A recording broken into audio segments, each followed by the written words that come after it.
Court is in session. Please be seated. May I proceed, Your Honor? Yes, please. Your Honor, before the court today, we have the matter of Commonwealth versus Lindsay Clancy. Ms. Clancy is present. She is represented by Attorney Kevin Reddington. The Commonwealth is represented by Assistant District Attorney Jennifer Sprague and Assistant District Attorney Shannon Buckingham. All right. Good morning, counsel. Good morning. All right. Good morning, Ms. Clancy.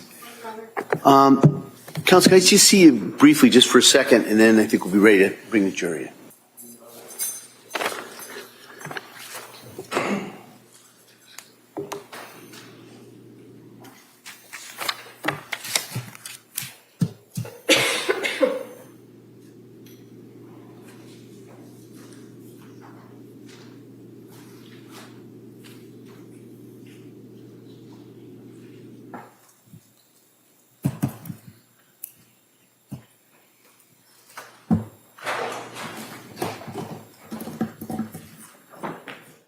All right, jurors entering.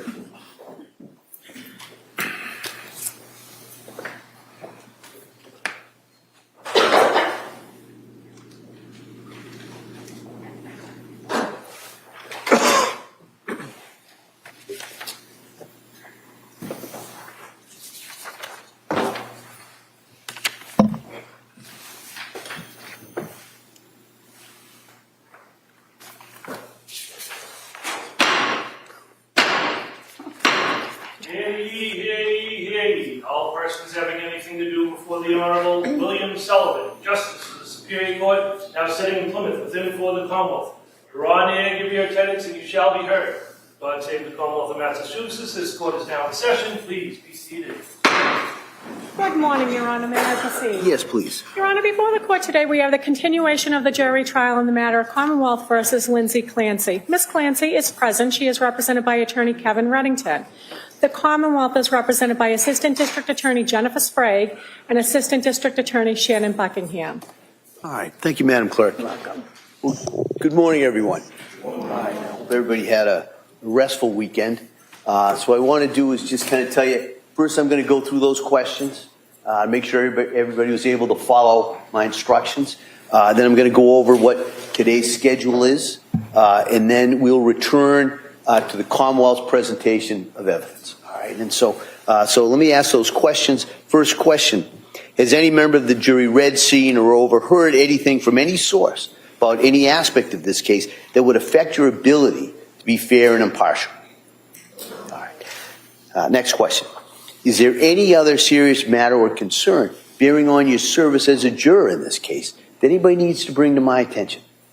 All right. Again, thank you for following those instructions. Now, today's schedule. Let me say first thing about the schedule. I know I haven't always been completely correct on some of the schedules we followed, but I want to just let you know that those decisions about the scheduling is on me. All right. And sometimes I have to take into consideration other factors or things that are going on. So what I really wanted to tell you is that don't speculate why we might go a little late or a little early on any certain days, but certainly don't hold it against either side in regards to that. The person who's making those decisions or that decision is me. All right. So you should be aware of that. So that being said, the thought is today we should go into the afternoon. All right. And if that changes, I'll let you know. And what we're going to do at this point, we're going to return to the Commonwealth's case. And with that, Commonwealth, call your next witness, please. Your Honor, the Commonwealth will call Michael Snyder.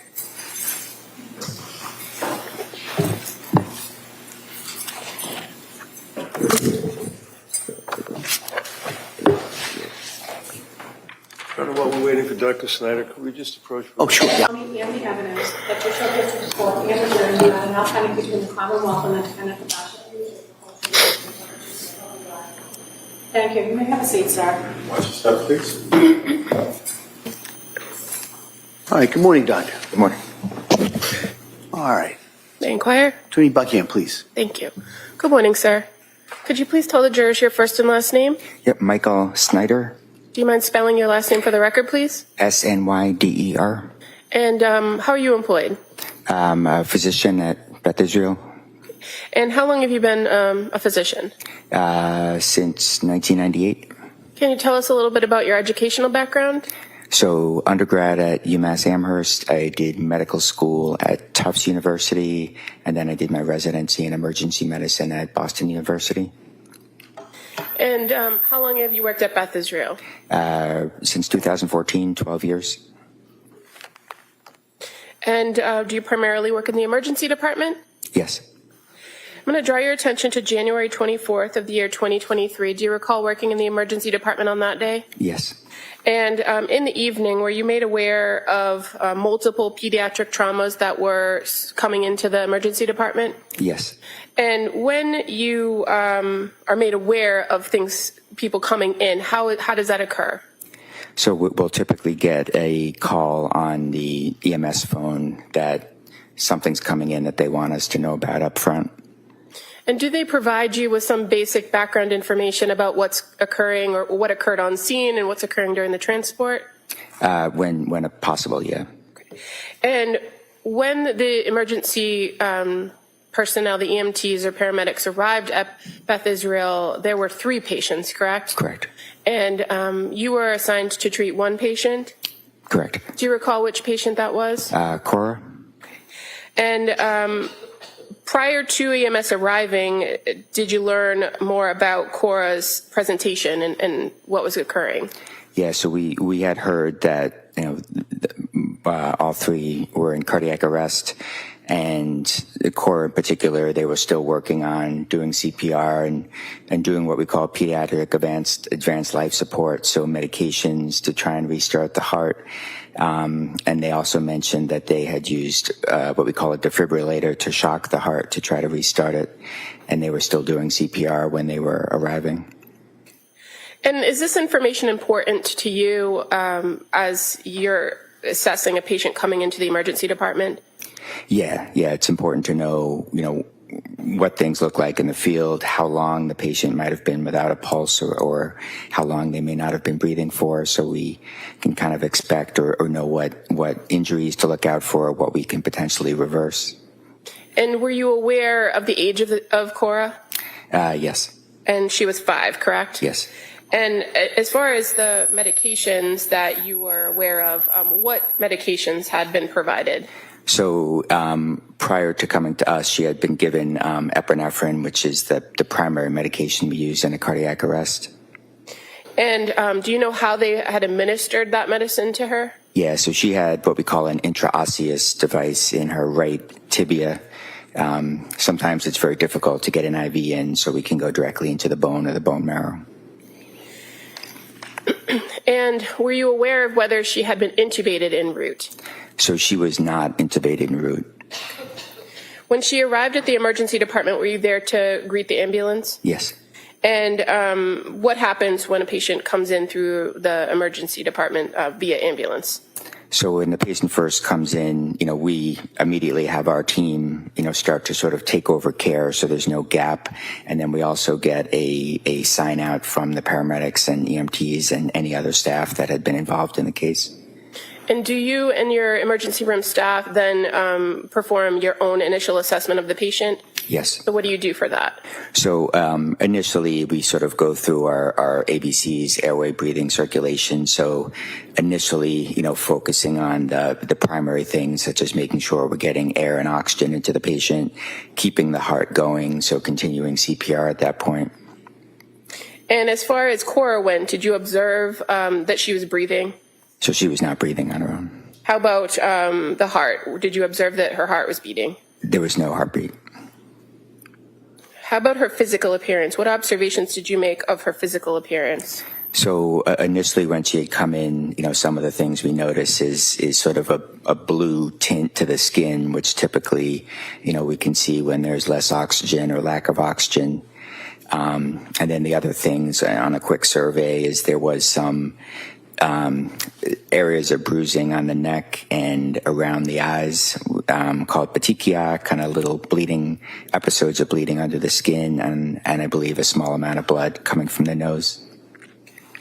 Were you able to make observations of her hands or other parts of her body?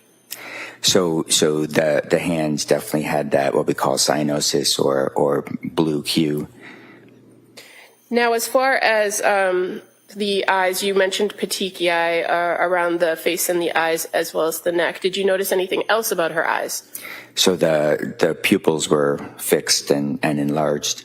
Why is that significant to you? So oftentimes when we see it coming in, it can indicate two different things. Some of the medications like epinephrine can cause the pupils to dilate, but also if the brain is starting to become damaged or not functioning, then you start to lose initially some of the signals that would make the pupils smaller, so they'll tend to start to get enlarged or dilated if there's brain injury starting or has occurred. Now, you indicated that when Cora arrived, she was not intubated, meaning she did not have a breathing tube in. Did you and your team attempt to intubate her? Yes. And did you do that on your own or with the assistance of other parts of the emergency department or the hospital? So we had anesthesia there. After we got the phone calls of multiple patients coming in, typically we'll have all the help that we could possibly need there to be able to take care of all the patients. So I had an anesthesiologist in the room with me who put the breathing tube in. In instances where an individual might have suffered some sort of injury to their neck, does that complicate the insertion of a breathing tube?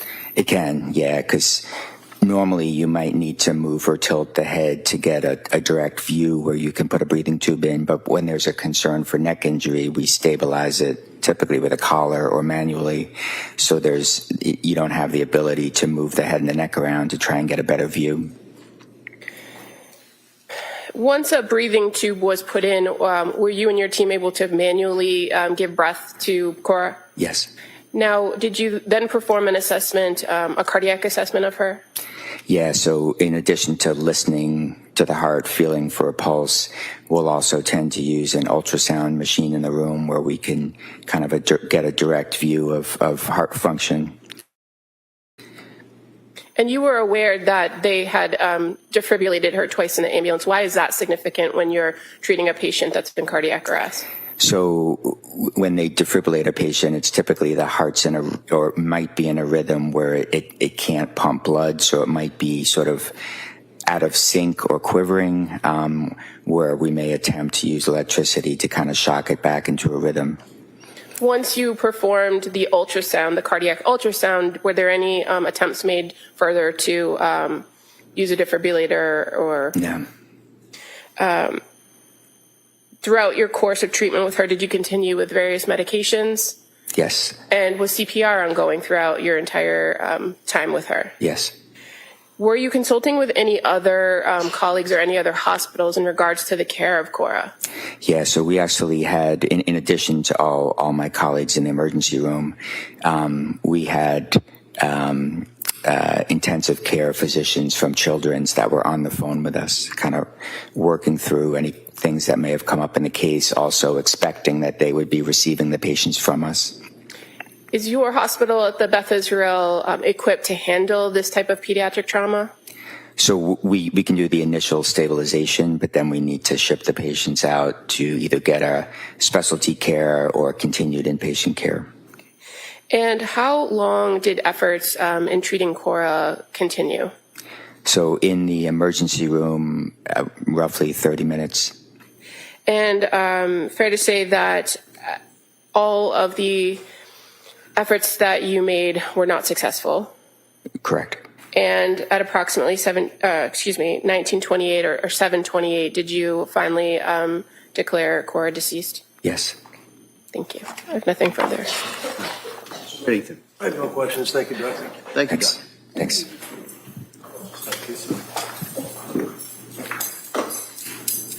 Commonwealth calls Dr. Andrew Capraro.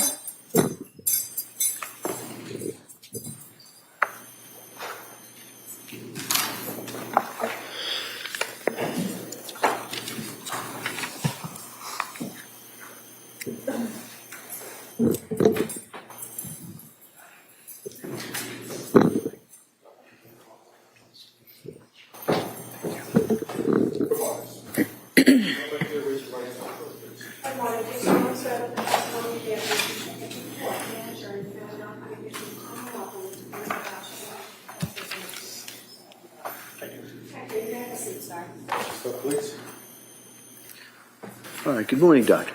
Morning. If I may. Yes, please. Thank you. Good morning. Can you please state and spell your name for the record? My name's Dr. Andrew Capraro, last name Capraro. And your date of birth, please? July 9th, 1970. What do you do for a living? I'm an attending physician in the emergency department at Boston Children's Hospital And how long have you done that? for the last 26 years. Can you just briefly describe for us the training and education you had to qualify for that role? I went to Providence College undergrad and then went to Brown Medical School. Subsequently, I went to Connecticut Children's Medical Center for my pediatric residency and then did fellowship training in pediatric emergency medicine at Boston Children's Hospital from 2000 to 2003 and have been attending there ever since.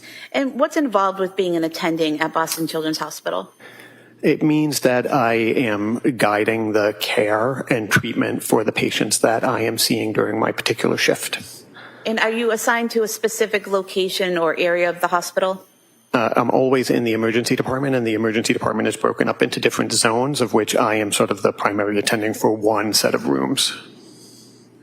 I want to direct your attention to January 24th, 2023.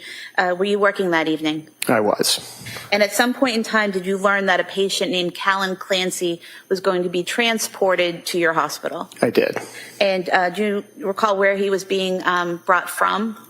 From Beth Israel Plymouth, I believe. And was he being med-flighted to your facility? Correct.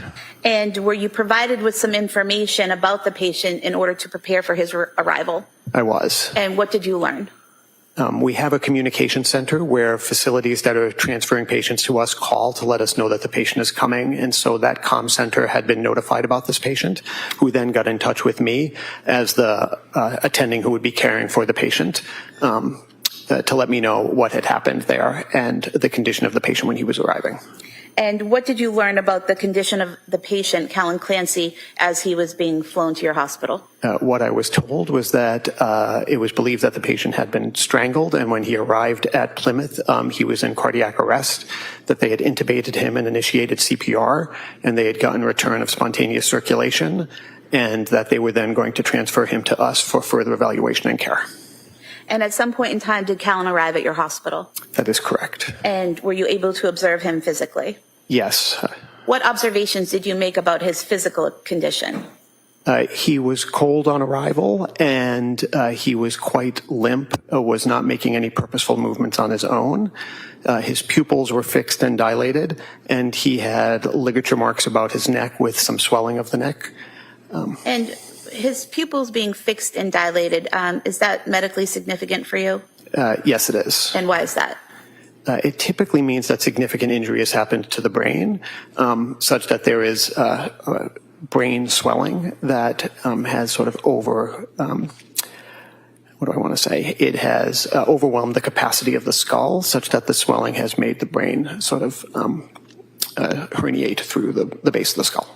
Does that mean the brain's swelling so much it's pushing through the skull? Correct. And what observations did you make of his heart rate?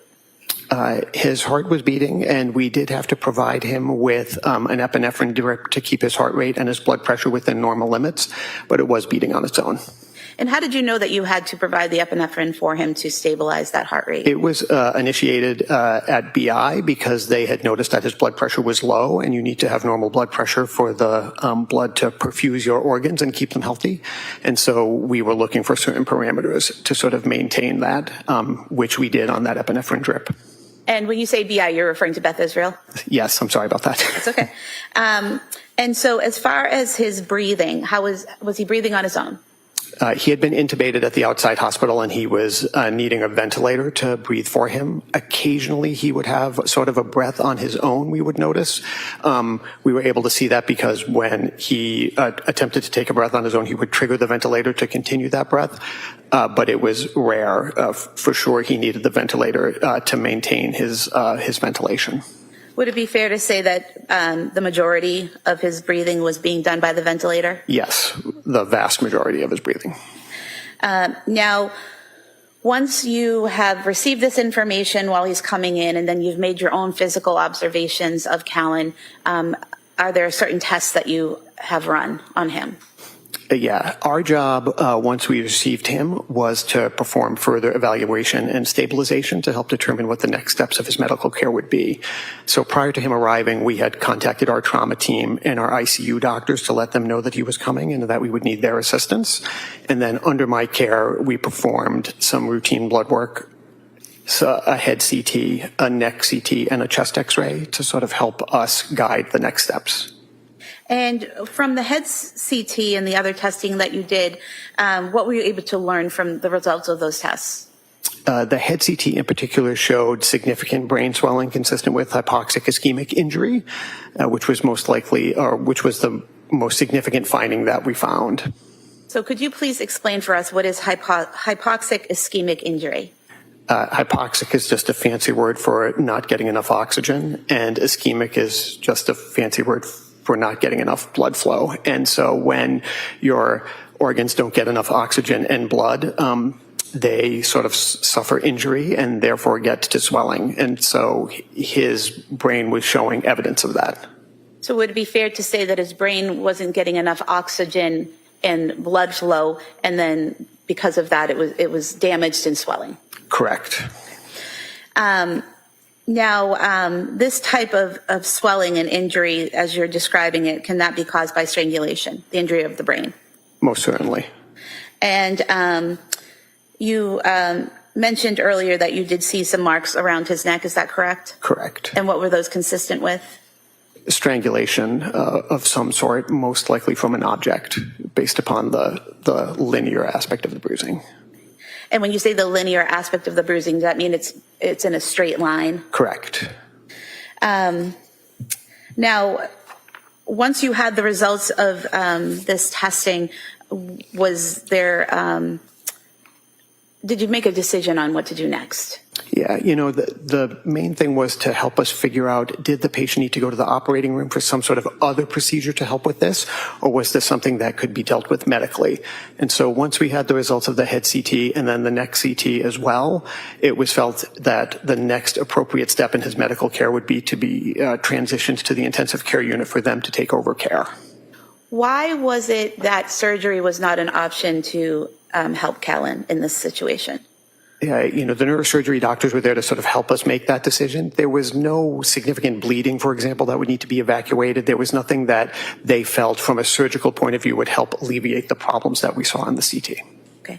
And so was his care transferred to the ICU? That is correct. And once Callan was transferred to the intensive care unit, did your care for him end at that point? Correct. I have nothing further. Thank you. Thank you. Mr. Reddington?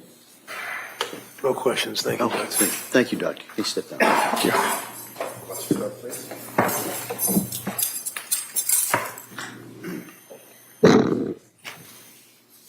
Commonwealth calls Dr. David Casavant.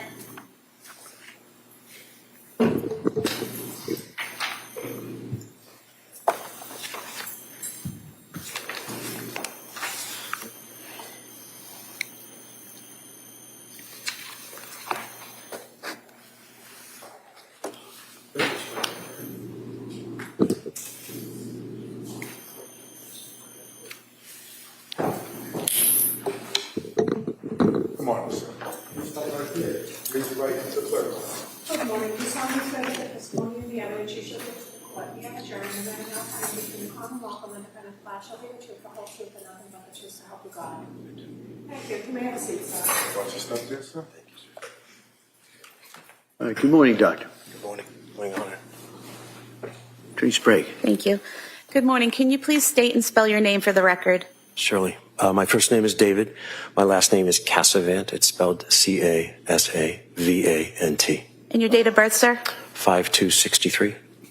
What do you do for a living? I'm an ICU physician at Boston Children's Hospital.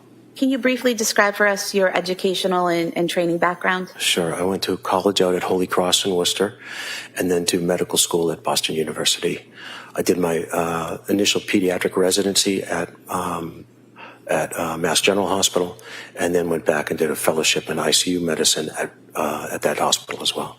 And where do you currently work? I currently work at Boston Children's Hospital in the medical surgical ICU. And how long have you worked at Boston Children's Hospital? 18 years. And have you always worked in the ICU there? Yes. I want to direct your attention to January 26, 2023. At that point in time, did you take over the care of a patient named Callan Clancy? I did. And prior to taking over the care of Callan Clancy, did you do anything to familiarize yourself with his treatment and care? Yes, I did. One of my colleagues had taken care of him the day before in the ICU, and I spoke with her, and so I was familiar with his case. Okay. And did you also review reports and testing that had been performed while he was at the hospital? Yes, I did. Okay. And after reviewing the reports and the test results and speaking to your colleague, can you tell us what you learned from all of that? It seemed that Callan had a severe neurologic injury based on both testing and the examination that I did at the time. And when you say a neurologic injury, is that a brain injury? It's a brain injury, yes it is, yeah. And did you review specifically a head CT scan of Callan? Yes, I did. And what did the head CT scan show you or tell you about his condition? The head CT is a picture of the brain, which was done in the emergency room when he was admitted to Boston Children's Hospital, and the CT scan showed an enormous amount of swelling of the brain itself. And that the swelling of the brain, is that medically significant? Very much so. When you have an injury to the brain that is caused by anoxia, which means a lack of oxygen, I describe this with families that the injury is very much like being out in the sun. You don't notice it at the time, but swelling occurs over the course of time. And one of the things with a lack of oxygen to the brain is the injury occurs and then swelling starts to happen over the course of time, typically peaking at 48 to 72 hours. When you see swelling that happens that early in a case, as in Callan's, it means that there's been a very significant lack of oxygen and therefore injury to the brain itself. So, for example, some types of injuries that would withhold oxygen from the brain would be more mild and the swelling would occur over time. Is that correct? That's exactly correct, yes. So if a severe injury happens that withholds oxygen from the brain, that's when you see that immediate swelling like Callan had? Very much so. Sort of the comparison of a sunburn to a burn that you might get from a stove. This was a stove. It's very, very profound. Did you perform a physical examination of Callan? I did. And what did you observe? One of the first things that I noticed as I approached him was that he had a breathing tube in place, and I knew from my colleague that he was not on any sedation, which is very difficult to tolerate, having a breathing tube through the vocal cords if you're not sedated, and he was not sedated at the time. The next thing is that when I approach a patient in their bed in the ICU, we always start with a quick introduction that we're going to be going near them in case they're asleep. And I usually start with something along the lines of, I'm Dr. Dave, I'm just going to listen to your heart. And I'd usually address them by name and to see if they start to respond. And then I'll go ahead with the rest of the exam, but that's just to sort of warn them that someone might be touching them. And then I'll listen to heart, lungs, and then to move forward to see if how responsive they are. So if you get no response at all from the initial, just using your voice, the next thing is and then from the exam, if they don't move around, then you start to sort of think, well, let's see how responsive they are. And so the next thing is sort of a gentle touch off into the bottom of the foot to see you stroke the bottom of the foot and you see if they pull away. And then you can move. If you get no response from that, we'll do something that's a little bit more noxious or painful, where you can sort of pinch a little bit of skin to see if they start to react, or pushing on the fingernail and the nail bed pressure, which is actually very noxious. And if you can see two types or several types of response, either no response, or you can see a very specific response where they pull away from that area.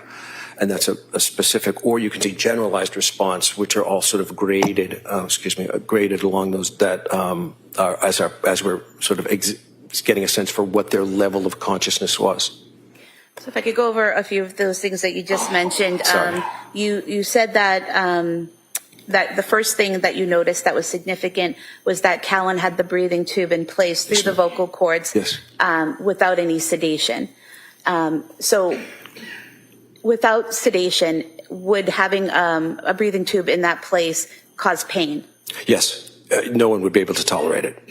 And so Callan was able to tolerate it without any sedation. Yes. Would that indicate he wasn't feeling that pain at that time? Yes, exactly.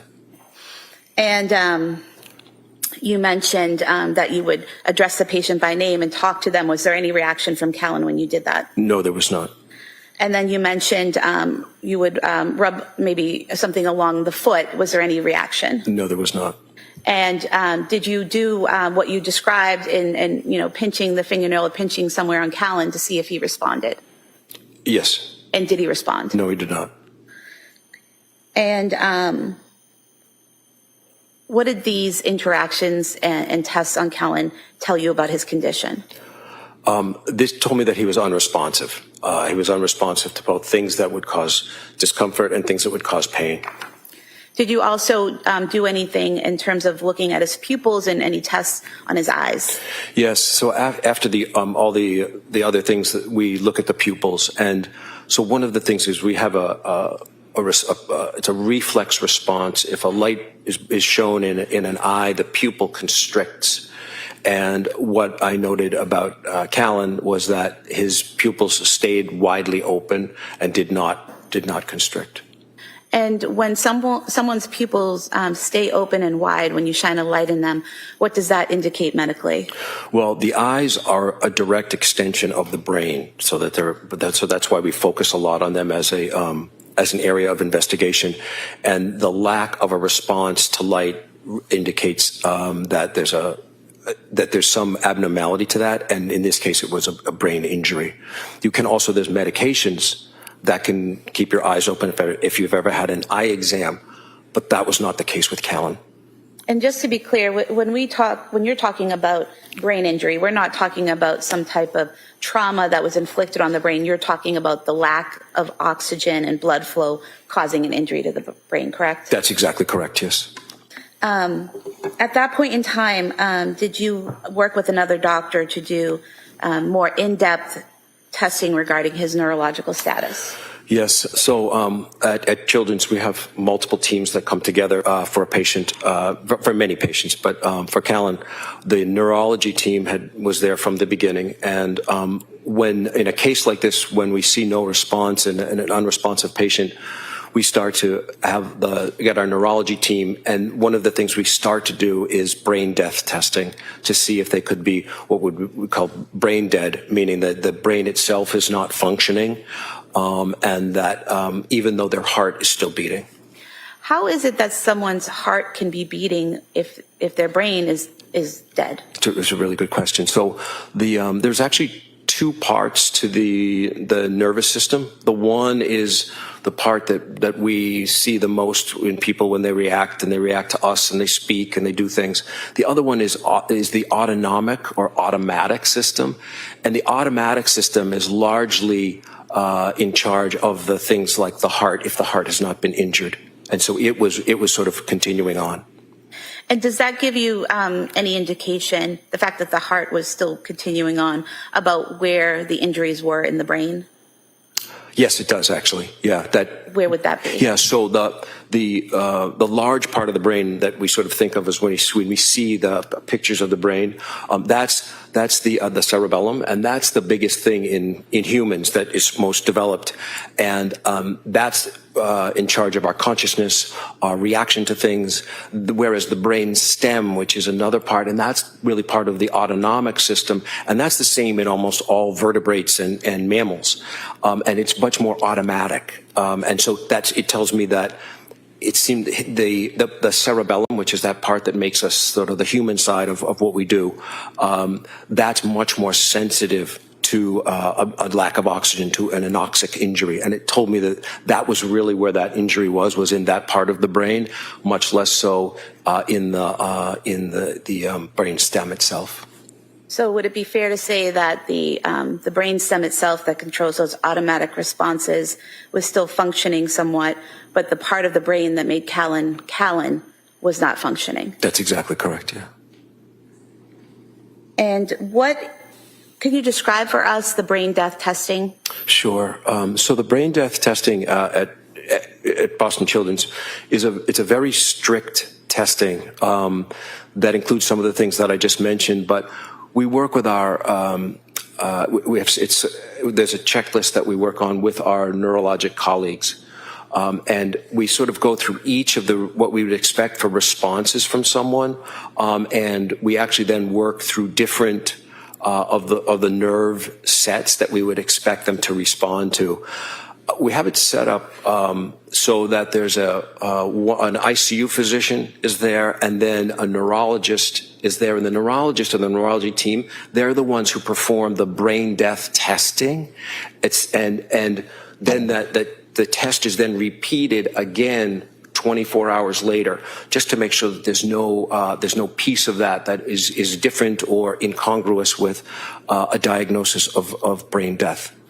And while the neurologist is doing this testing, are you there present, watching the testing and seeing the results as it happens? Absolutely, yeah. So we're sort of committed to being there for the whole time. And the brain death testing itself goes through some really basic things. Again, as I described earlier, the things that would be painful and do they pull away or not.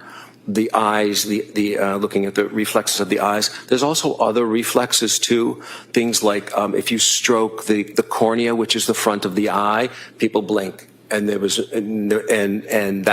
so the blink reflex, cough, gag. There's also a reflex where they actually put cold water into an ear, and that gives people a disequilibrium. And so those are all the things that we think about. And then also too, there's some breathing components to that as well. Is one of those breathing components an apnea test? Yes, it is. Yeah. And what is an apnea test? So apnea is a word that just describes describes a lack of breathing. And how do you test that? So in a patient such as Callan, what we do, and in any patient when we're doing brain death testing, we actually disconnect them from the ventilator.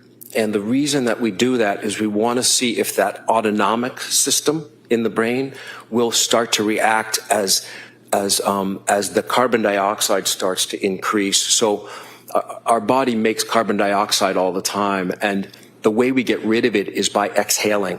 And where we breathe in fresh oxygen, and then we breathe out CO2. And what we do is we disconnect from the ventilator to see if, knowing that their carbon dioxide will start to rise, and the normal response for that autonomic part of the brain would be to sort of increase breathing. That's why we breathe when we sleep, because as we go to sleep, the conscious part of our brain stops, but the autonomic part kicks in, and then we breathe right through our sleep because that carbon dioxide rises. So in a patient who has brain death, would it be accurate to state that as the carbon dioxide level increases, the automatic response would be to take a breath to get more oxygen, but a patient who's brain dead won't do that? That's correct. And did you do all of these tests, or did the neurologist do all these tests on Callan while you observed? Yes, they did, yeah. And did he have any response to any of the physical tests where you were looking for a reflex or a reaction? No, he did not. No response to any. And what was his reaction or results on the apnea test? So the apnea test, again, we do all the brain testing one day, and then we wait at least 24 hours for the second one. The first, and what we expect with the carbon dioxide is that it will increase. We have it written in our, so it's all in writing for our protocol, that it will increase by 20 or get to a level of 60. A normal CO2 would be around 40. And the first time we did that, on the first day, it actually went to 59.7, not 60. And again, it was in our protocol as has to get to 60 or increase by 20. And I actually talked to my colleagues, including neurology. I said, I know this is very close. It's 59.7, but it's not 60. I repeated that piece of the test later on that day to make sure that it was valid. And as I say, I checked with everyone to make sure that I was doing the right thing. They all agreed that we should just, and the second time it went to 87. So that was, everything else was the same. And we made sure that there's things that we look at too to make sure that there's not on any medications, that there's no changes in his temperature, there's no abnormalities of the salts in the blood, what we call the electrolytes. So all those conditions were the exact same. And I repeated that later on in the day, and it did come back positive. Why is it so important that you meet that specific criteria? Why is 0.3 of a point so important? Well, I wanted to make sure that there was no question about the data that we were gathering at the time. And you said that this testing is again repeated 24 hours later, correct? Yes, it is. Why is that?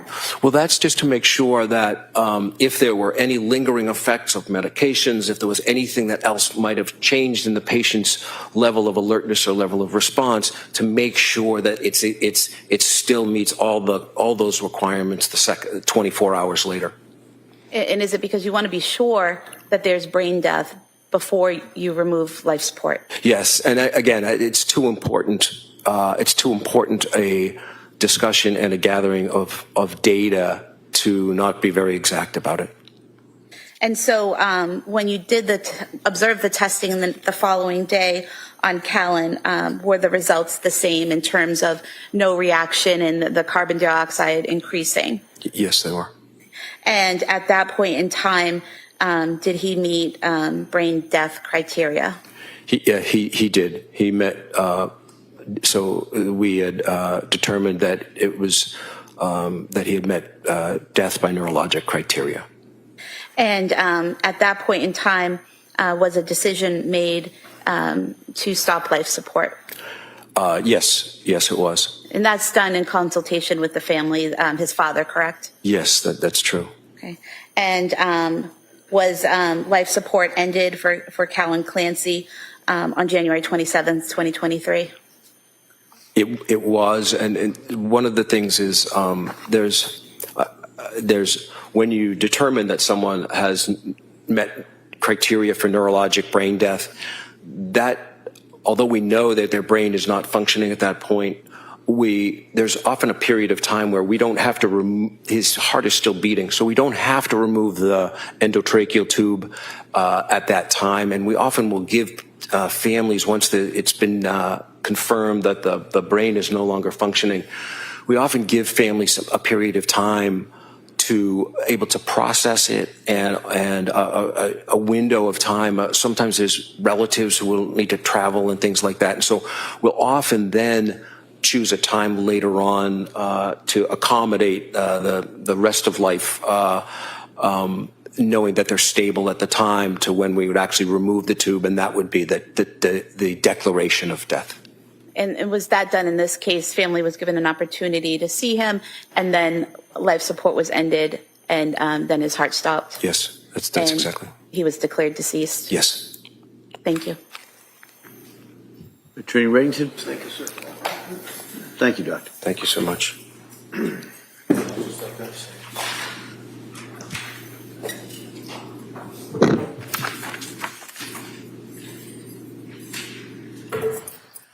Your Honor, at this time, the Commonwealth would move to admit the Boston Children's Hospital records for Callan Clancy into evidence. There's 2 volumes. Objection.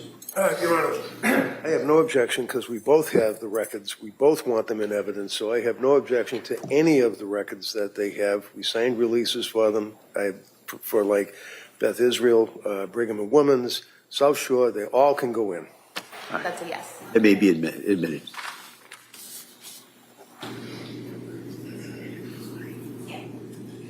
Exhibit 137.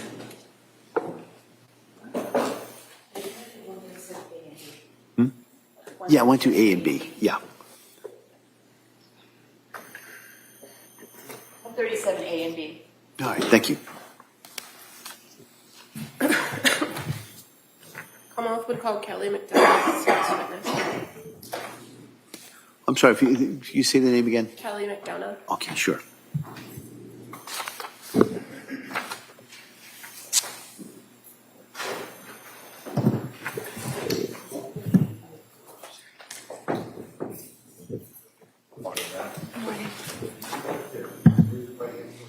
Morning. Do you solemnly swear that the testimony you give that you shall give to the court and the jury will be between all and the truth the whole truth and nothing but the truth, so help you God. Thank you. You may have a seat.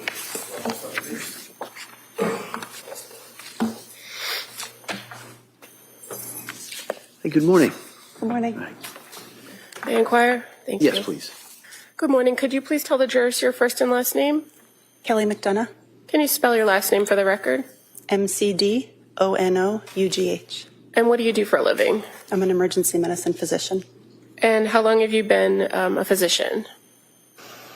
11 years. Can you tell us a little bit about your educational background? I went to medical school at the University of New England in Maine. I did my residency at Kent Hospital in Rhode Island. I subsequently worked at Kearney Hospital in Dorchester, and I've been at South Shore Hospital since 2021. And in what, are you primarily in the emergency department at South Shore Hospital? Correct. Have you been in any other department at South Shore Hospital? No. Are you licensed to practice in Massachusetts? Yes. I'm going to draw your attention to January 24th of 2023. Were you working in the emergency department that evening? I was. At some point, were you advised that a patient was being brought into your emergency department? I was. And were you aware of that patient being Lindsay Clancy with a date of birth of 8/11/90? Yes. And what kind of information were you given upon learning that the patient was coming here? What were you expecting to receive? I was expecting a trauma 1 response, a patient who had fallen out of a window from a height, and didn't know much more than that. Okay, and so when you say trauma 1, what does that mean for you? So we had 2 designations for trauma responses, a trauma 1 and a trauma 2, and there's certain criteria for each. And there's a long list of criteria that are determined by the resource nurse who receives the EMS call. Okay, and so when we say 1 and 2, which is more serious than the other? Trauma 1. Okay. And so what do you do to prepare when a patient is coming in and you know coming in that it's likely a trauma 1 situation? So we gather in the trauma room and make sure that we have all available staff needed to take care of the patient. And what kind of staff are with you in the room, in the trauma room? So for a trauma 1 response, it would be the emergency medicine physician, it would be anesthesia, the trauma surgeons, sometimes neurosurgery will be there. And fair to say you also have a whole host of other staff, including nurses, emergency room techs, all of those people are also available to assist if you need it. Correct. Now, when this individual came in, when Lindsay Clancy came into the emergency department, were you aware from EMS that she had already come in with some sort of neurological deficits? I think that from my best recollection, we knew that she was unresponsive, found down outside of her home. Were you advised that it appeared she might have a spinal injury? Yes. And that she was not she may have been moving her arms and her head, but not her legs? Correct. Now, when the team was assessing her in the emergency department, what types of steps do you take to perform that assessment of the patient? So there's a series of steps that we go through to assess a trauma patient that are followed every single time. ABCs, airway, breathing, circulation, and then we do a secondary survey. Okay. And in this circumstance, was the patient breathing? Yes. And when she came into the emergency department, was she breathing on her own or intubated? She's breathing on her own. At some point, did the ER staff have to intubate her? Yes. And why was that?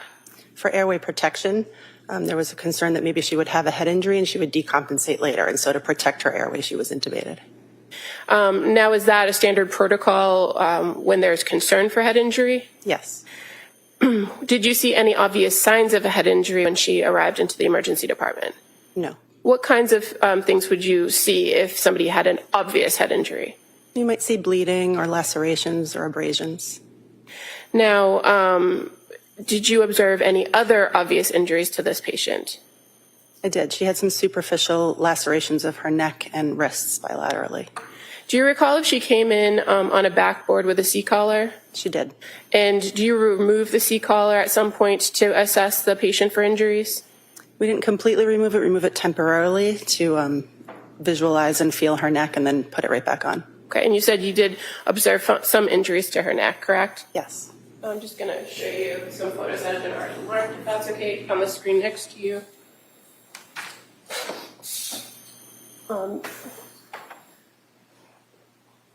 This has been marked as exhibit number 111. Is that an accurate representation of the neck injuries you observed? Yes. You also indicated that she had some other injuries to her wrists. Yes. And I'm just going to show you 112. Is that accurate as to the injuries to the wrist you observed? Yes. Now, you described the injuries as superficial.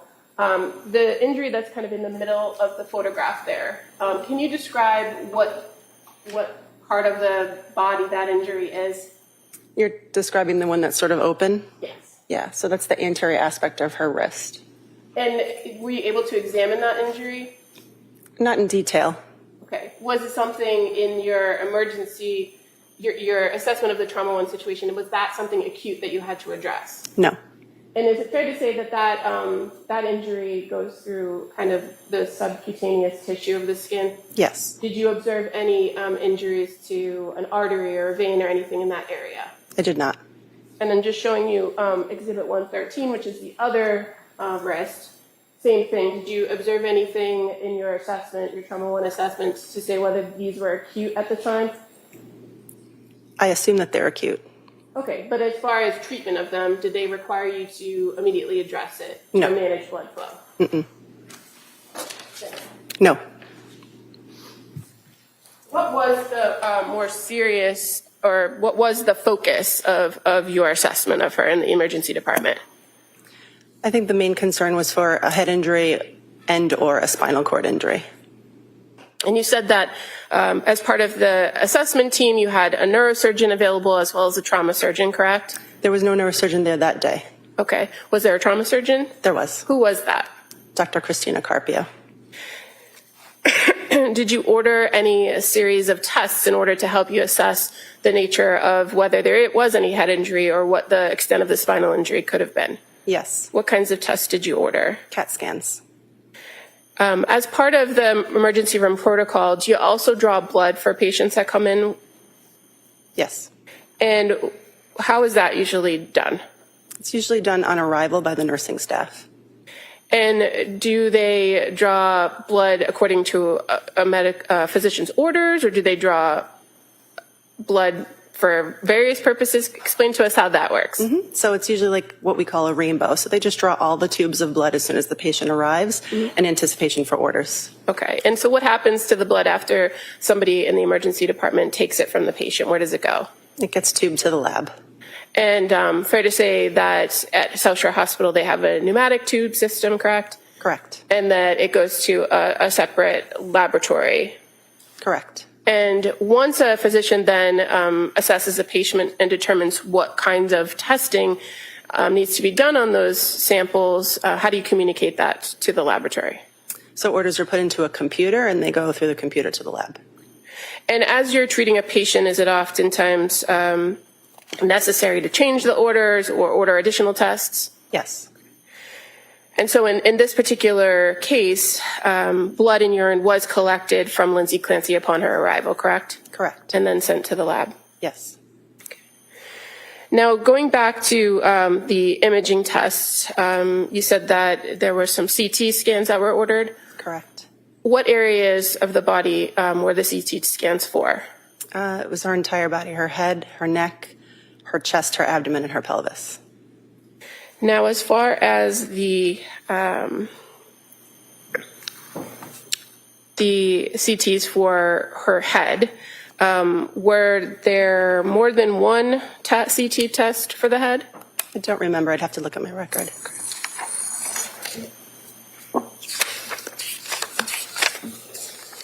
Well, what are the normal, or what are the options for CT head scans? It's usually just a CT head plane, but you could also do a CT angiogram, depending on your concern for injury. And do you recall which one you ordered here? For a trauma one, it would be a plain CT head. And why do you order that particular test? Well, we're trying to assess for skull fractures, intracranial bleeding, things like that. And when you say a plain CT, what's the exact order that's put in for that type of a CT? CT head. Okay, and are there CT heads with contrast? There are. And are there CT head scans without contrast? Yes. Okay.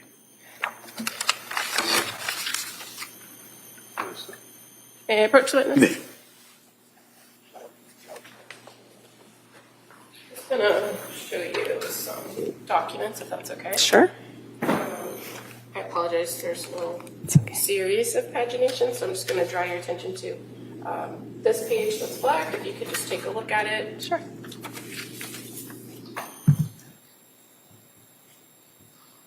Mm-hmm. Okay, and I'm just going to flip to the next page as well. The next page is blank, but is this the extent of what you would have received as far as information regarding a head CT that was done without contrast? Yes. And I'm going to just draw your attention again to another flagged page here towards the end. It's actually 2 pages from the end of the document, if you could take a look at that. Mm-hmm.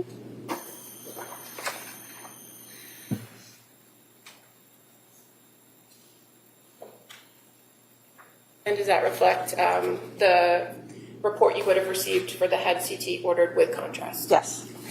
And in addition to getting a report from imaging, you also receive some actual images, correct? Yes. And do you review those? Yes. In this particular circumstance, when it came to the patient of Lindsay Clancy, was there anything remarkable in either of those head CTs? Not that I recall. And in fact, the head CT with contrast indicated the impression was unremarkable. CTAF had no evidence intracranial aneurysm, arteriovenous malformation, or abrupt occlusion, correct? Correct. What does that mean? It essentially means it's a normal study. Now, as far as the other CT scans that were conducted, there were findings, remarkable findings on some of the others, correct? Correct. And what did they reflect in your experience as far as her injury goes? From what I can recall, I know she had a thoracic spine injury. And how about the CT that was done of the chest area? I don't recall. If I may approach.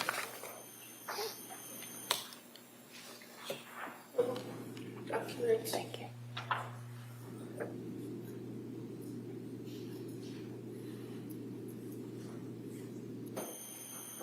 Yeah. Does that refresh your memory? Yes. And what was the extent of the result from the chest CT? So it talks about her thoracic spine injuries. Okay.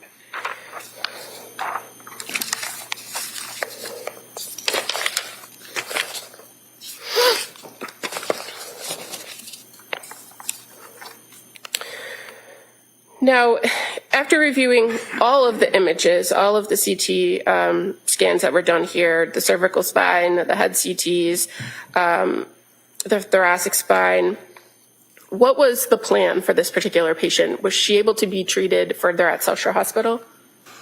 The decision was made by the team that her injuries were too severe to stay at Sejal Shah Hospital, and the decision was made to transfer her to a tertiary care center. Were you able to stabilize her before transporting? Yes. Is that something that's important to make sure a patient is stable before sending them off in the ambulance or a helicopter? Yes. And so as far as this particular patient goes, are you aware of whether any surgical intervention had to be done before she was stabilized and transported? I was not aware of any intervention being done. And again, you had Dr. Carpio, who was also there to assess that. Correct. We work as a team. Kind of going back to those injuries on her neck and her wrist very briefly. Can you explain to us the difference between bleeding in maybe an artery or a vein and how that might present itself in an emergency situation? Venous bleed would be a little bit slower, darker blood, and arterial bleed would be pulsatile and bright red. And is it fair to say that when you strike either an artery or a vein that they're of different pressure systems and so the manner in which the blood comes out is different? Yes.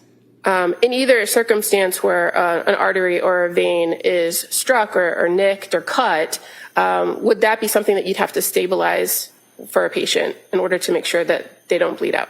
Yes. Was that done here? It wasn't necessary.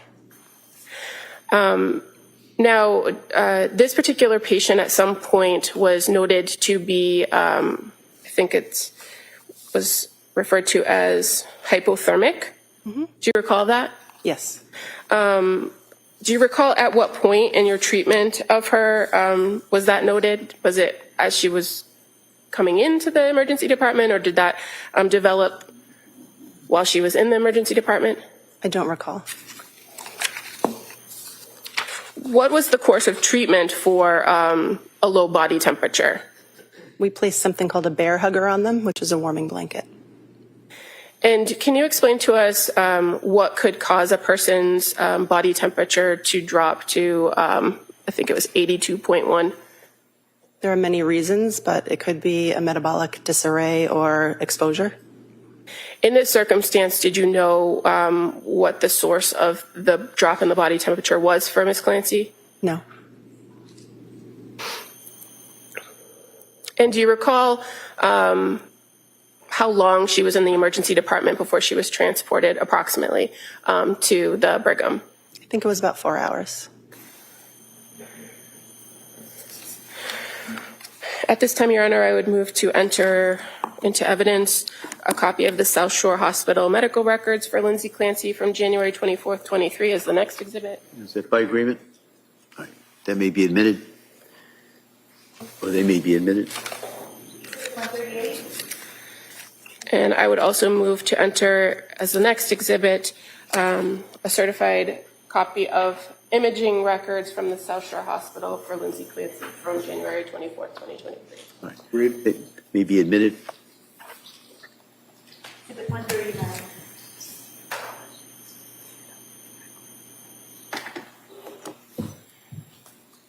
So finally, Dr. McDonough, did this defendant receive surgery at South Shore Hospital? Not that I'm aware. Did you observe any cuts, abrasions, or blood on the area of her head? No. And based on your review of those findings on the CT scans, was there any noted injury from the head CTs that you could tell? No. And were you able, after using that bear hugger device, able to get her her core body temperature back up to normal? I don't recall. Did you ever observe those wounds that you observed on her neck or her wrists ever start bleeding actively again? No. I have nothing further. Mr. Reddington. Morning. Morning. So would you agree with me that when Lindsay was brought into the South Shore Hospital that she was unconscious?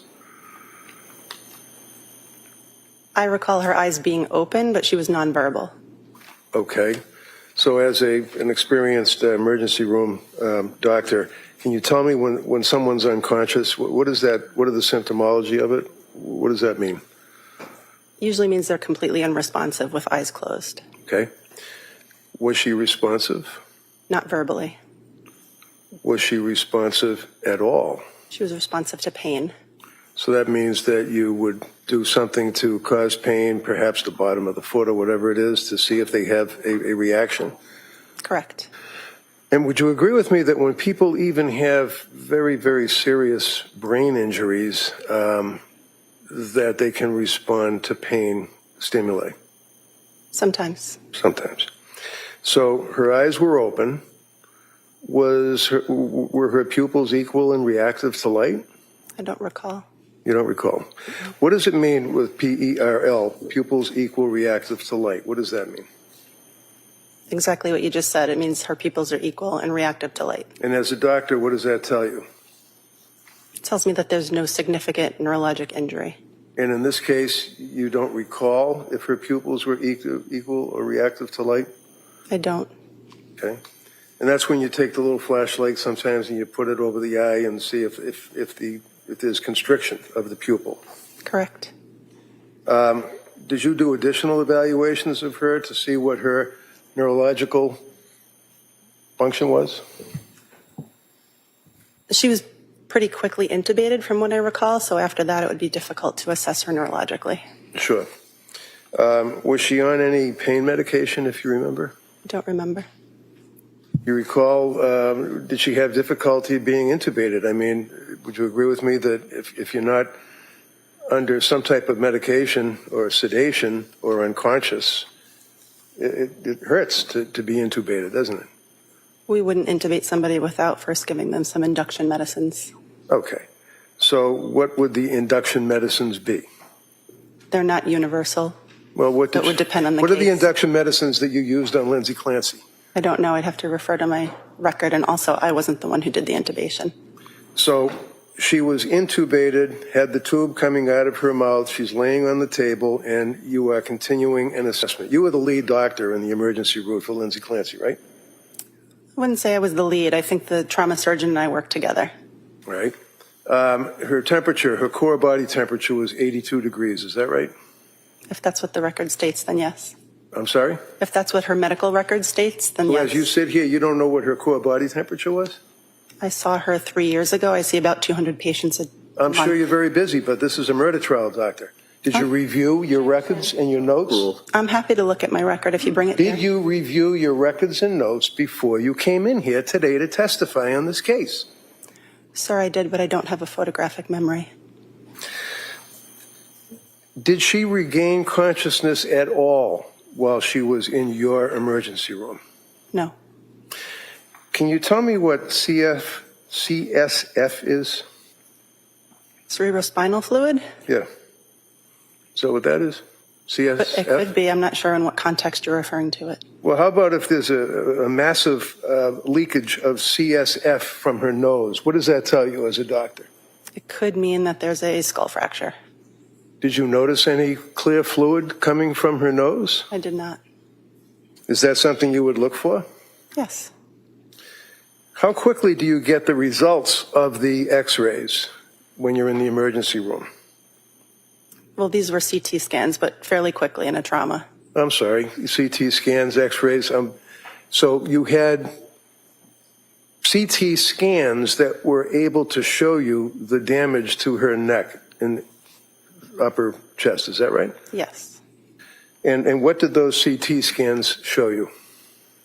Well, what I remember is a thoracic spine injury. And when you say a thoracic spine injury, would you agree that top part of your neck, your throat area, would be cervical, right? Correct.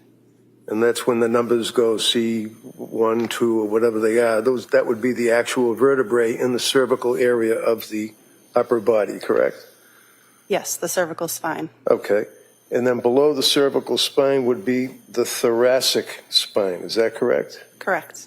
And the thoracic spine would be, and sometimes they're delineated as T1, T2, meaning thoracic 1, thoracic 2, all the way down to what, 5 or 6? 12. I'm sorry? 12. 12. So when you looked at, and the lower portion would be the lumbar, is that right? Correct. Now, when you looked at the CAT scans, did you determine the extent of the injury to the spinal cord? I could determine the extent of the injury to the bony thoracic spine. Okay, what was that? I don't recall exactly the level. I would have to look at the report. What does that mean, the level of the T? Correct. Was her cervical spine injured? I don't recall. I'd have to look at the report. Were you aware that her thyroid was crushed? I don't recall. Do you know that her cervical spine vertebrae was fractured, destroyed? I don't recall. Doesn't that control a person's breathing? Does that have anything to do with breathing? It can. What do you remember about looking at the damage to the spinal cord depicted on the CAT scan? What sticks out most in my mind is her thoracic injury. Okay, and what was the thoracic injury? I don't recall the exact level. What does it mean by effect level? The exact level. I'm sorry. Were you aware that there was a complete transection of the spinal cord on T5 and T6? I'm sure I was aware at the time, yes. Okay. And just, can you tell me what does it mean when it says a complete transection of the spinal cord at a particular, apparently that would be at thoracic 5 and thoracic 6, right? Mm-hmm. What does that mean with a complete transection? It means the bones are no longer one on top of the other. They're moved apart. Were you aware that there was a significant edema noted in her chest? If that's what the report says. Okay, and what is edema? Swelling. And does it also refer to fluid? It can. Did it refer to fluid in this case? I'm not sure. I would have to read the report. So in addition to the edema that was noted, was there edema noted around C7, T1, T2, T3 to T4? Again, I would have to have the report in front of me. When you noted her base temperature as being 82 degrees, what does that tell you as a doctor? It means that her body temperature is lower than normal. And what is normal? 98.6.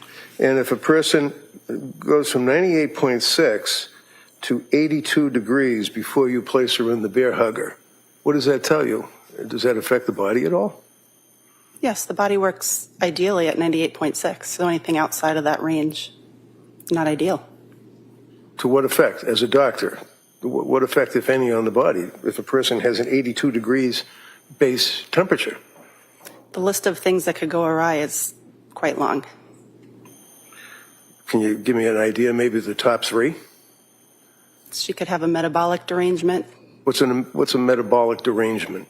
meaning her body wouldn't be processing things the way that it was before. Her cells are not working the way that they should because it's too cold. Would you agree with me that when you were looking at the injuries to the wrist and to the both wrists, actually, you noted lacerations in the volar aspect of the wrist? Yes, What is a volar? What does that mean? it's the anterior aspect of it. Interior? Okay, thank you. Would you agree that on both wrists there was deep laceration? I wouldn't characterize them as deep. You would not? And when you made reference to her being transferred to a tertiary care center, what does that mean? It means that it's a hospital that has more services and specialized care than we do at our hospital. Now, when she was at the South Shore Hospital, counsel asked you about whether or not you noted any injuries to her head. You did not notice any bleeding or scrapes or bruises of that nature, right? Not that I recall.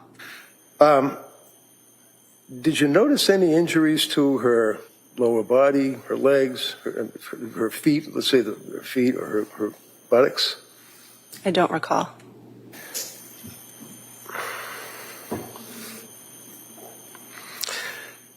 At any time while she was at South Shore Hospital, did she have a cardiac arrest? Not that I recall. Do you know she had a cardiac arrest when brought to the Boston Hospital? Did not know that.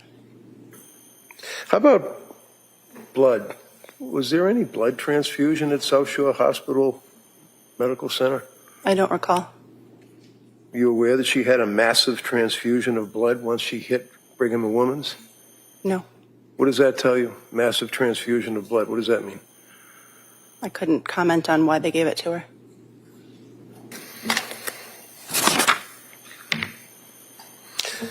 Were the police in the hospital when she was there with you?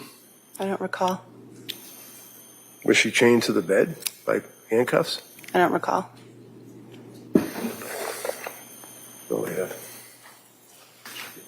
You redirect? Very briefly. Dr. McDonough, I'm just going to give you your notes, if that's okay. Sure, thank you. I'm going to just take a look at it and then take your time and just look up when you're done.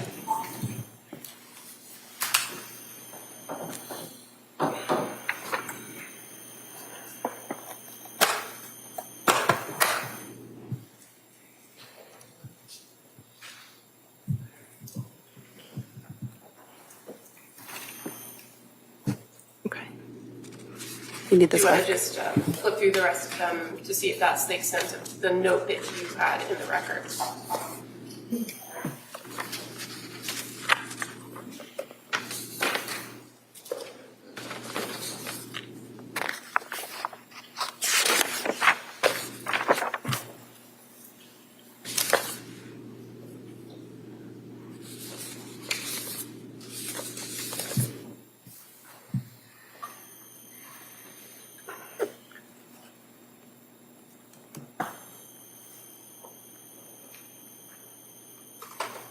Okay. Thank you. Now, counsel asked you on cross-examination about pupils, right? Was there anything notable, according to your now review of the notes, about Lindsay Clancy's pupils? No. So what did that tell you about her a possible head injury? It just indicates that there's no obvious head injury or brain herniation. Now, you indicated that she was somewhat unresponsive, but her eyes were open. She was nonverbal, correct? Correct. Did you observe her to be moving her arms around at various points? She did move her arms on exam in response to painful stimuli. And as far as the intubation goes, you're aware that she was in fact sedated in order to maintain intubation. Again, I'm not certain of that because I was not the one who performed the intubation. Okay. And you were asked about CSF. Having now kind of looked through your notes with your interaction with this patient, was there any note of cerebral spinal fluid, in either your assessment of them or your review of any of the CT results? I didn't see any mention of that in my physical exam. Now, as an emergency department physician, you're not treating all of these spinal injuries, correct? Correct. Your focus is to assess, stabilize, and get them where they need to go, right? Correct. And so that's what you did with Miss Clancy. Correct. When the injuries that were described as a volar aspect, counsel mentioned that terminology to you, right? Yes. You've now, in direct examination, identified those injuries as superficial. What characteristics make you say superficial? Because I wasn't able to visualize any active bleeding or muscle tissue or injury to tendons. And is it fair to say that oftentimes patients that come into the emergency department might be, if they have some sort of injury to their spine, you don't want them to move, right? Correct. So they might be at some point kind of either put in soft restraints or restricted on the bed. Correct. Thank you. Nothing further. Is there anything further? All right, thank you, Doctor. Thank you.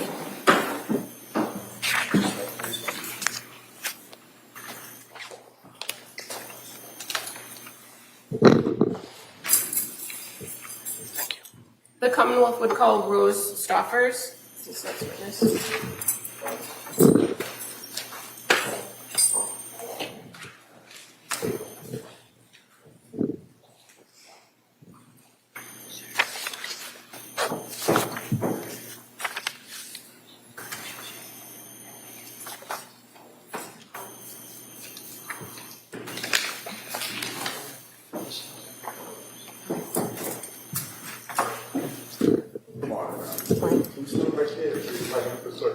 Good morning. Do you solemnly swear that the testimony you give and the matter now pending between the Commonwealth and the Thank you. You may have a seat. Watch your stuff, please. Hey, good morning. Good morning. Morning. All right, Attorney Buckingham, please. Thank you. Good morning. Good morning. Could you please tell the jurors your first and last name? Rose Stoffers, Could you spell your last name for the record? Stoffers. And what do you do for work? I'm a sergeant on the state police in the crime scene services section. And how long have you worked for the state police? Since January of 2019. Can you tell us a little bit about what the crime scene services section is of the Massachusetts State Police? Sure. So we get called to all different kinds of crime scenes. Our main job is to document the scenes with photos and videos. We can also process evidence on scene, or we collect evidence and bring it back to our lab and we process it there. We're processing for fingerprints, and then we do fingerprint analysis, try to identify any fingerprints we find on the evidence. And fair to say the state police crime scene services have labs across the state, right? Correct. And what office do you work at? Right now I work out of the Boston office. Going back to 2023, were you working out of the Lakeville office? Yes. And so fair to say the troopers that are out of that Lakeville office do respond to a lot of scenes here in Plymouth County? Correct. I'm going to draw your attention to January 24th, 2023. Do you recall being called out to the South Shore Hospital in Weymouth on that night? Yes. And do you recall approximately what time you arrived there? I arrived at about 8:35 p.m. Were you by yourself or were you with anyone else from the unit?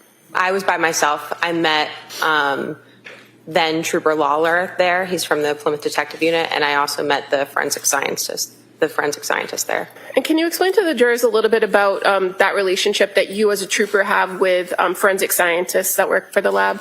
The forensic scientists are civilians who work for the lab, but they will come out to scenes as well. They do mostly testing of like biological evidence that we don't do.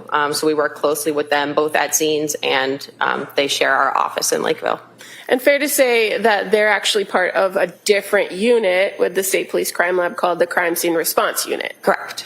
But oftentimes is it the case that when you're responding to serious crime scenes like this one, that you're working in tandem with a forensic scientist from that unit? Yes, that's correct. Okay. And so in this circumstance, you indicated that Maureen Hartnett also was at the South Shore Hospital with you? Yes. When you got to the South Shore Hospital, what was the purpose for you being called out there? What were you asked to do? So my instructions were to document the defendant, any injuries that she had. Forensic scientist Hartnett was going to be taking swabs, and anytime they take swabs, we have to document the areas in which they swab.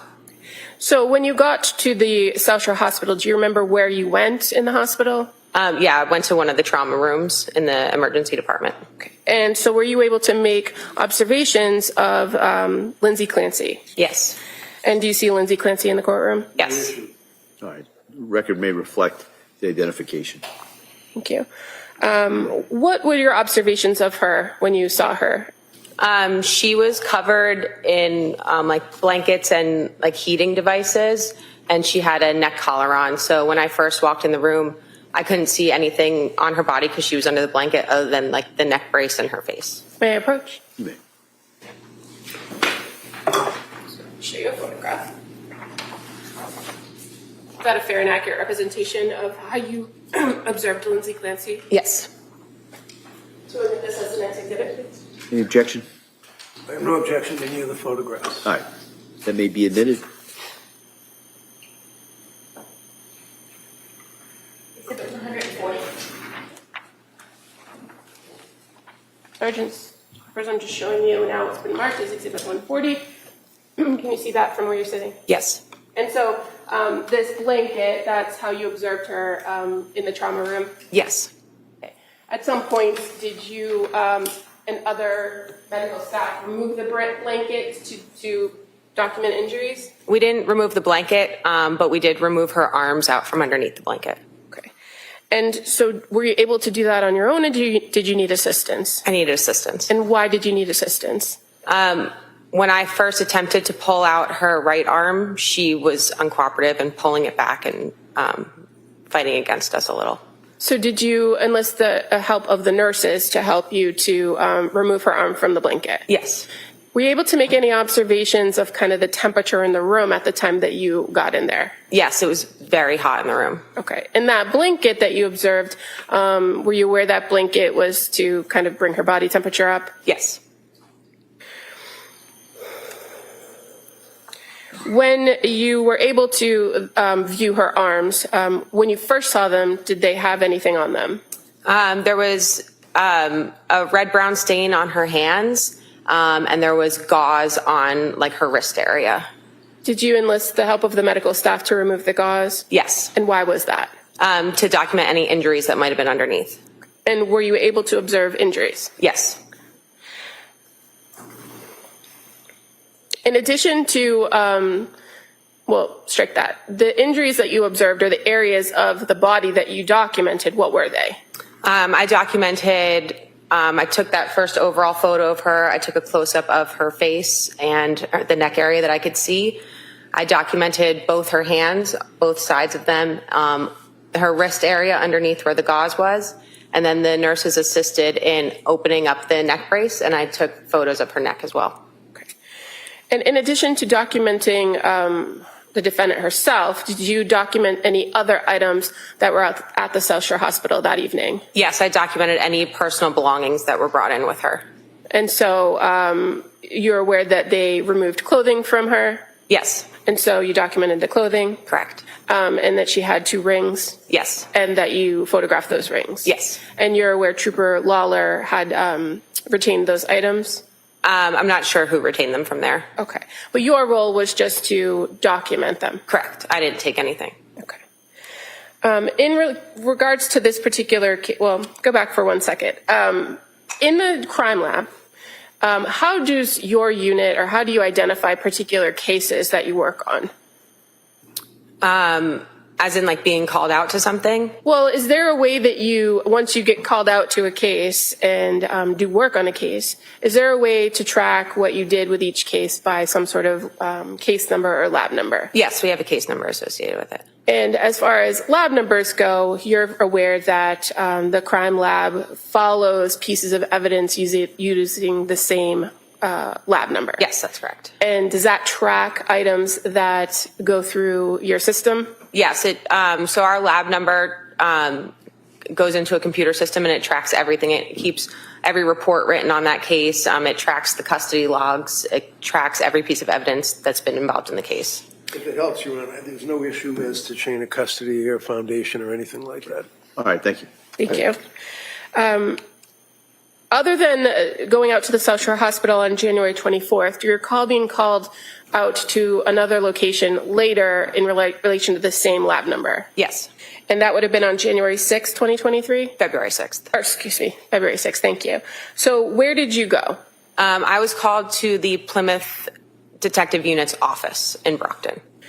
And did you meet or speak with one of the troopers from that office? Yes, I did. Trooper Rabbit. Trooper Rabbit. And what did he ask you to do on that day? He asked me to photograph a bag of medication and some documents that were inside that bag that had been brought to their office. Okay.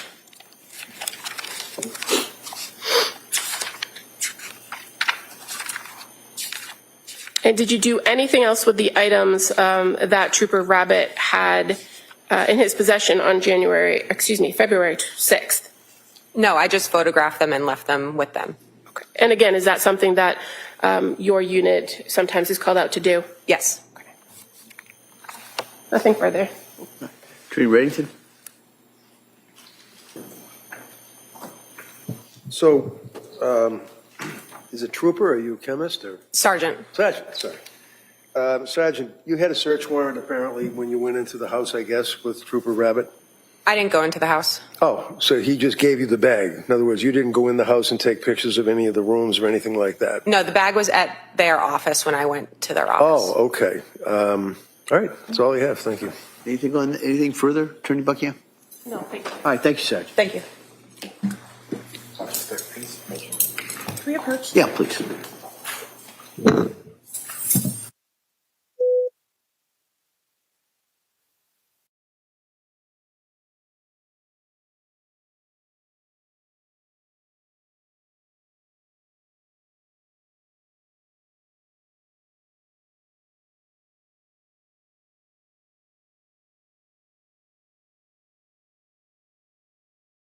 At this point, and so I'm going to ask you to go back. We'll get you back in here in a short while. Okay, thank you. Court, all rise. First, please go to the notebooks. Please among yourselves.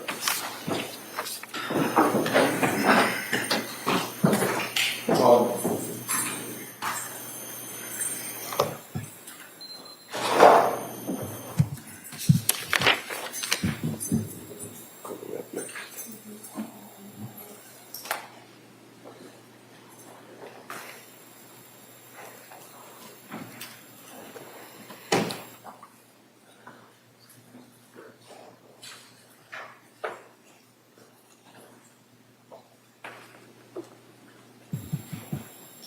Jurors have exited the court. This court's in session. Please be seated. All right, so we'll be in recess on this matter at this time. Thank you. Court is back in session. You may be seated. Your Honor, for the purpose of the record, we return back to the matter of Commonwealth versus Lindsay Clancy. All parties are present, including the defendant, excluding the jury. All right, counsel, we ready for the jury? Yes, Your Honor. All right. Officer will have the jury.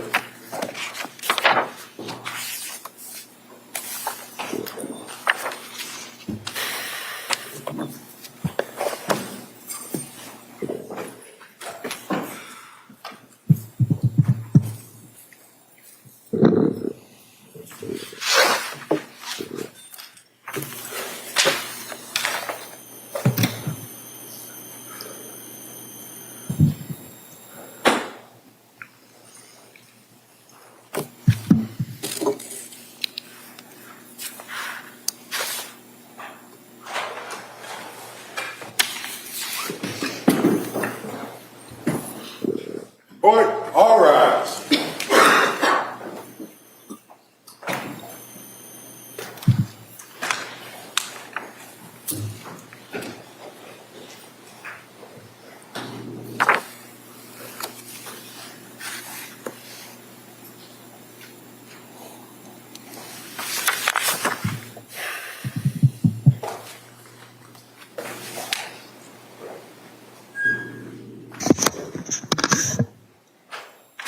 This court's now in session. Be seated, please.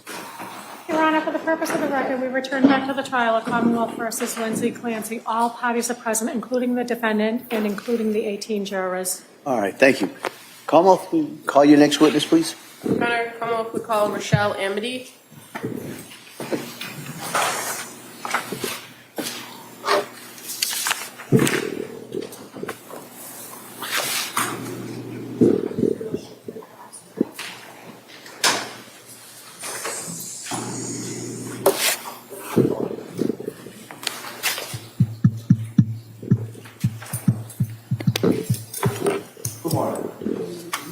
Here, raise your right hand to the clerk, please. Good morning. Do you solemnly swear that the testimony of the evidence you should give to the jury and not having to see it on the law and then Thank you. Watch your step, please. Hey, good morning. Good morning. Inquire? Yes, counsel, please. Thank you. Good morning. Morning. Could you please tell the jurors your first and last name? Rachelle Amede, Do you mind spelling your first name for the record? R-A-C-H-E-L-L-E. Last name is A-M-E-D-E. Thank you. And how are you employed? What do you do for work? I'm a nurse at Brigham and Women's Hospital, the trauma surgical ICU. How long have you been a nurse? Almost 27 years. And can you tell us a little bit about your educational background? I have a bachelor's in nursing from Salem State University. And how long have you worked at Brigham and Women's? 20 years this week. And which unit did you say you worked in? The trauma surgical ICU. How long have you worked in that unit at Brigham? 8 years. Going back to January of 2023, were you working in that same unit? Yes. And what was the shift that you normally worked? I work the night shift, which is 7 p.m. to 7 a.m. And what was your schedule like for any given week? Did you work back-to-back shifts or? I can sometimes work back-to-back shifts. Okay, but you always worked the night shift? Night shift. Okay. I'm going to draw your attention to a particular patient that you had some interaction with in January of 2023, and that was Lindsay Clancy. Do you recall treating her? Yes. And was she in that trauma surgical intensive care unit? Yes. Do you remember the first time you interacted with her? Yes, I got her. And would that have been on the first night she was there on January 24th? Yes. How did she come to your unit at the Brigham? She came from the emergency room, went to MRI, then came to the ICU to me. And were you aware that she had been seen at a local hospital? Yes. In Weymouth, the South Shore Hospital? South Shore. While you were treating her on that first night, were you the main nurse assigned to her care? Yes. And what were your responsibilities as the nurse assigned to her care on that first night?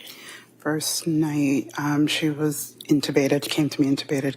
We had to maintain her blood pressure at a certain number, just care, regular nursing care. Okay, and were you aware that she was on what's called a 1-to-1? Yes. What does that mean?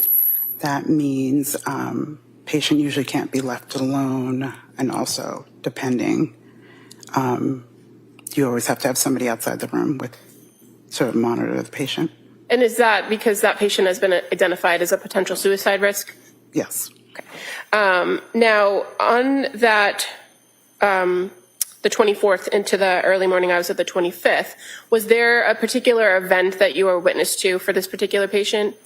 She coded. What does that mean? Means her blood pressure dropped for her.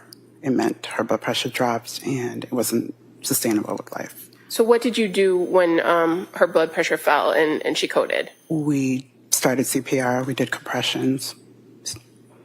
And this event occurred approximately at 3:30 in the morning, correct? Yes. Was she eventually stabilized after that code? She was. And did they do something as far as intervention to try to maintain her blood pressure? We increased her pressors. We added 2 more pressors. She was already on 2. They placed chest tubes in, started what we call a massive blood transfusion protocol. And did this all occur in the trauma surgical intensive care unit, or did she have to be taken to a different unit? No, it all occurred in her room. And other than medical staff that was treating her that particular night, did you observe anybody else present? She had 2 police officers outside the room. Okay, and so did they remain outside the room for the duration? Always outside the room, yes.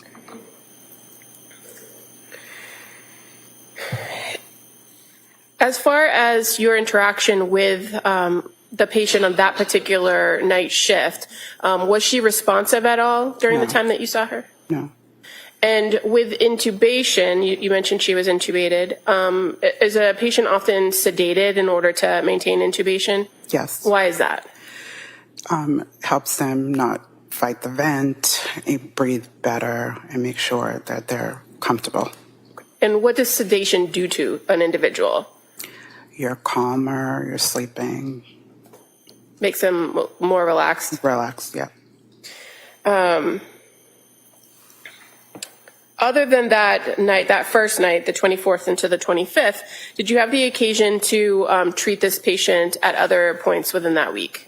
Yes, I have. And I'm going to draw your attention to January 26th of 2023. Do you recall interacting with her on that day? Yes. And is it fair to say that on the 26th she was still intubated? She was. And under sedation? Yes. Well, during this time period on the 26th, was she arousable, meaning could you initiate some communication with her? Some, yes. And were you able to kind of give her commands in order to care for her that she was able to follow? Yes. And when I say able to follow, obviously... Simple, commands. What kinds of like, can you commands? squeeze my hand? Can you wiggle your toes? Just basic neuro check to just make sure she's alert and she's able to follow, understand what you're saying to her. And for this particular patient, you're aware that she presented with a spinal injury, correct? Correct. And so movement of the lower extremities was not something that she did? Correct. But did you observe her to move her head around and move her arms around? Yes. Now, you also had the occasion to treat her in the overnight shift of January 28th of 2023, correct? Yes. And during that time, she was also still intubated? I believe so. I'm not sure. I've had her both intubated and Okay. extubated. While she was still intubated, did you have a system that you could use to communicate with her? Yes, board. We have a whiteboard or clipboard that sometimes patients can write on. Did you observe her to utilize that whiteboard to write on it? Yes. And at this point, when she's writing on the board, her eyes are open and she's responsive. Yes. And she's able to tell you how she's feeling, correct? Yes. And fair to say she used that whiteboard to tell you she was confused and that she couldn't feel her lower extremities. Yes. And do you recall her complaining of having pain? I don't recall.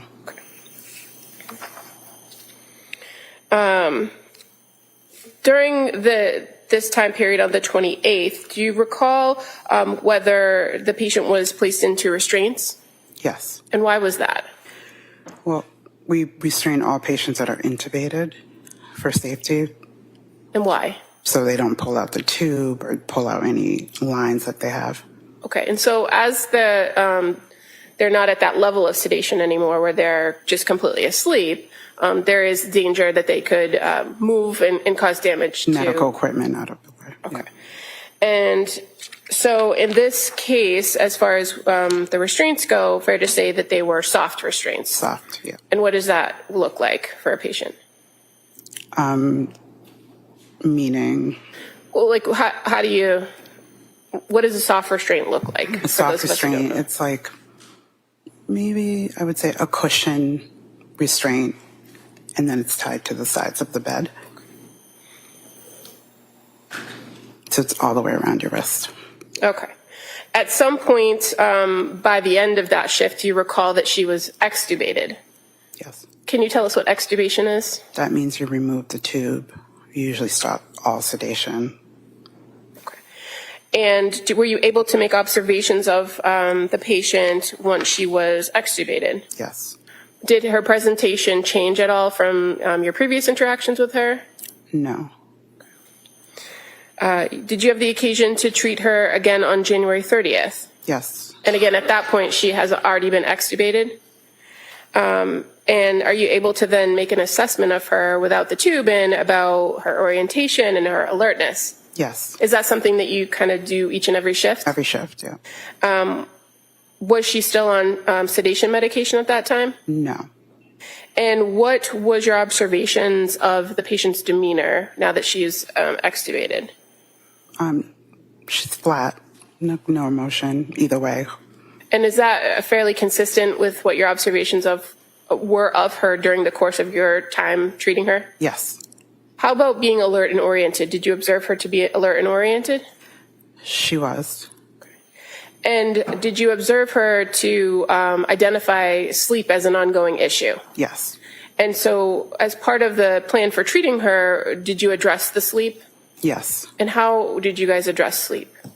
The plan was to start the first sleeping medication for her. I don't remember exactly which one. And then wait a couple hours, see if it worked. And if not, try another medication. Okay, and this actually occurred over the course of a few days, Few correct? days, yeah.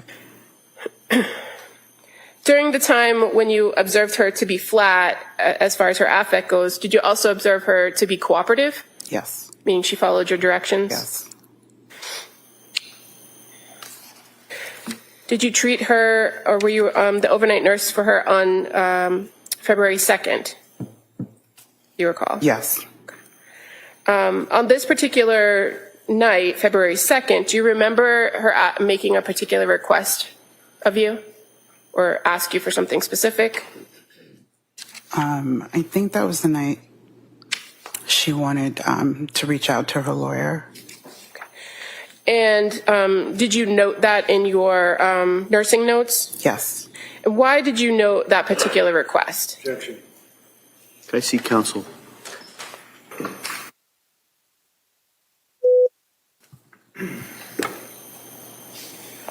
Yeah, counsel, go ahead. Thank you. So on this particular night, the 2nd, she made a request of you for her lawyer, correct? Yes. Was that something she had asked you before? No. And so did you think it was something worth noting? Yes. Why would you note something like that? Because that was the first time she referred to anything going on with the case. So okay, and so you had the occasion after she was extubated to have some casual conversation with her, correct? Yes. Okay. And this was not a conversation you'd had before? No. What did you do when she made that request? What was your response? I sent what we call a consult to the social worker in order to coordinate reaching out to her lawyer.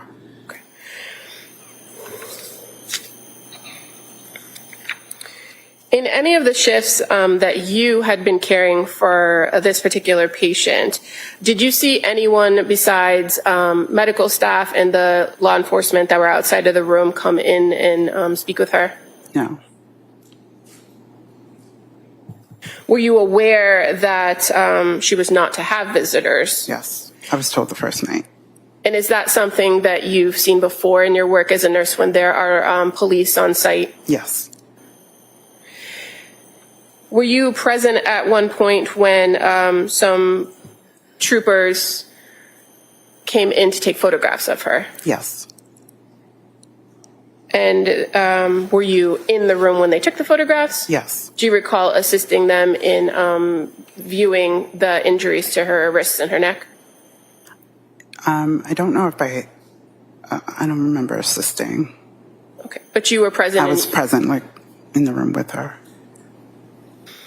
And fair to say, your contact ended with this patient on February 3rd when she was transferred off of the trauma surgical ICU unit. Yes. So, one moment. Sure.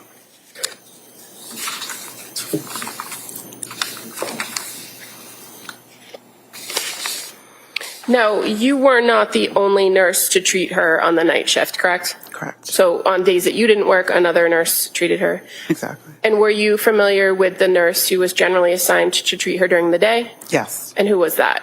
Meghan Collins. Meghan Collins. Mm-hmm. And is it fair to say that with the law enforcement presence and this patient's particular situation, the amount of medical staff that were treating her on a regular basis was fairly limited? Correct. Meaning it was the same Yes. people all the time? Mm-hmm. Okay, thank you.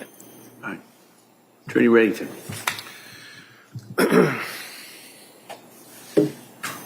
Morning. Morning.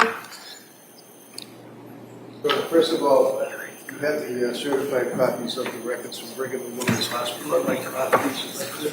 All right. Commonwealth, any objection?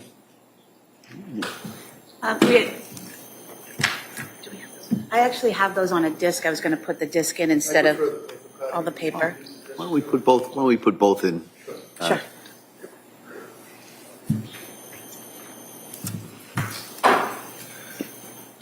We could do A and B. 141 A and B. Thank you.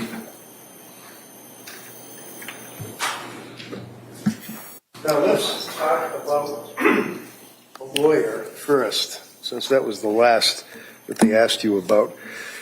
And correct me if I'm wrong on any of these dates or facts. She was admitted on the 24th of January. Is that correct? Yes. And do you have a memory as to approximately what time was it in the evening? Well, she got to the ICU, it was around 3. Okay. You're very soft-spoken. Sorry. If you can just keep your voice up so all the jurors can hear you. She got to the ICU around 3 a.m. Thank you. And she came by med flight? She came to me from MRI. And MRI obviously would be when you're taking the pictures. Picture, yeah. And that would be on the 24th of January in the early morning hours, correct? I think it went into the 25th. Into the 25th? I think so. Counsel asked you about the whiteboard that she would write on. And I think it was, again, if I'm wrong, correct me, was it January 28th that she used for the first time the whiteboard to communicate? Yes. And the whiteboard basically is just a whiteboard, and, Yeah. and you write on it. Is that correct? Erasable. And she was not able to speak because she was intubated, right? Yes. And she was in the restraints that you've described as well, right? Right. Moving forward, January 28, 29, 30, into February 1st, February 2nd. It was on February 2nd that counsel asked you about her asking to reach out to her lawyer, correct? Yes. And do you know who her lawyer was at that time? No. Had you seen him before? No. Did you know, is his name Attorney Gelb? No. Make any reference to you? No. Do you know that whether or not she had conversation with Attorney Gelb regarding her status as being under arrest by the numerous police that were guarding the room? I don't. Do you know whether or not she was ever able to talk to Attorney Gelb, or did you refer her to the social worker people? I put in a consult for the social worker. Okay, thank you. When she was admitted on the 24th, would you agree that she was in the state of cardiac arrest shortly thereafter? Shortly after arriving to me. So I'm looking at the medical records that have been introduced for the jurors, and I'm referencing on page 18, if I may.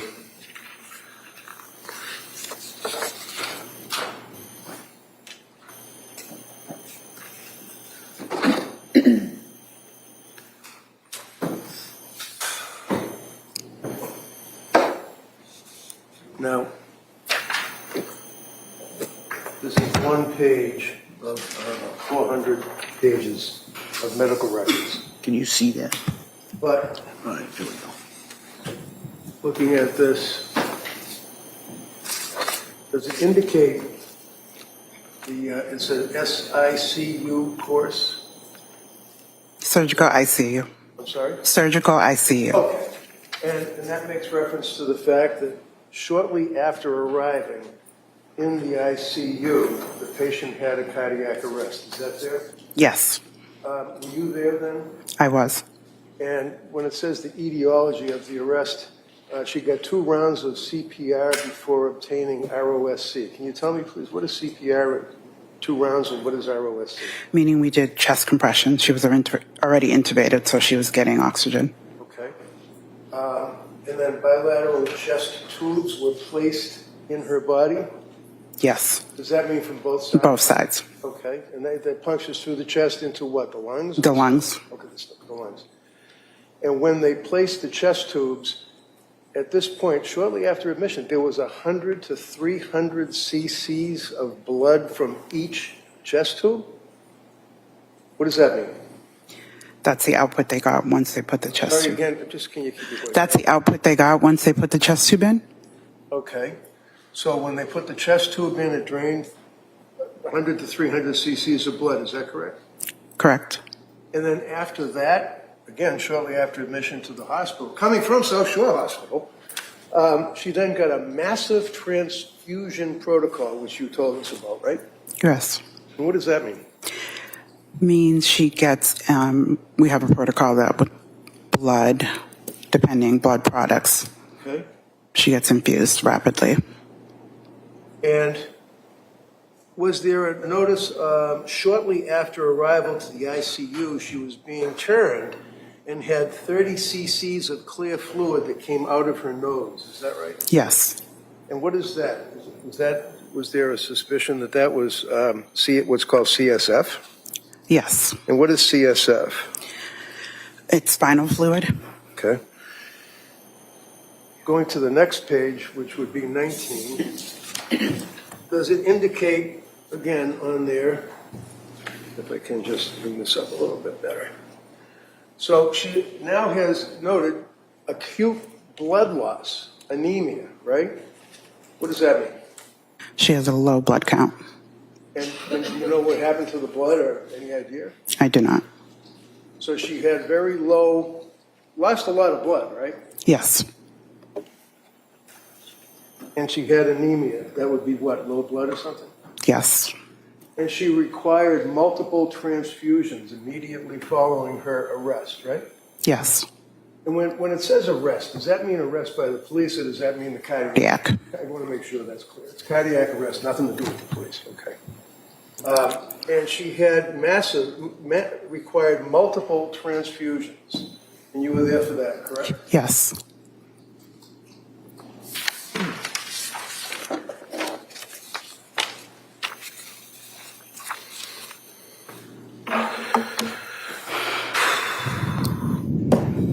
Were you aware of the extent of after you had the after you had the MRIs and the CAT scans, were you aware as the lead nurse or treating nurse as to what the extent of her injuries were?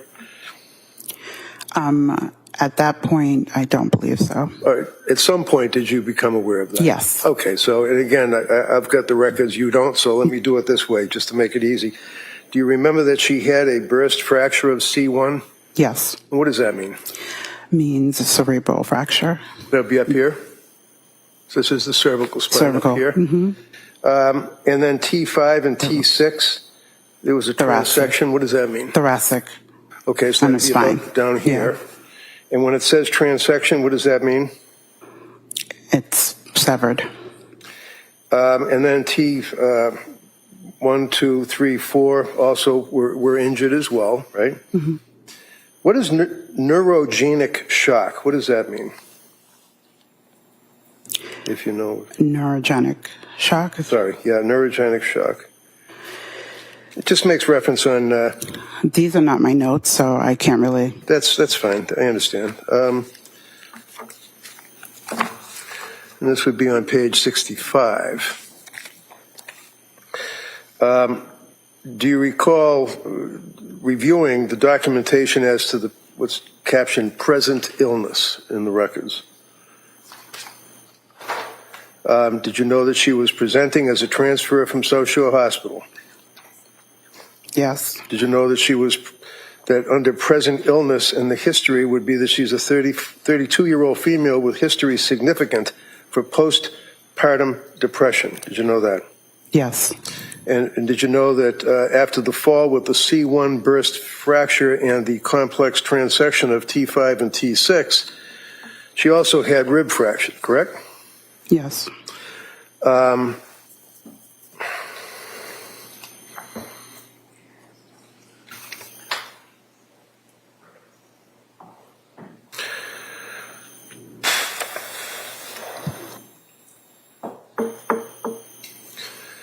On page 66, that would make reference to the time frame going into the 25th, on the 25th, that she was reacting to painful stimuli, right? Yes. And that basically means that she's not conscious, if you will, but she's able to react to... If you cause pain. Yeah.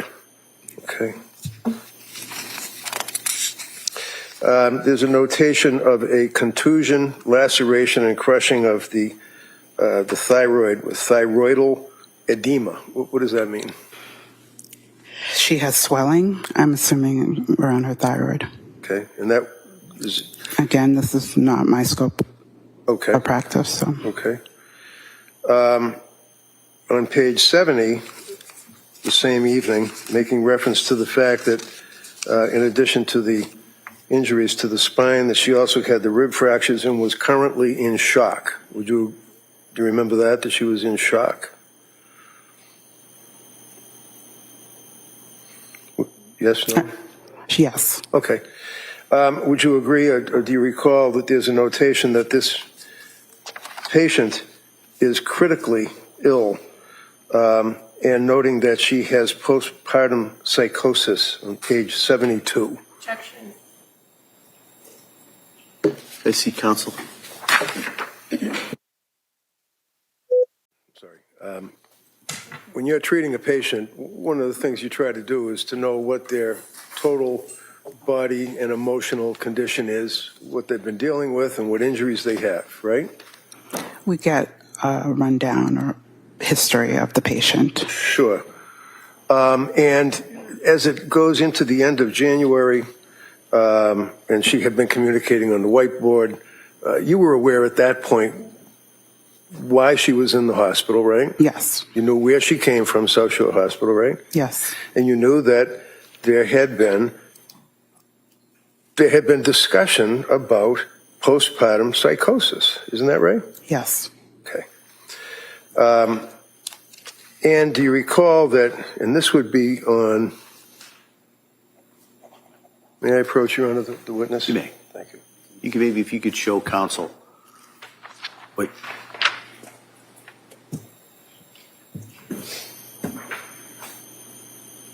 I want the date and the time. Okay, and the lawyer, legal team.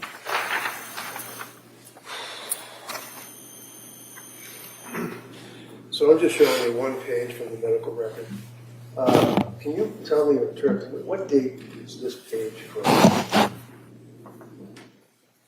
125. January 25. If I'd ask you if you keep your voice, at least speak in the. Oh, sorry. Yeah. No, thank you. January 25th, Okay, does it say what time?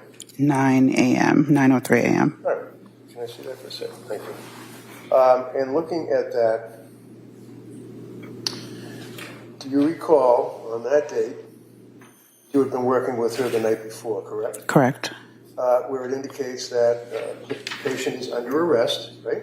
Yes. And there are police officers at her bedside. Right? Outside the room. Well, it says at her bedside on the record, doesn't it? In the record, but I'm saying And the night before, they were outside her room. outside the room. You were not there during the day, apparently, right? Correct. Okay. And there's a difference from you guys as far as your medical records. If the police officer is at the bedside as opposed to sitting in a chair in the hallway outside the room. Right? Yes. Okay. So indicating police officer at her bedside, we will involve the social work and legal teams, right? Yes. Okay.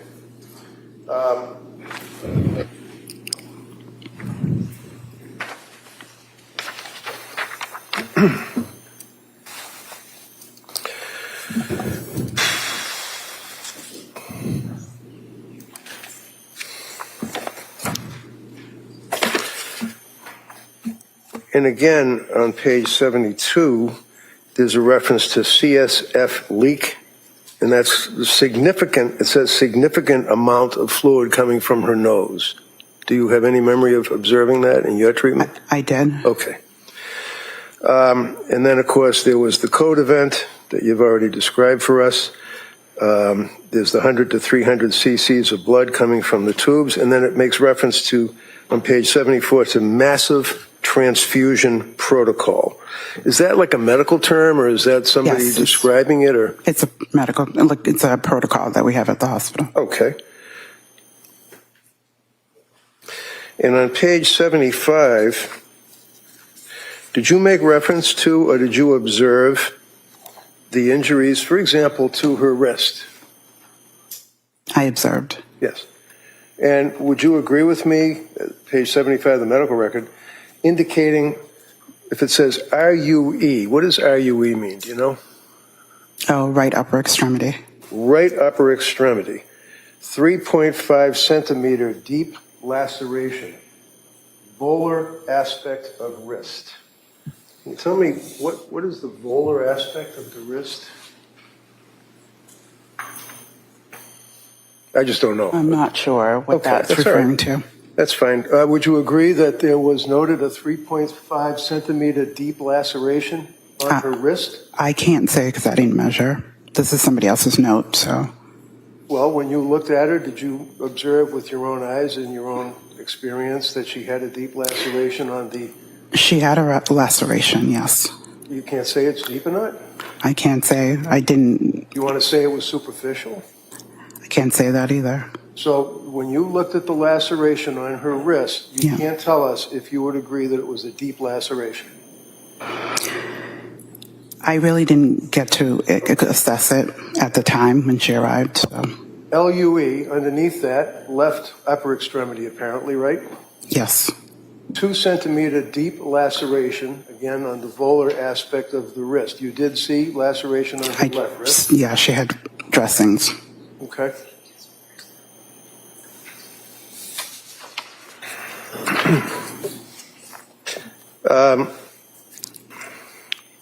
And when she was admitted, she had the core temperature of 82 degrees. Is that correct? If that's what's noted. All right. Do you remember, did they use a bear claw or something like that? What is it they call it? They put A bear hugger? Bear hugger. They put a bear hugger blanket on them. And when I say them, I mean people that have a Low temperature to warm them up. it hopefully raises the temp, right? Yeah. And then if it has warm intravenous IVF, that would be putting warm saline in the body? Yes, through an IV. All right, all with an effort to try to get the temperature up, right? Yeah. And her core temperature was 82 degrees even after she was at the South Shore Hospital and underneath the bear thing and all that, and still? If that's what's noted. Yeah. Again, that's not my note. That's pretty low, isn't it? It is.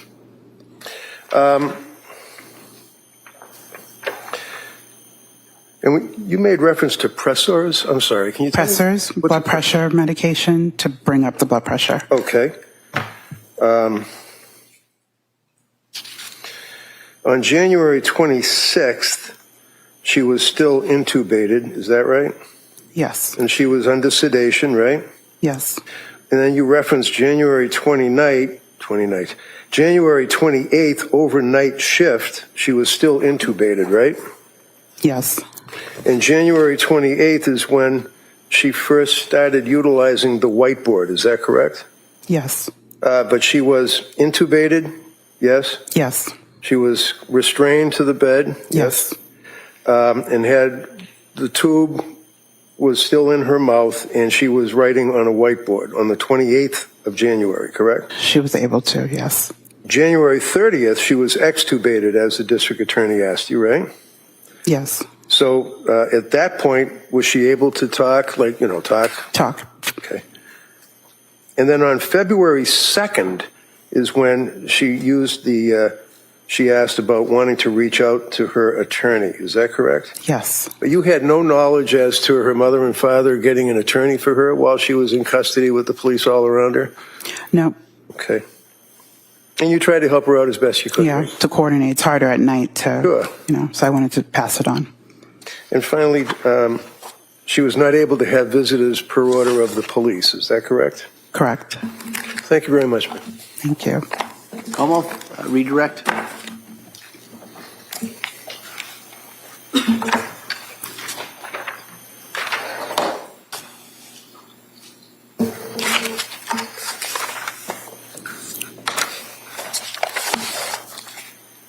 Ms. Amede, the first time that Ms. Clancy, the defendant, the patient, used a whiteboard with you was on January 28th, correct? Yes. You're not aware of if she used that tool with other nurses on other shifts, No. were you? No.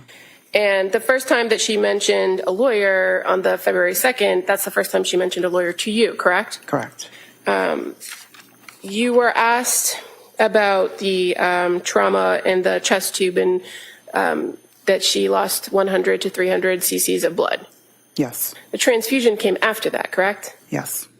And fair to say the course of her treatment coming to Brigham was that she first came in through the emergency department, correct? Yes. Then she was sent for an MRI. Yes. And then she came to the trauma surgery, correct? Yes.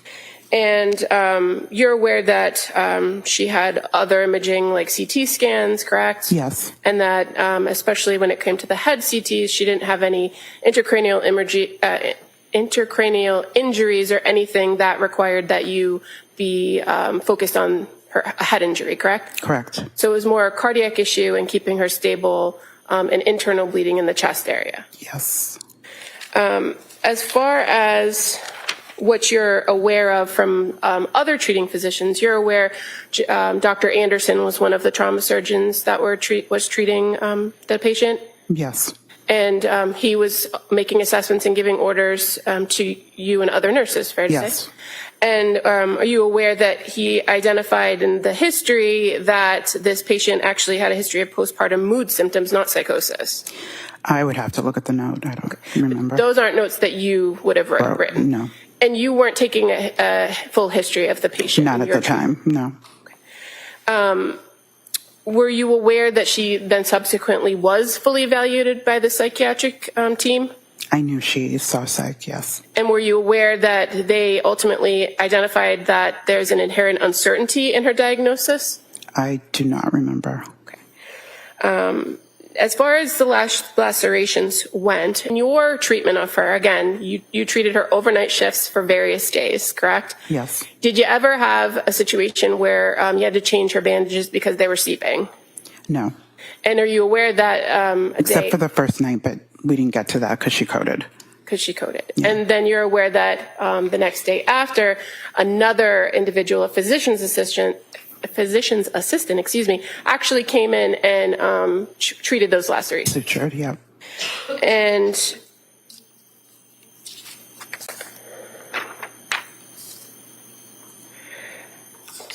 as far as Dr. Anderson goes, were you aware that on January 25th, he noted that the lacerations to her neck and wrists were very superficial and didn't require treatment at that time? I was not aware. Don't remember that note. Would you,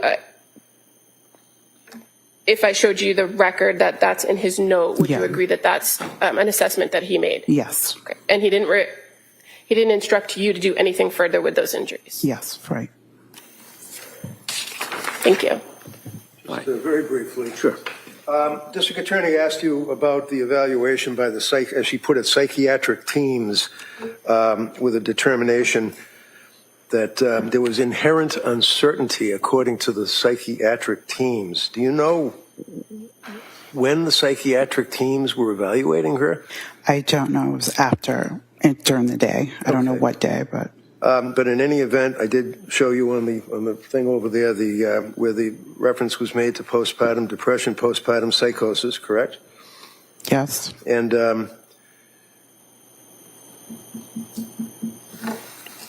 that's all I have. Thank you, ma'am. Anything further? No, thank you. All right, thank you, ma'am. Let me sit down. Thank you, ma'am.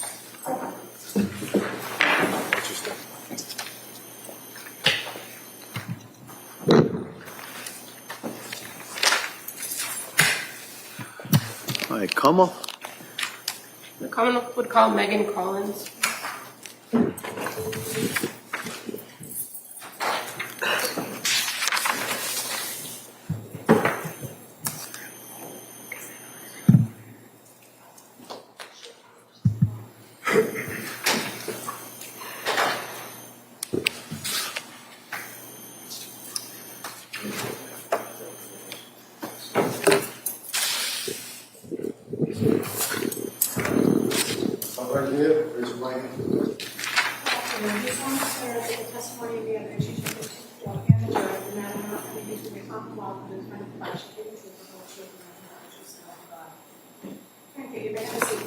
I'll just step, please. Hi, good afternoon. Hi. Ask you to speak into that microphone. Keep your voice up. Okay. All right. Tree Buckingham, please. Thank you. Good afternoon. Hi. Can you please tell the jury your first and last name? Meghan Collins. Would you mind spelling your first name for the record? Meghan. And- Collins. Collins. Thank you. And what do you do for work? I'm an ICU nurse. And how long have you been a nurse? 11 years. And did you go to school for that? Yes. Where'd you go? Sacred Heart. What hospital do you currently work at? Brigham and Women's. And how long have you worked there? 8 years. In January of 2023, what unit were you working on at the Brigham? The trauma surgical ICU. Did you work a particular shift? I did. And what shift was that? 7A to 7P. So 7 a.m. to 7 p.m.? And you just have to answer out loud, sorry. Okay, yes. I'm going to draw your attention to a particular patient that was treated there beginning on January 24th, Lindsay Clancy. Are you familiar with that patient? Yes. Were you a nurse that was treating her during the day shift while she was in the ICU? I was. Are you aware that she arrived at that Brigham Hospital on January 24th of 2023? When she was admitted to our ICU, it was overnight. So as far as the hospital, do you know when she arrived at the hospital? I believe the evening prior. And you, a patient who comes to your hospital doesn't automatically come to the ICU, correct? That's correct. Where do they go first, usually? The emergency room. And you're aware this particular patient actually went through a local hospital before being transferred to the emergency department at Brigham and then to the ICU, correct? Correct. And so when you interacted with her, she had already been at the ICU unit for that night shift. Is that fair to say? Correct. Interacted. She was intubated when she arrived.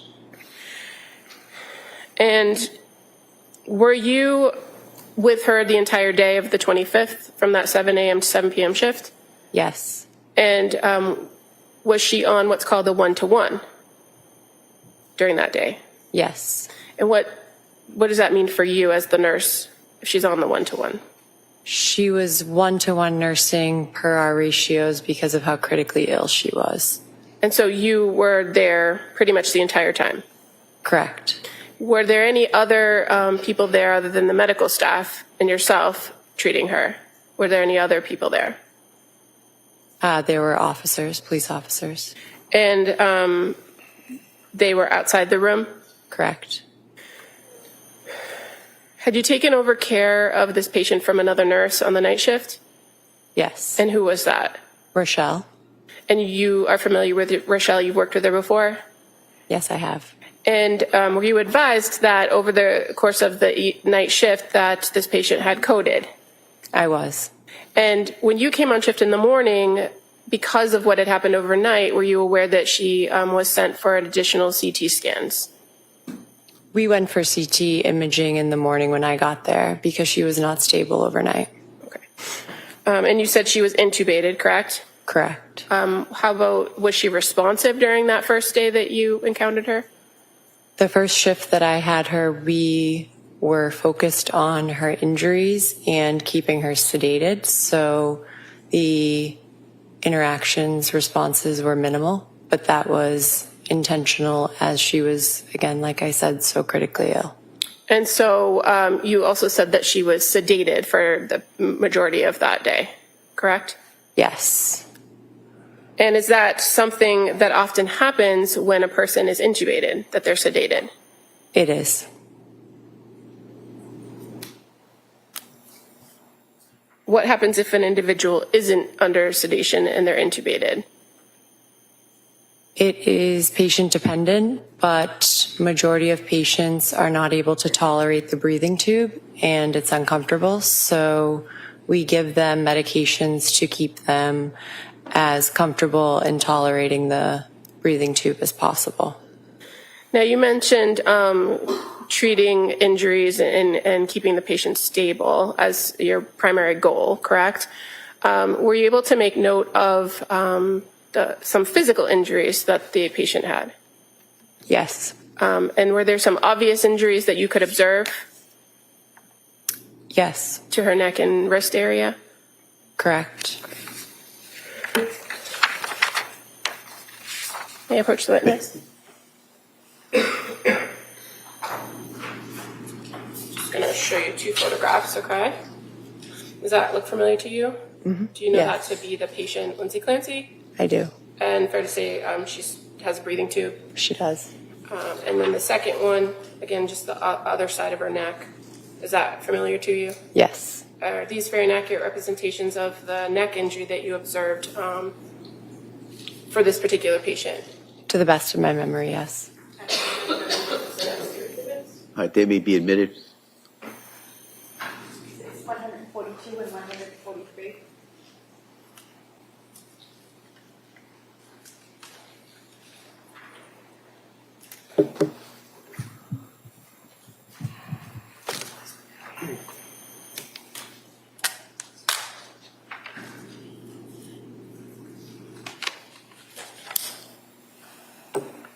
I'm going to show you on the screen what's been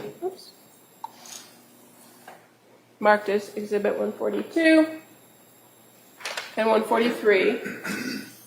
And you said that's, to the best of your memory, what the injuries on her neck look like, correct? That's correct. And during your treatment of her, did those injuries require constant attention? They required dressing changes. It did not require constant attention. She had multiple injuries.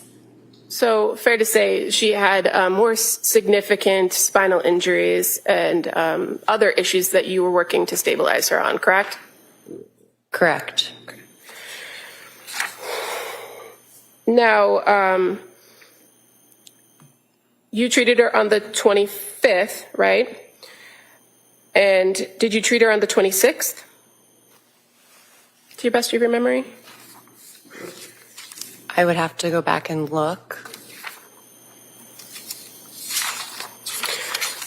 I don't have a problem if she leads her with records, if she does.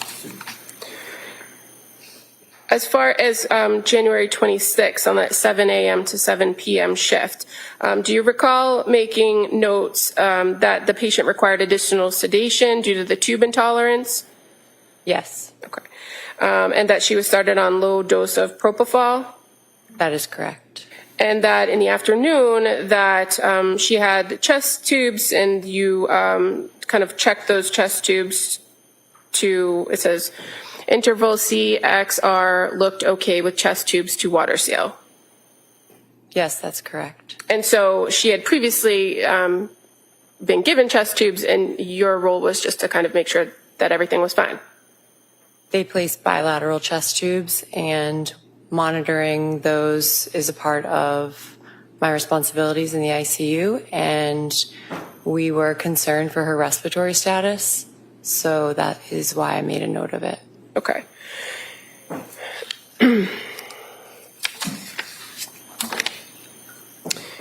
And as far as the injuries that were a part of your assessment of her, fair to say on January 29th, you also were treating her that day from 7 a.m. to 7 p.m. and you made a note where you identified injuries, right?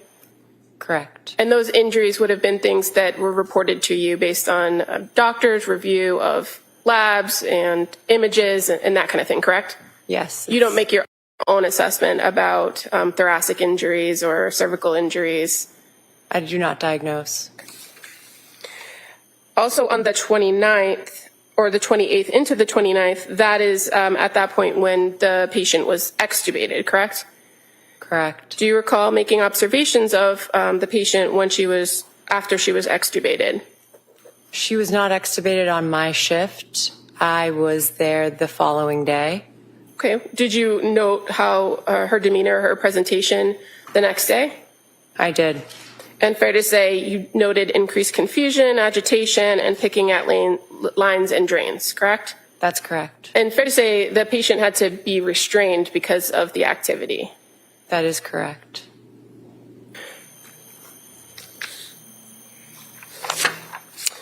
Is that something that you often see when patients come out of intubation, that when they're extubated that they exhibit signs of confusion or delirium? Yes, it's called ICU delirium. And over the course of the next few days in your interactions with her, did you see that delirium decline or decrease? Yes, it was a multimodal approach to manage the delirium, agitation, and it did get better and it did improve. And fair to say during the time that you were treating this particular patient, there was also sleep issues that were part of the treatment plan? That is correct. And on January 29th and January 30th of 2023, were you present when the psych consult team came in to speak with the defendant? Yes, I was. Okay. What was the purpose of you being present? The purpose is we had consulted the psychiatry team to evaluate and determine capacity, and my role is as the ICU nurse is advocacy on behalf of the patient and to alert the providers if there's any changes in the mental status. Now, when they came in and you said advocate for their position, you're aware that the patient was looking to change her healthcare proxy, correct? The patient was changing her healthcare proxy. That is correct. And that there has to be an evaluation to determine whether she's of a particular mental status and medically able to make that decision on her own. Is that fair to say? Yes. And do you recall who was present other than yourself and the psych doctors, the doctors from the psychiatric unit? There was the social worker, myself, and her lawyer was present.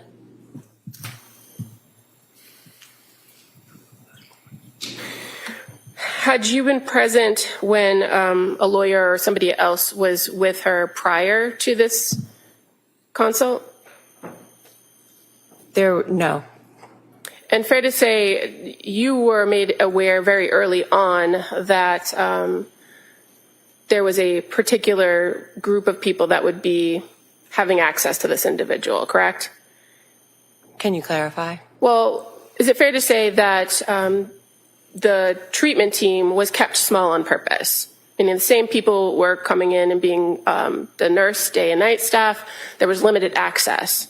Is that fair to say? It was kept to a smaller team, but that was also protection of privacy for the patient. And during the course of time when she's on the ICU, which is between the 24th to February 3rd, there's always law enforcement posted outside the room, correct? Yes, and it was because she was... Well, I'm just asking you if there were law enforcement. There was. Okay. Do you recall having to check with the nursing director and the legal team at the hospital to make sure that it was permissible to allow anyone in besides medical staff? Yes, that's standard protocol. Okay.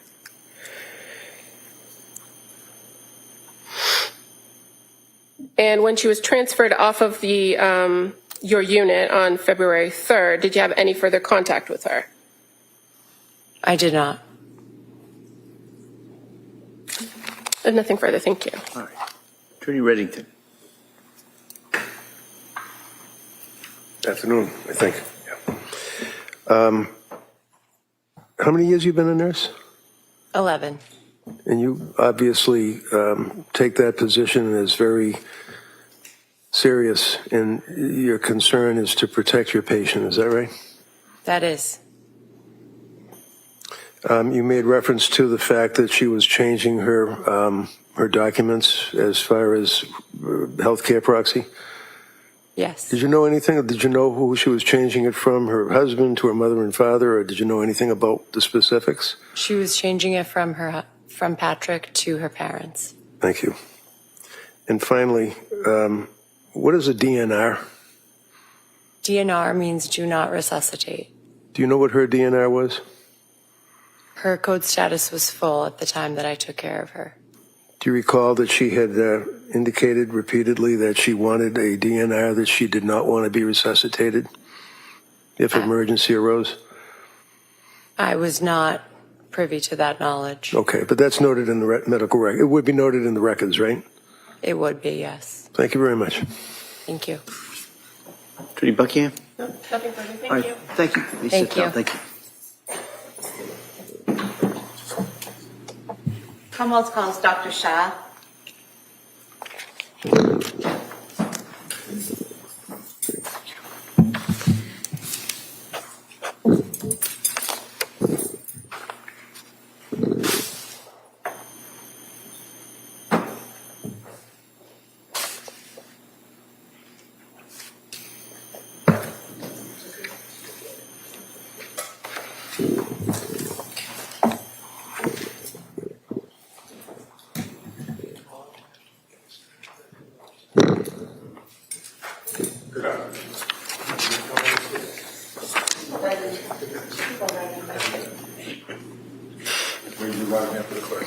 Afternoon, you solemnly swear that the testimony and the evidence you shall give to the court and the jury in the matter now before in the Commonwealth will be tonight the last year, with the whole truth and nothing but the truth, so help you God. I do.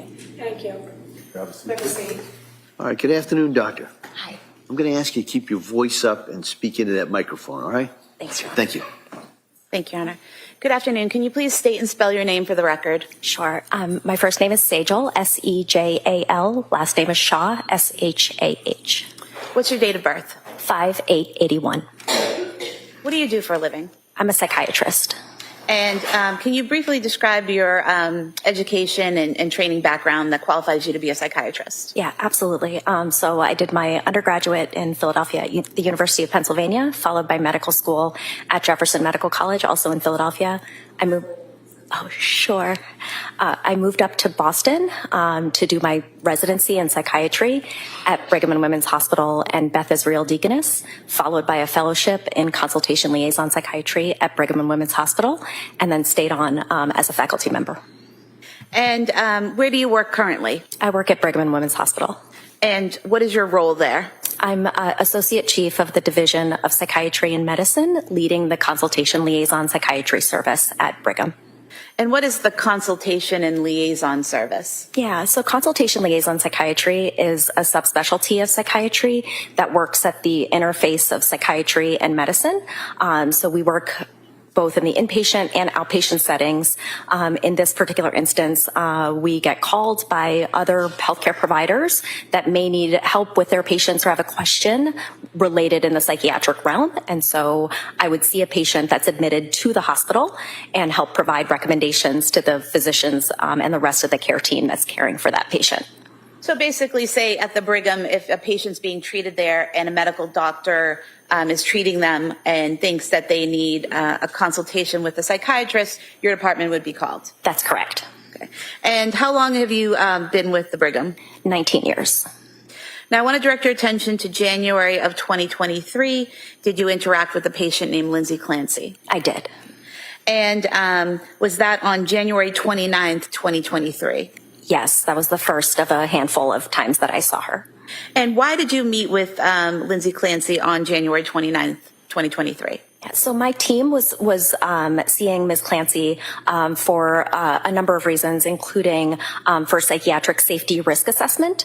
She had come in reporting a suicide attempt, which is a common reason why my team would be called, is to continue to ensure that patients are safe when they're in the hospital. So we make recommendations about kind of safety status, what can we do to help keep a patient safe, but then we also make recommendations related to medications. So that's why my team was following her. So that was one of the reasons why I saw her on the 29th, is to continue that assessment. I was also called to ask I was asked a new question that day, a consult question on whether she was able to make the decision to change her healthcare proxy from her, at the time, husband to her parents. And when you consult to help determine whether someone's capable of making a decision like that, changing their healthcare proxy, are you evaluating their medical decision-making capacity? That's correct. Okay. How do you go about doing that? So there's generally 4 parts to medical decision-making capacity. The first is whether somebody's able to voice a choice and whether that choice is consistent over time. The second is whether they understand the situation under which they're making that choice. The third part is appreciation of the risks and benefits.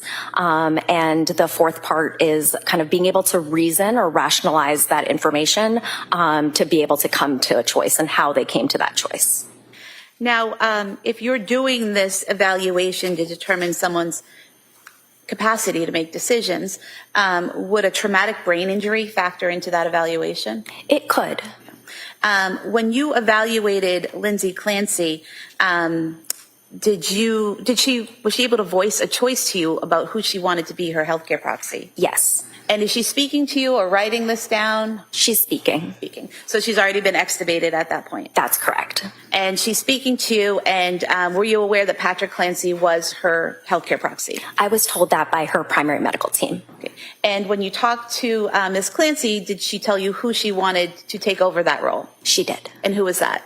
Both her parents. And you talked about that needing to be a consistent choice. How did you ensure that was a consistent choice with her? Yeah, so we waited to make the change from Patrick Clancy to her parents until the next day for a variety of reasons. We wanted to ensure that that choice was consistent over time, and especially because the day that I saw her, she had just gone through some pretty major medical events, including she had a major spine surgery, a decompression and a fusion. She had gone through some oxygen desaturation hallucinations overnight, so was not breathing as well. Her heart rate was up, all of which then led to her being what we call delirious. She was confused overnight to the point where she asked her nurse, "Am I delirious?" And she was also experiencing some visual hallucinations. So that was one of the reasons why I was called in, to make sure that she was able to make that decision to change her healthcare proxy. And then in addition, the team had also voiced, concerns that she had come in after a reported suicide attempt. And so making sure that she was able to make that decision of sound mind. And so we actually waited until the next day when she could be reassessed. At that point, her delirium had cleared, and she was continuing to make that consistent choice to change her healthcare proxy to her parents. And in fact, you noted in the medical records that the hallucinations were part of an issue with oxygen. It could be. That could be one of the reasons. Delirium is usually due to a variety of different medical reasons, and oxygen desaturation could be one of them. She had also just recently had anesthesia related to a surgery that she had on her spine, so that could be another reason. And then her heart rate was also actually quite elevated, so that could be another reason. Is it common for patients who are just coming off of anesthesia from surgery, who have an issue with oxygen and other medical issues that you described, to have visual hallucinations? They can. It's not that everybody does, but they can. And delirium can be quite common after surgery, and particularly anesthesia. And those hallucinations that she was having, those were resolved by the next day. They were over by the next day, correct? That's correct. And her choice to change her healthcare proxy to her parents was consistent the following day, correct? That's right. You also talked about the patient has to understand the risks and benefits of the decision, correct? That's correct. How do you make sure the patient understands that? Yeah, so one of the things we do is really ask patients to take us through their thought process of why they're making that decision and what led to them making that decision at that moment in time. So we're able to kind of see their thought process and ensure that they're understanding, what it means to remove one person and add another. And what was Ms. Clancy's thought process in explaining that to you? Yeah, she was saying that her parents were quite supportive to her, and that she was thinking that she would have to change her healthcare proxy from her husband to somebody else. And we didn't necessarily go into the reasons as to, why she would have to change it, but she explained that she was very close with her parents. They would see each other frequently, given that they lived in close geographic proximity, and that she felt that they were very supportive to her and would have her best interests in mind should we need to invoke the healthcare proxy, or that if she couldn't make her own medical decisions. So was there a concern on her part that her husband wouldn't have her best interests in mind at that point in time? Sustained. You also talked about the patient. You have to make sure the patient's thinking about the information rationally. How do you go about doing that? Yeah, so one of the things we do is really ensure that the patient understands the situation and all of the kind of parts around it. So this comes into play much more when it's about a specific medical intervention, like an invasive medical procedure, or something like an amputation or a surgery. With a healthcare proxy, one of the things you want to make sure is that the person that they want to change their healthcare proxy to or appoint as their healthcare proxy makes sense in the context of their life. And Ms. Clancy was able to talk about how her parents were quite involved in her life. And so that's one of the things that we would assess. Okay. And then the last thing was making sure the patient understands the risk if the change doesn't happen. Mm-hmm. Did you go over that with Ms. Clancy, and how did you do that? Yeah, I did go over that with her. We talked a little bit about how it could mean that she would not have a healthcare proxy were she not to appoint her parents. And so we went through that, it's always in healthcare, we always talk about how it's great to have a healthcare proxy just in case you become unable to make medical decisions, and who would you want that to be? And during this conversation with the defendant going over all these points, did you ever have difficulty understanding her? I did not. Did she ever appear to have difficulty understanding you? So the first day when I saw her on January 29th, she described herself as feeling confused, and I definitely witnessed that as well. We went through a bedside cognitive evaluation, and she definitely made some mistakes on some of the cognitive evaluation. Therefore, I did diagnose her at that time with delirium. And then she was re-evaluated the following day, and there were no issues with her understanding, and the delirium was gone, correct? That's correct. And were you aware during this evaluation that Ms. Clancy did not have a brain injury? I'm sorry, can you repeat the question? Were you aware that Ms. Clancy did not have a brain injury at that time? One of the things that we look at is any kind of relevant medical information that might be available to us. And I noticed that her Glasgow coma scale, when she was transferred to Brigham and Women's Hospital, was a 10, which would indicate that she could potentially have had a moderate brain injury. But I don't recall thinking about whether, specifically whether she had a brain injury. Were you aware that a CAT scan was done, page 110 of the records, and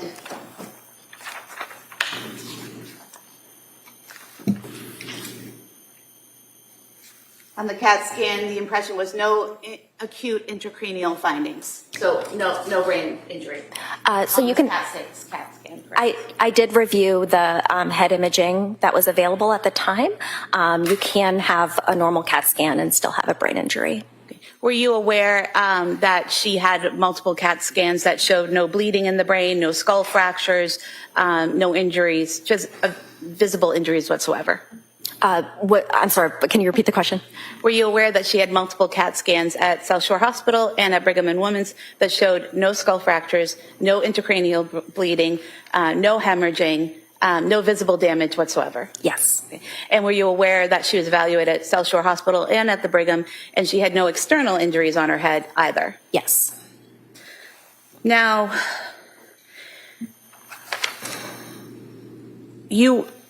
she was allowed to change her healthcare proxy to her parents, correct? That's correct. So if someone was had an injury, a brain injury, to the point where they didn't know what was going on, or they were having trouble processing or thinking, they wouldn't be allowed to change their healthcare proxy, correct? It depends to what extent. Most patients that have either a head injury or severe mental illness, let's say, just anything going on with the brain, retain the ability to make most medical decisions.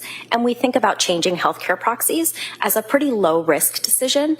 As I mentioned before, something like an amputation or a major surgery, invasive procedure is something that we would hold somebody to a higher bar. But a healthcare proxy is a pretty low risk, especially if it makes sense in terms of who they want to change it to.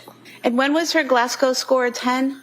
I believe it was as she was being transferred from the outside hospital to Brigham and Women's. And you're seeing her several days later, correct? Correct. And so when she was transferred from the outside hospital to Brigham, she was unconscious, correct?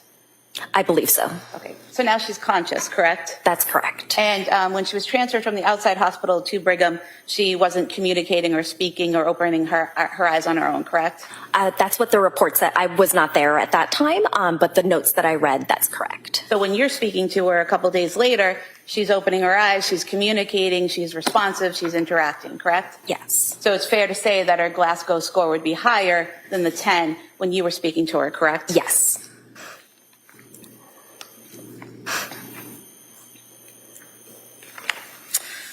Now,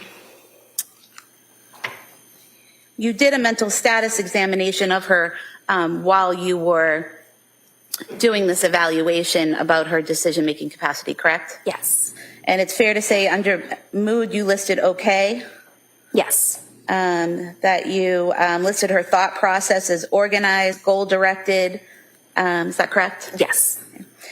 You asked her if she was having hallucinations or delusions, and she, other than those initial ones the first day, she denied those?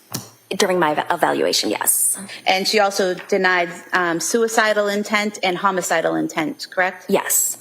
And you listed her insight and judgment as fair, correct? Yes. Her behavior was calm and cooperative? Yes. And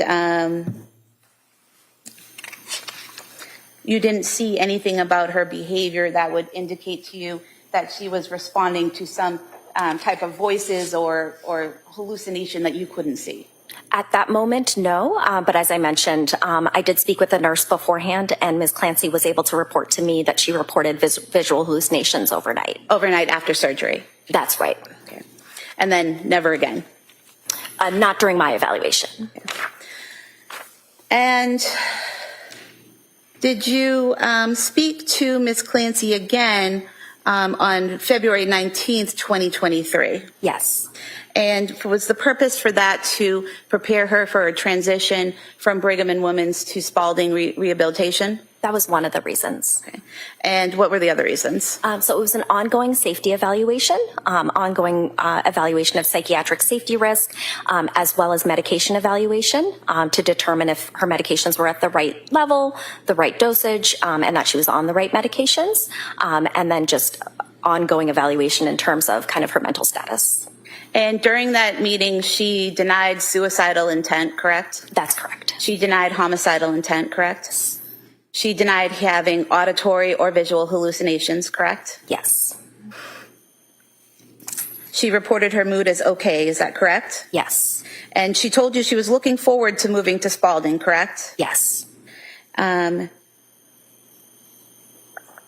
She also denied any confusion or disorientation, is that correct? Yes.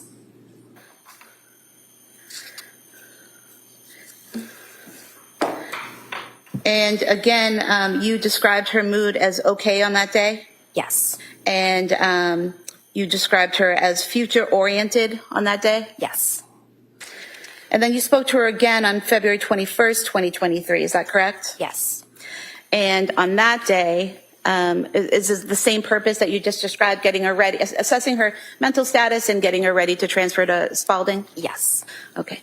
And during that time, you wrote that the patient reported feeling down about her current situation, her paralysis, and the events leading up to her hospitalization. Is that correct? Yes.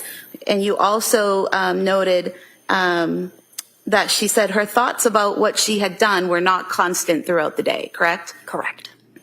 So she wasn't thinking about killing her children throughout the day, every day, correct? Correct. And she said she had no suicidal intent, no homicidal intent, correct? Correct. No auditory or visual hallucinations, correct? Correct. You also write no PI. What does PI stand for? Paranoid ideation. And there was none of that either. Correct. You also made a note, notes low mood today in the context of her physical and legal situation, but does not currently meet criteria for major depressive episode. Is that correct? Yes. So her focus seemed to be on her physical and legal situation, but being hopeful about her physical situation, her legal situation, and looking forward to going to Spalding Rehab. Yes. And then your last visit with her was February 22nd, 2023, correct? Yes. And again, she indicated she was hopeful about treatment at Spalding. Yes. She was future-oriented. Yes. And she denied suicidal ideation, homicidal ideation. Yes. She denied audio hallucination, visual hallucination, and anything else of that nature. Yes. Thank you. Attorney Reddington. Afternoon. So, Doctor, from your testimony, and correct me if I'm wrong, was she, to your opinion and your experience, an honest patient telling you what her symptoms were, if any? Objection. That's an evaluation in the psychiatric. I'll allow that question. Yes. In other words, she didn't go off and try to exaggerate to you and say, I'm seeing visions and I'm hearing voices and I'm suicidally ideated and I'm homicidally ideated. She didn't say any of those things to you, did she? No. She actually denied them, right? Correct. So this is not, in your opinion, someone who was trying to exaggerate her conditions for some legal reason, correct? No. And you obviously were in close contact with her for about a month, right? That's right. Just a couple of questions. Counsel asked you whether or not, and I think it may have been in the beginning in January, that you had difficulty understanding her. Obviously, after removing the tubes and everything else, you're able to talk with her, correct? Correct. And you knew that one of the concerns, if you will, was postpartum issues. You knew that, right? Yes. And in your experience as a psychiatrist, you're familiar with the concept of postpartum psychosis, correct? Yes. And you know that people can communicate and plan and act on plans, even if they're in the middle of a psychosis, right? Yes. You don't have to be drooling and stumbling and unable to walk and talk to be in a psychosis, do you? No. So in other words, a person can be in a psychosis and can communicate to friends, family, people, talk, correct?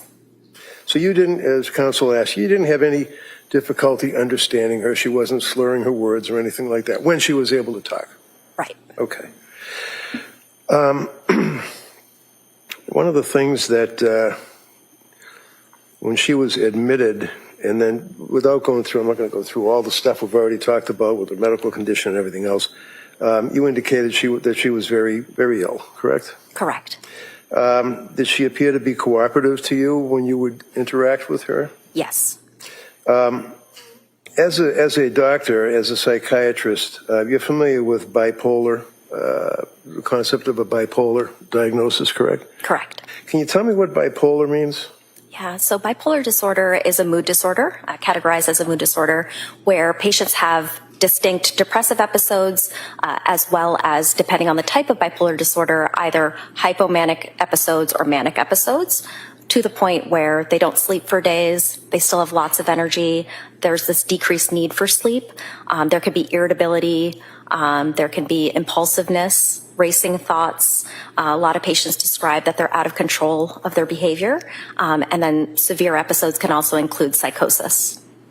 And in reference to bipolar, as you were referring to, when somebody is hypomanic, what does hypomanic mean? Yeah, it's a lesser degree of mania.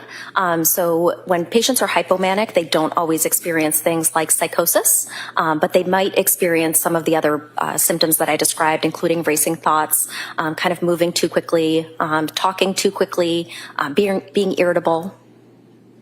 And as it relates to the hypomania, would that include things such as somebody who is getting up early in the morning and exercising, or cleaning out their house, or selling their property out of a garage and having difficulty sleeping, and they're awake all night? Yes. As a psychiatrist, one of the things you were concerned about when you were first started to deal with her, as well as when you were releasing her, if you will, is the medication that she had on board, so to speak, when she came into the hospital, right? Yes. Do you remember, and I know it's difficult to recall offhand, but do you recall the medications that she was actually under from purposes of taking her blood when it was tested? When she first came to the hospital? Yeah, if you know.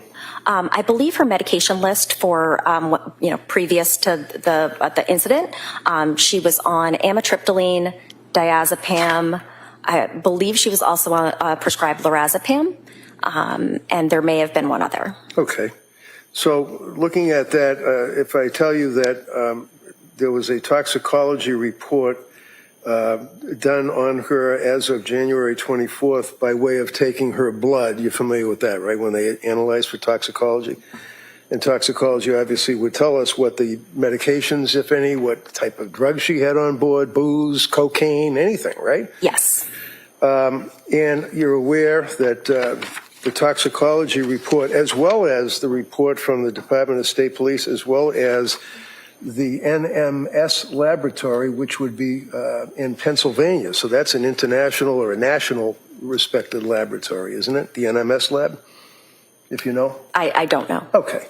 But you know that they did take her blood, they did test her blood, and it was at the state police laboratory as well as any other labs that tested it, right?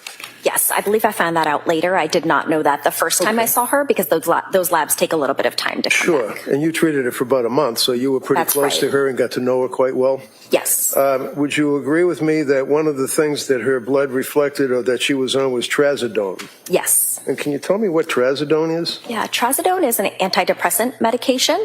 It's more often utilized as a sleep aid because of one of the side effects is sedation. And so patients that are often having difficulty sleeping are placed on trazodone.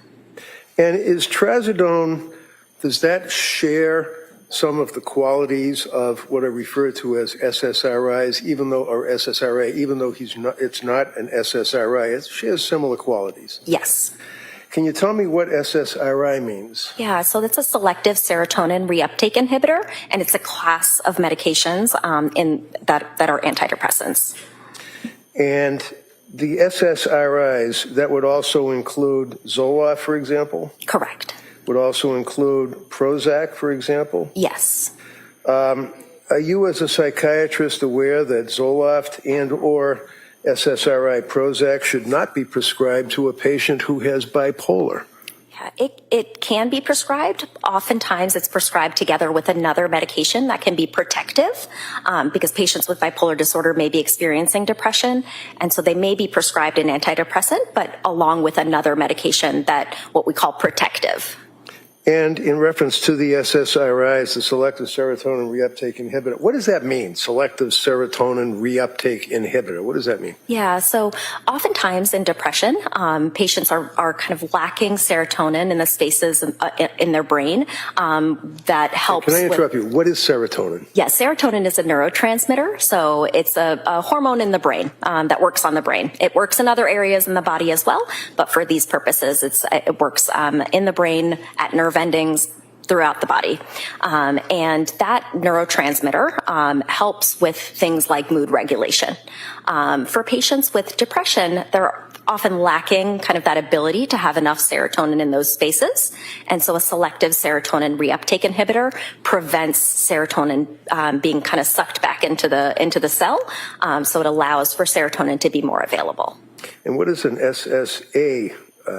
What does that mean? Antagonist? Selective serotonin antagonist. So those are medications that kind of do the opposite. Okay. And you knew, as a psychiatrist, at least looking at her history, you knew that she had been seeing psychiatrists immediately prior to her suicide attempt, correct? Correct.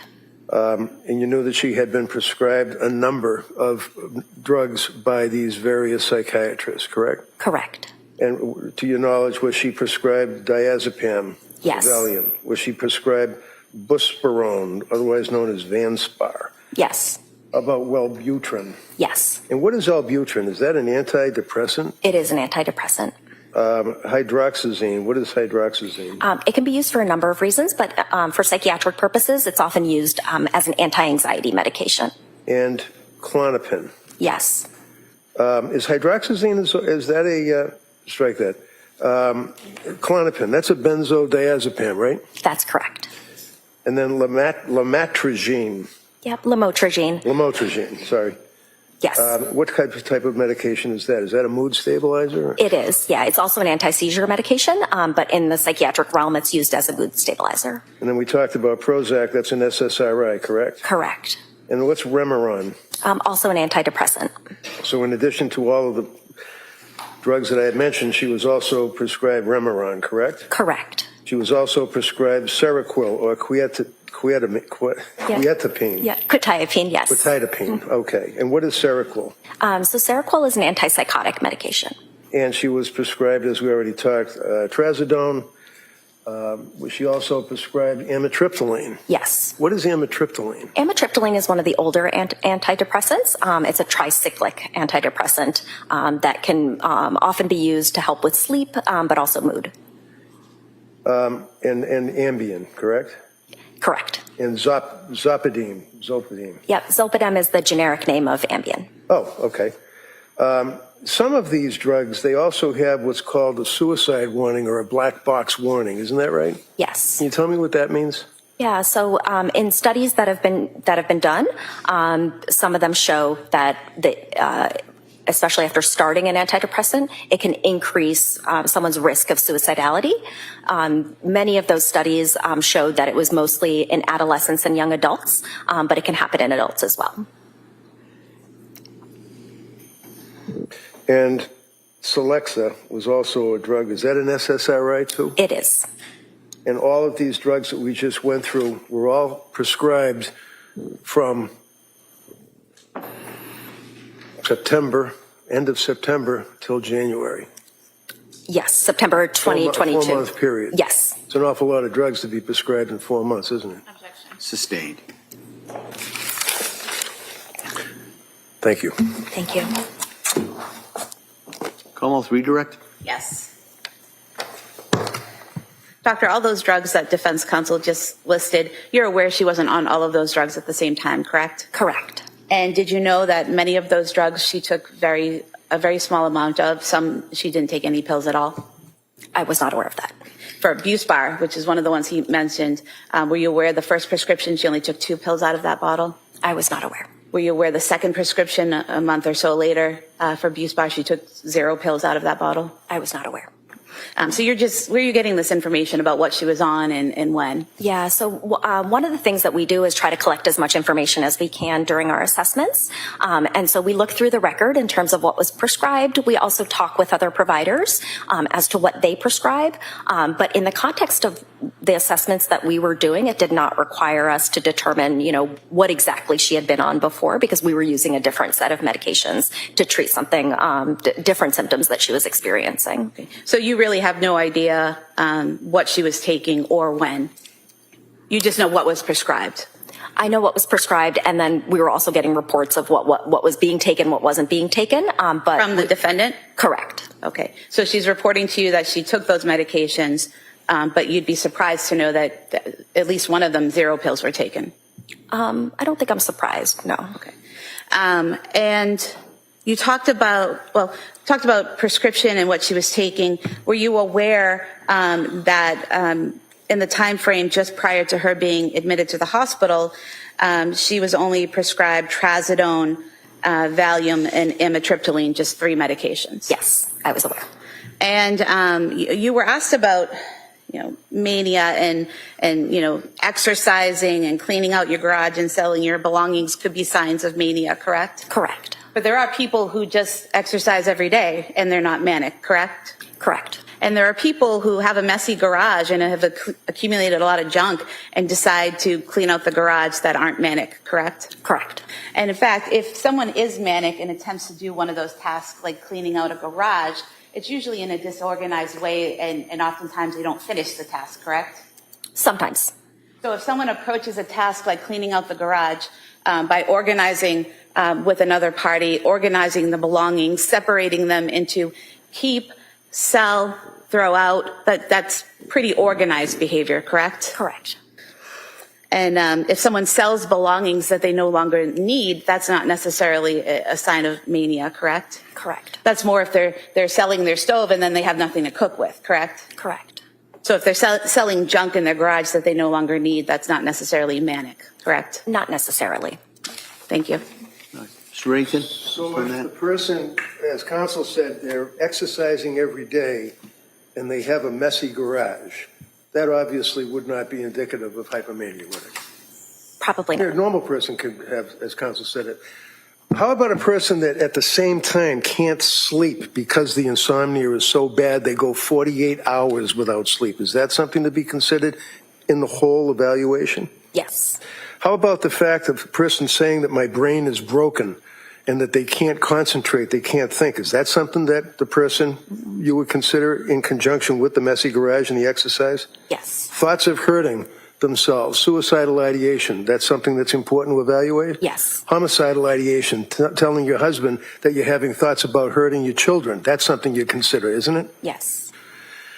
In reference to counsel's comment about just 3 medications that she was on prior to trying to commit suicide, you're not aware of the doctors telling her to discontinue this medication, start a new medication, go on to a different medication, depending on the doctor. You're not aware of that, right? No. And finally, if you know, did she sign a DNR, do not resuscitate? She asked to the day after the first evaluation that I did of her, which was the capacity assessment to change her healthcare proxy. But in the context of her reporting a serious suicide attempt, we did not change her code status. We continued to chat with her about that, and she ultimately came to the conclusion that it made sense to make sure that her mental health was stable before she considered her code status. Okay, but her initial reaction or her conversations with you all was that she wanted to have a do not resuscitate status. Correct. Thank you. Como? Nothing further. All right, thank you, Doctor. Thank you, Your Honor.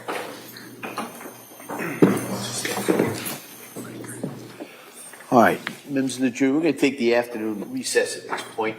So I'm going to ask you to go back to the jury room and then we'll come back here approximately 2 o'clock. Okay? Court, all rise. Sure, so the notebooks taken on the chairs, please.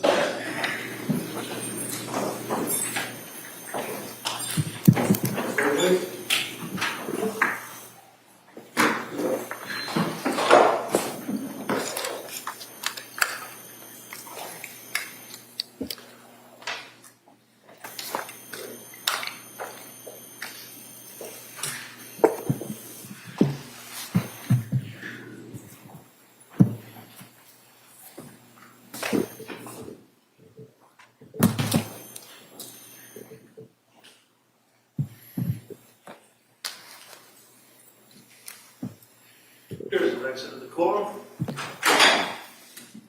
Counsel, anything we need to address before the break? No, Your Honor. No. All right, so we'll be in recess till about 2 o'clock. Thank you. Thank you. What? All right. Thank you. Watch your step, please. All right, good afternoon, doctor. Good afternoon. All right. Commonwealth, please. Thank you, Your Honor. Good afternoon. Can you please state and spell your first and last name? Yes, my name is Jhilam Biswas. My first name is spelled Jhilam, last name spelled Biswas. And your date of birth? Date of birth is 9/12/1982. What do you do for a living? I am a forensic psychiatrist and I work at Brigham and Women's Hospital.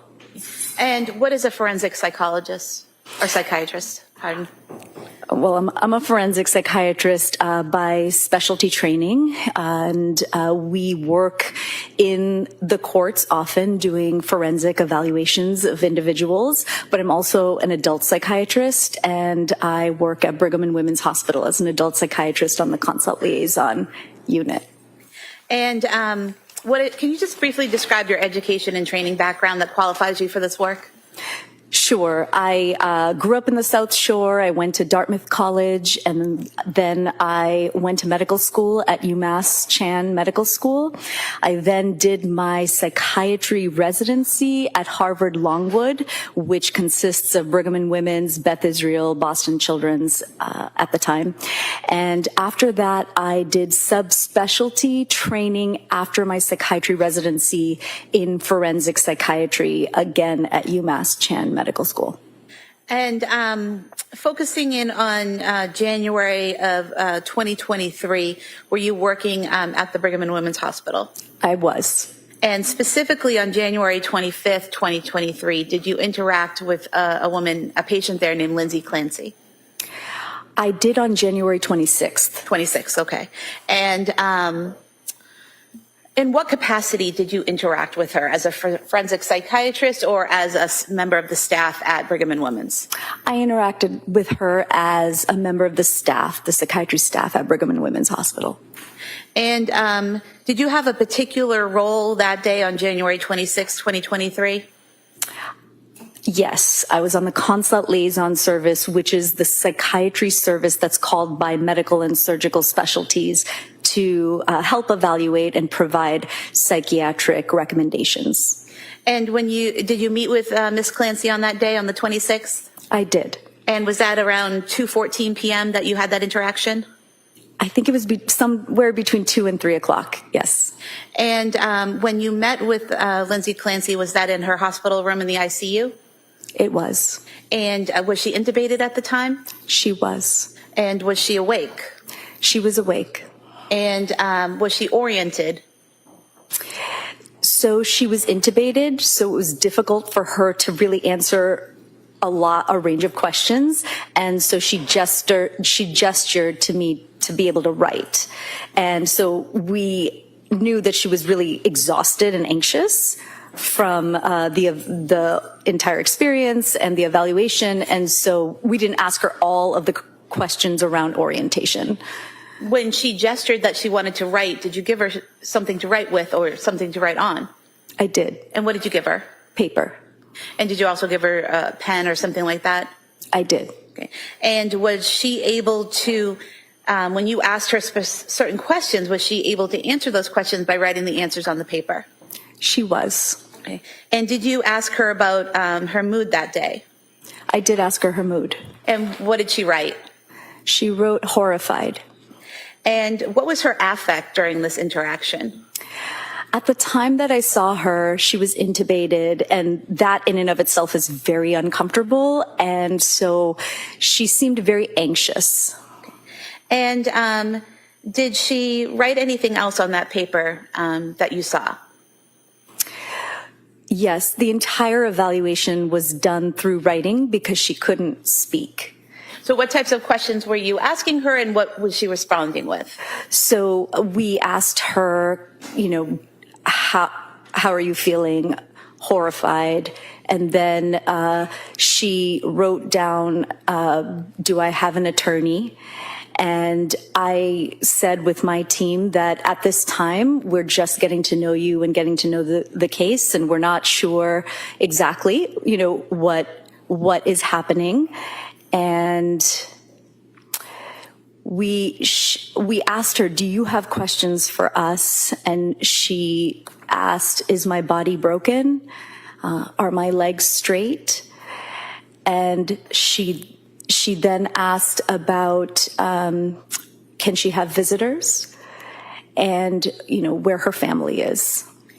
And when you are asking her questions, what is the goal of the questions that you're asking her? What are you trying to address or assess? It depends. Psychiatrists are called for all kinds of issues that happen in the hospital. In this situation, we were asked around, diagnostic clarity, that there was a likely suicide event that occurred. Can you evaluate her for safety at this time before she goes into surgery? And I know that she was intubated, so she's writing her answers. But based on the answers she wrote on the paper, did she seem to understand the questions you were asking? Yes. And her responses, did you understand those? Yes, she was anxious and she needed breaks. And I said, anytime you need a break, we can leave. But she did write to us those particular answers. So what she was writing, even when she asked if she had a lawyer, those were things, what she was writing made sense given the situation. She wasn't writing, is there a unicorn in the corner, right? Correct. Like that. What? I'm sorry, I didn't hear that. What? If there was a unicorn in the corner. So what she's asking, do I have an attorney? Are my legs straight? Is my body broken? Those all made sense given the situation she was in, correct? They were relevant answers and questions she was asking. Okay. And are you familiar with the characteristics of psychosis? Yes. Okay. And what are the typical signs or symptoms of someone who is in psychosis? It really depends, and it ranges across a spectrum of symptoms. So we have a whole category of different types of symptoms that we look at for psychosis, and they are different for everyone. But, they can be what we call negative symptoms, which are more internal, isolating, not responding, not reacting very much. And then we have symptoms like positive symptoms, that's what we call them in psychiatry, but they're a little bit more outward focused, where objectively you can see what those symptoms are, like being paranoid, darting your eyes around, responding to internal stimuli, which means you're responding to voices, and, being within a delusion. So there's all kinds of symptoms, and they look different for each and every person. In your conversation with Ms. Clancy, did you notice any internal or external signs of psychosis? At the time, I documented that I did not note those. Okay. And did you also note that, she was, her thinking was linear, goal-oriented, thoughtful, and she didn't appear to be responding to internal stimuli? Yes, that is typical language in psychiatric mental statuses, and I did document that. What is internal stimuli? Oftentimes, it's very difficult for our patients to be able to articulate what they're hearing. They may have perceptual disturbances like hallucinations or auditory hallucinations, and maybe hearing voices. When it's really active, we often see those individuals interacting with those voices. I didn't see that in that particular moment. So, for example, you could see someone engaging in a conversation, looks like they're engaging in a conversation with someone, or looks like they're looking over at something, thinking something or someone is there when they're not. Is that correct? That's what responding to internal stimuli is. Yes. And you didn't see any of that present with Ms. Clancy? Correct. Okay. And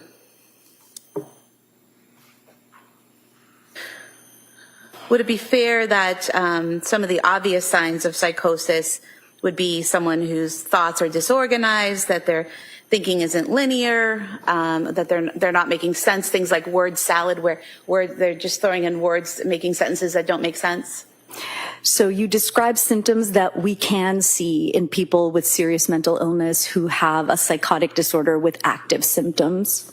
And you didn't see any of that with Ms. Clancy, is that correct? Not in that snapshot moment of time. Right. And to be clear, you only saw her for a limited amount of time on that one day, correct? That is correct. And this is January 26th, 2023, about a day and a half or so after she's admitted to Brigham and Women's.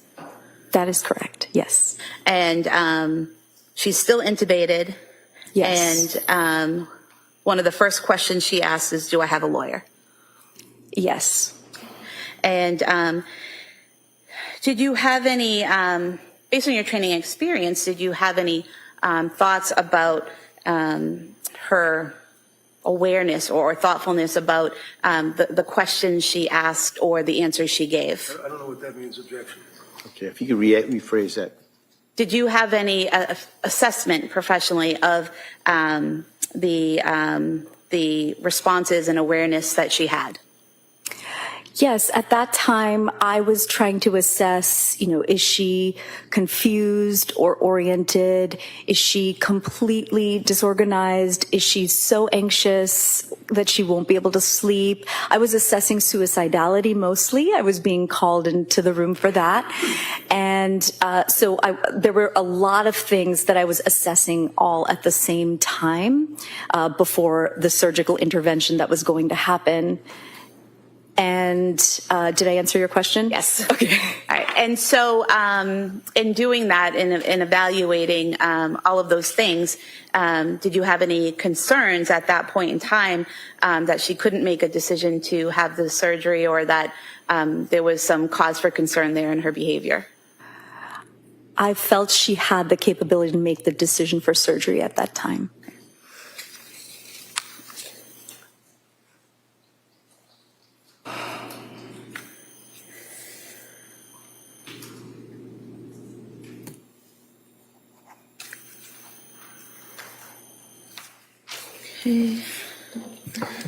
I have no further questions. Thank you. Thank you. Mr. Reddington. Good afternoon. Good afternoon.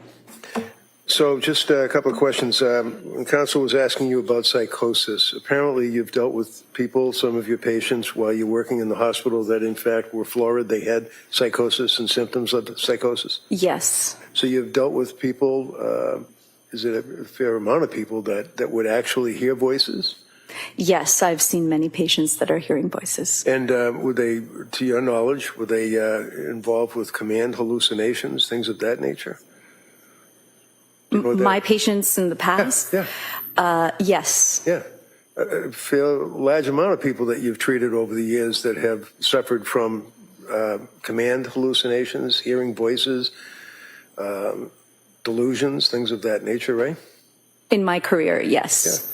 And do you know whether or not there had been any indication from Lindsay as to, well, in the hospital, having any delusions or psychosis symptoms of that nature, if you know? So I saw her, she had only been in the hospital for a day and a half. Right. And I hadn't heard about any psychotic delusions And that's from anybody. what you saw, though. I mean, as far as you, like, how often would you see her? I see. I saw her one time. Once. Okay. How long were you evaluating her? Probably because she was intubated, it was just asking how long. About 20 to 30 minutes. 20 minutes, 30 minutes? And a psychosis, is a psychosis, to your knowledge, something that has to continue, or does it stop? It absolutely depends on the patient. It depends on their age, how many episodes of psychosis they have had. It depends on the type of psychosis we're seeing. For some people, they can have moments of clarity, absolutely. And for some, it can be more continuous. It really depends on the patient and their illness. Okay. So basically, you're saying that it would be case-specific? Yes. All right. And in the 20 minutes or so that you had when you're dealing with Lindsay, were you aware of her prior medical and psychiatric history? When we get consulted on a case, we... I'm sorry, I didn't mean to interrupt you. I'm asking, were you aware of her medical and psychiatric history? I was aware of the portion that was in the medical record before I saw her. Okay, so that would deal with, as far as postpartum psychosis?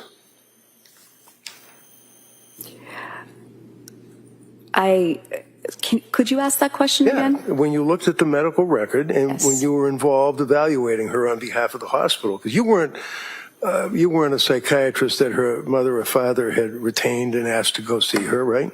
Correct. You were working for the hospital. I was working for Brigham and Women's Hospital. And you had spoken to a number of people before you interacted with her for the 20 minutes that you saw her while she was there for a month, right? No. Okay. Now, were you aware of her history of documented postpartum depression?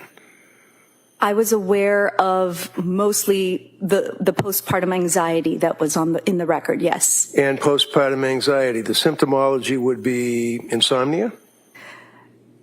Yes, And candy. did she have insomnia prior to seeing you for 20 minutes? Yes. And do you recall the length of time that she would be suffering from insomnia? Was it like a week, a day, a month, or what? I don't recall the timing exactly. Do you recall that at one point that she was on medication and actually went for 48 hours without sleep? I don't recall that exactly from the record, that number.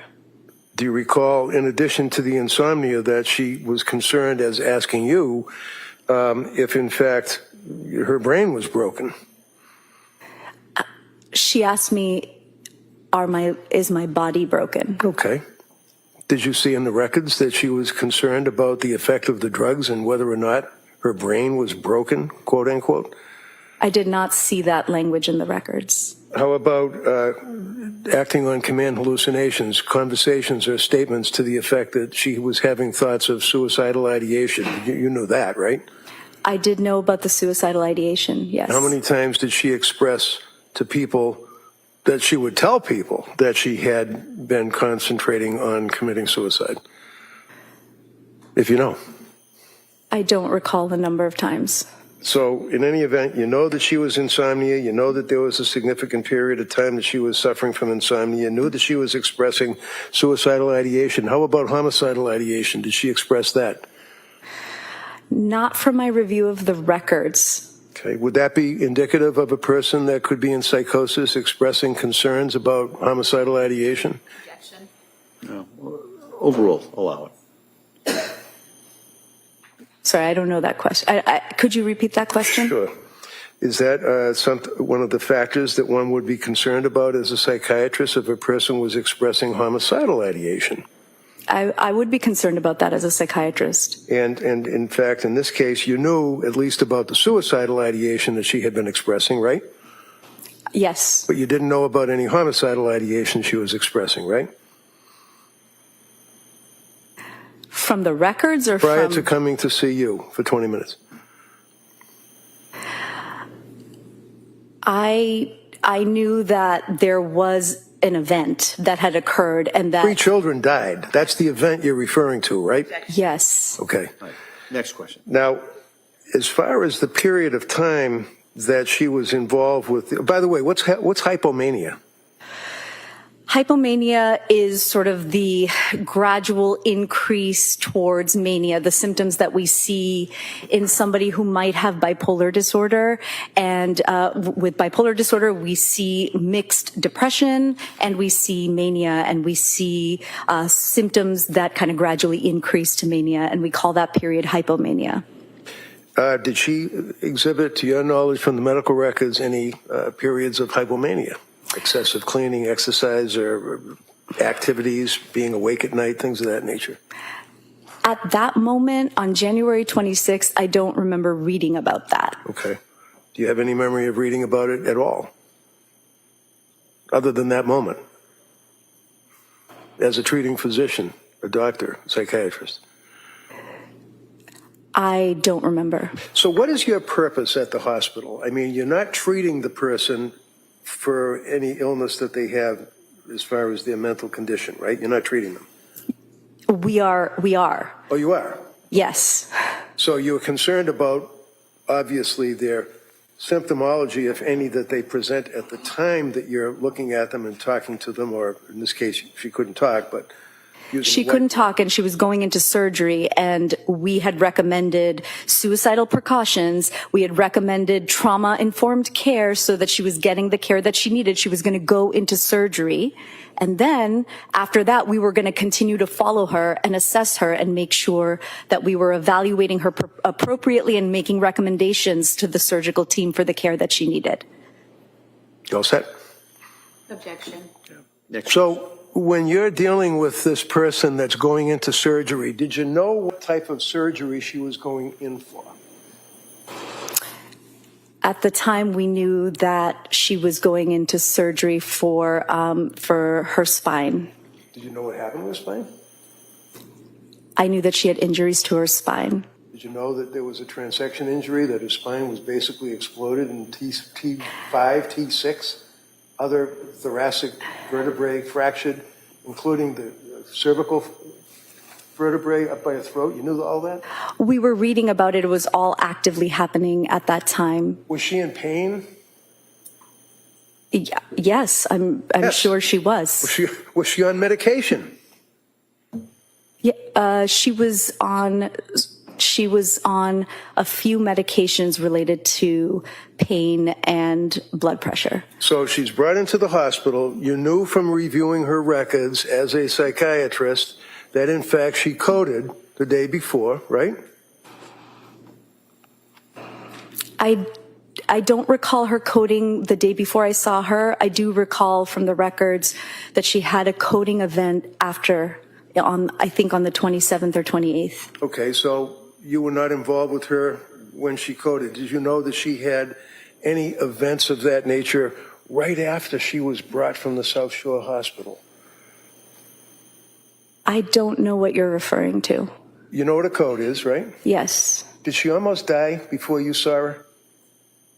I think it was after. Okay. How about perfusion, blood in the body and tubes being inserted into her chest? Did you know that from looking at the records?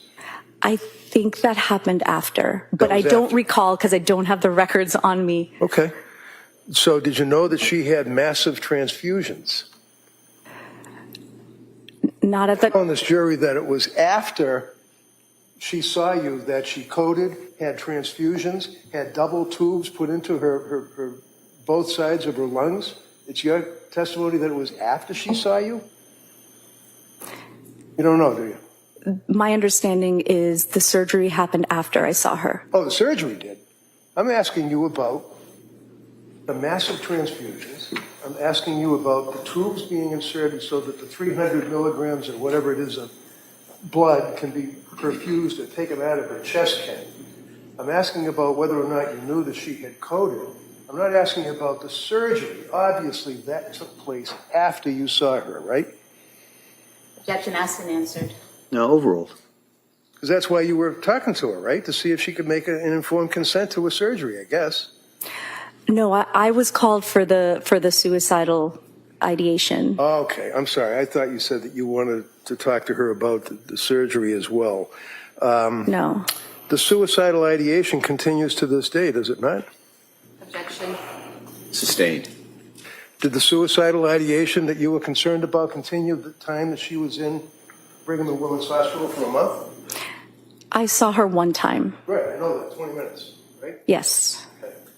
So you know nothing about suicidal ideation after you saw her intubated and then laying in the bed, and then you talked to her as you've discussed with the jury, right? That's correct. That's it? That's correct. How about the cops? How many cops were there? I don't recall. There were some, right? There were armed men in that room, were there not? I don't recall. I think they were outside the room, if I remember correctly, from 3 years ago. Okay, I know it's been a while. Do you recall armed police officers being outside the room? I think I don't recall. Do you have any memory of any police officers being outside the room where she was laying in that bed? I knew she was in custody, and generally in custody. No, not generally. Let's talk about Lindsay Clancy. I can't recall. Okay. Did you know that she couldn't even have visitors in the sense that the police would not even let her mother or father visit with her? I can't recall. Did you know that when you were dealing with her, was she handcuffed to the side of the gurney or the stretcher? She had a soft restraint, according to my documentation. Soft restraints, okay. Yes. Did you have any conversation with the police at all? No. And after you spoke to her for 20 minutes, that really ended your involvement with Lindsay Clancy until today, right? That is correct. Okay, thank you. Thank you. Redirect. Doctor, when you were being asked about these records that you reviewed, what records did you review? I reviewed the records in EPIC, which is our medical record at Brigham and Women's Hospital. And so you didn't do a deep dive into Ms. Clancy's entire psychiatric history prior to coming to Brigham and Women's, correct?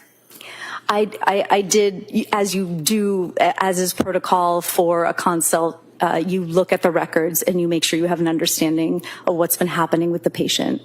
But did you have access at that time to all the records for all the treatment providers Ms. Clancy had seen regarding her mental health for the last 6 months? You know, I don't even know. I had some of the records. I don't know if I had all of the records. Okay. And so you reviewed what you had, correct? Correct. And then you met with the patient, correct? Correct. And in meeting with her, where she's had these events happen. She's had the tubes in her chest. She's about to go into surgery. One of the first things on her mind is, do I have a lawyer? Correct? That move to strike that. First of all, it wasn't part of cross. Secondly, this is the fourth time the council has tried to accentuate that. Well, I'll allow that question. Go ahead. Well, that was one of her first thoughts was, do I have a lawyer? Correct?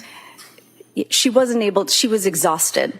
She was intubated. She could barely talk. She was writing and she was getting ready for surgery. And so those were the few questions that came up. Right. She's exhausted. She's anxious. She's in pain. She's about to go in for surgery. And she wants to know, do I have a lawyer? Sustained. So given the condition she was in at that time, the defense counsel asked you about the pain she was in. Defense counsel asked you about the surgery she was about to go into.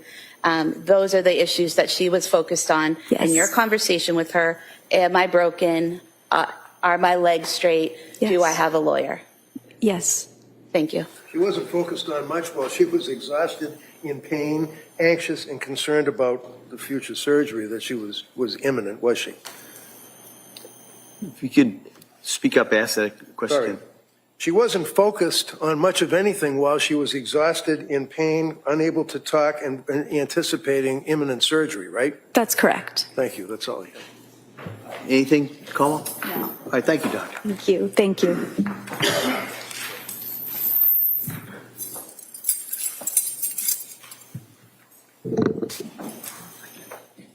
All right. Como?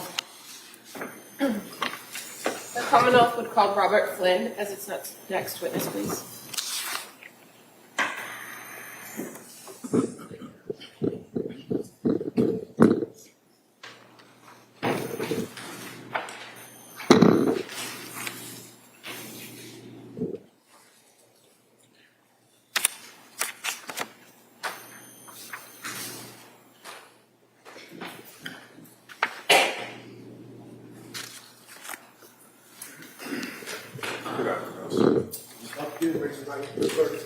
Afternoon, do you solemnly swear that the testimony in the evidence you shall give to the court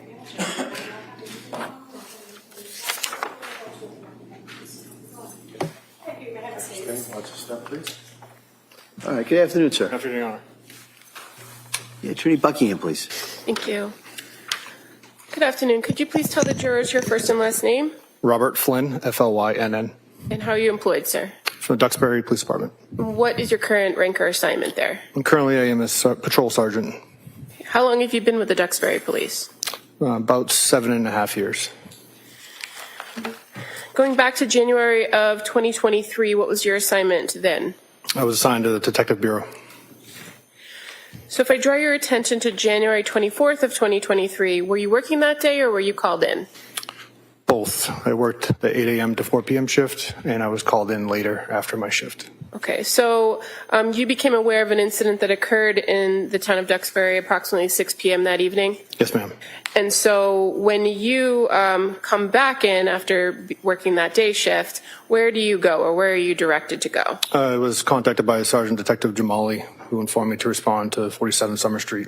And so while you're en route to that location, are you monitoring the radio? Yes, ma'am. And are you monitoring communications with other Duxbury officers? Yes, ma'am. I had a department-issued vehicle that I took home, and I responded to it in that vehicle, and I had scan on, which is getting all surrounding agencies, including fire, Pembroke, Kingston, Marshfield. And while you were en route and had that radio on, could you hear officers screaming and it being chaotic? Yes, ma'am. When you arrived at 47 Summer Street, were there already other first responders there? Yes, ma'am. And is it fair to say that when you actually arrived at that location, you were made aware that the children that were on scene had already been transported? No. Okay, so what did you know when you arrived? What did you know? I knew that there was an incident involving children. I learned that when I initially responded and spoke to Sergeant Homestead. He was the one that informed me that it appeared that a mother had killed her 3 kids. Okay, but when you got there on the scene, were the children still in the house? So I was under the impression that they were still in the house because most incidents I've had involving a sudden death at a house, the fire department declares them on scene and it becomes a police matter and we help with the investigation. Okay, that was your understanding based on the information that you had, correct? But did you come to learn that the children had been transported? Yes, ma'am. And how about the individual, the person, the fourth person, if you will, on scene? Were you advised that there was a woman who had been transported from the scene as well? Yes, ma'am. And as a result of kind of the nature of what you believed you were coming into, did you call for extra help? With our own department or? With an outside department? Yes. So the Massachusetts State Police has jurisdiction over any death investigation in town of Duxbury and other communities. So we are to notify investigators of the state police. And as a detective at the Duxbury Police, you're familiar with that relationship with the state police, that oftentimes when a death investigation occurs, that you work in connection with the state police detectives unit of that jurisdiction to conduct an investigation, correct? Yes, ma'am. And so in this instance, when you went there, you believed that the children had already passed, so you made that phone call to the detectives unit, correct? That's correct.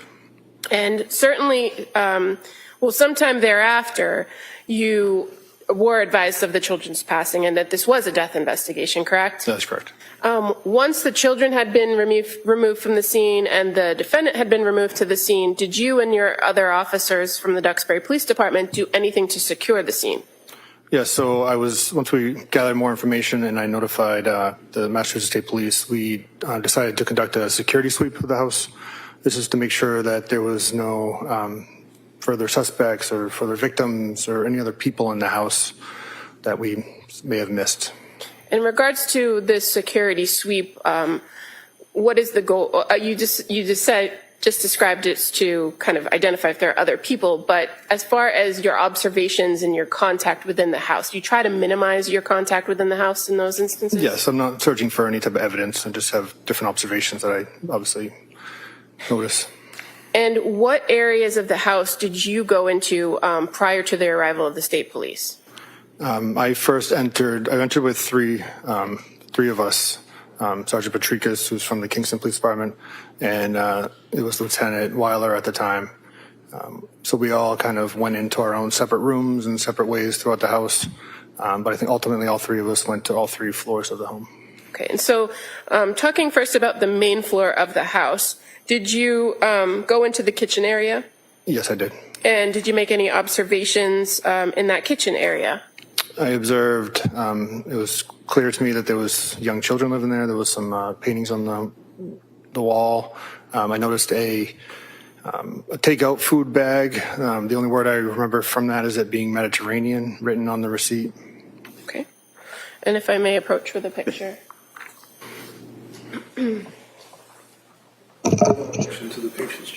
Showing you the pictures just accurately depict the kitchen area that you observed. Yes, ma'am. I'll move to admit this and everything. That may be admitted.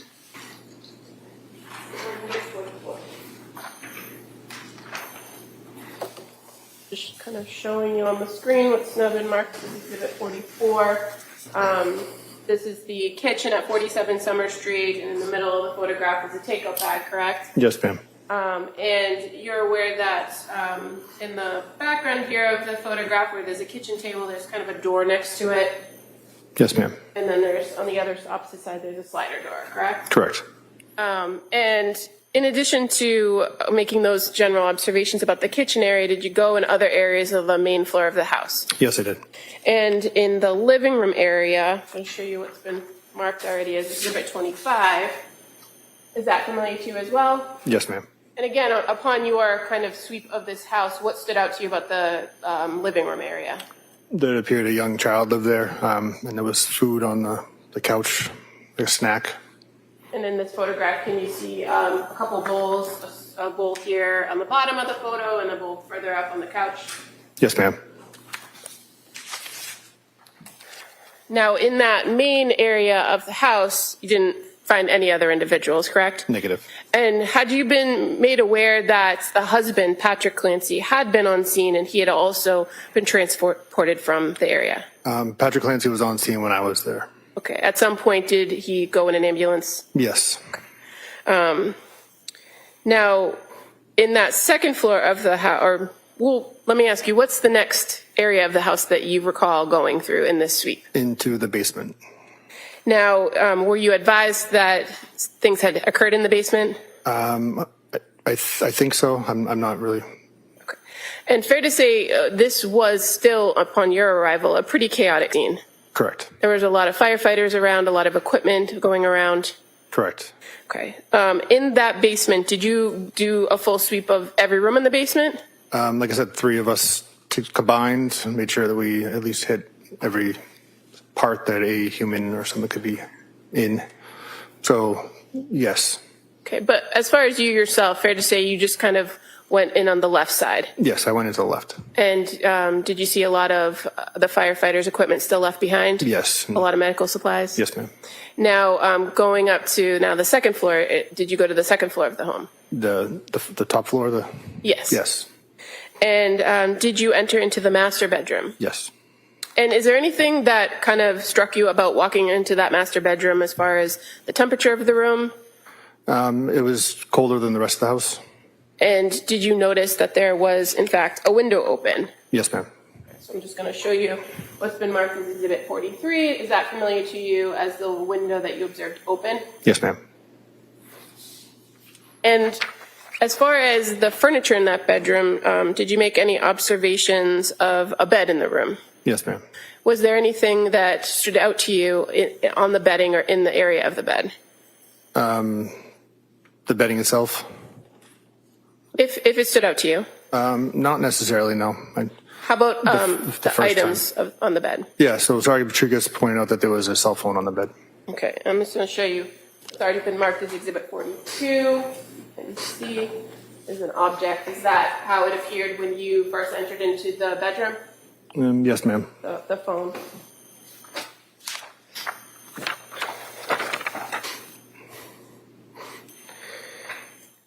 At some point, were you able to go out to the backyard of the home? Yes, ma'am. So after leaving the upstairs, we went back through the kitchen, and that's what we talked about earlier, and went up through the back slider. And were you able to make observations of the backyard area? Yes, we came up to a porch and took a left, which would have been the back right side of the house. And there was some matted down snow and some other medical equipment, which we believed was the window that Lindsay Clancy came out of. And from that area or that vantage point in the backyard where you were, could you see into other areas of the house? Yes. And what areas of the house could you see into? Near where that area was, there was a basement window that kind of went into, but later learned what it was, but a basement window to like an office or gym area. Show you Exhibit 38.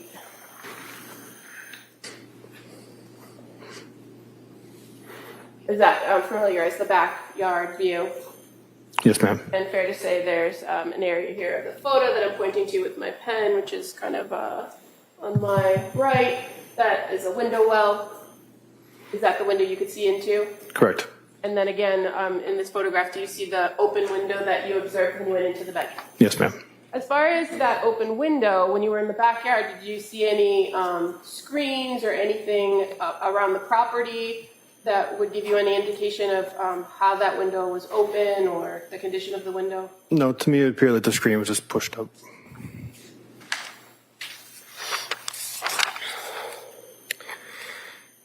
Now again, as you and the three other investigators did that sweep of the house, you didn't touch or move anything, correct? Negative. And once you did that security sweep, is there a protocol in place to make sure that the scene remains as it is until the state police arrive? Yeah, so there was one of the officers was logging individuals that were in and out of the house. Crime scene tape was put up around the property. The doors were secured, and around this time is when I received a phone call from Trooper McKellican. Okay. And did you remain on scene? We remained on scene until some troopers showed up to the area. Okay.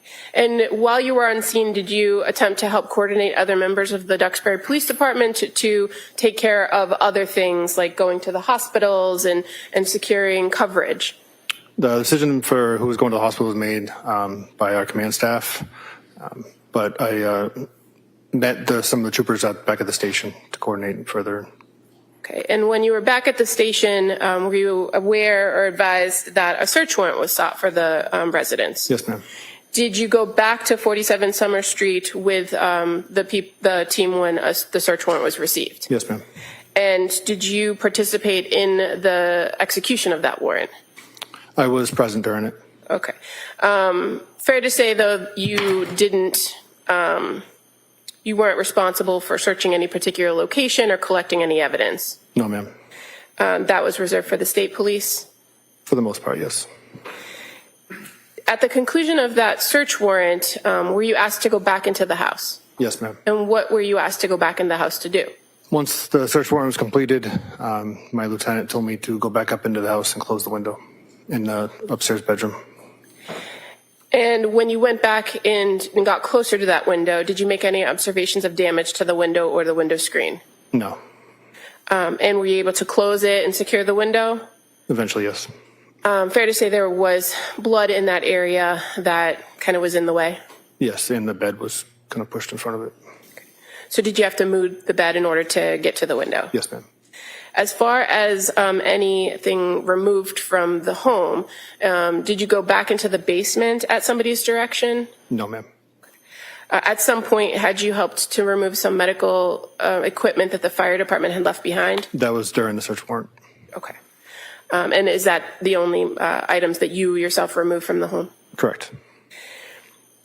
As part of the follow-up investigation, did you work with Trooper McGilligan and some of the other troopers from the State Police Detectives Unit to conduct follow-up interviews and gather more information? Yes, ma'am. Is it fair to say that the state police were the primary investigators and they took over pretty much everything from that point on? That's correct.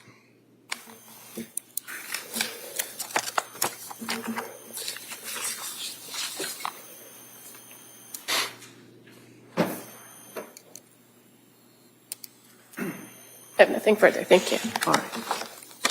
Mr. Reddington. I have no questions. Thank you, sir. Commonwealth calls Mark Farioli.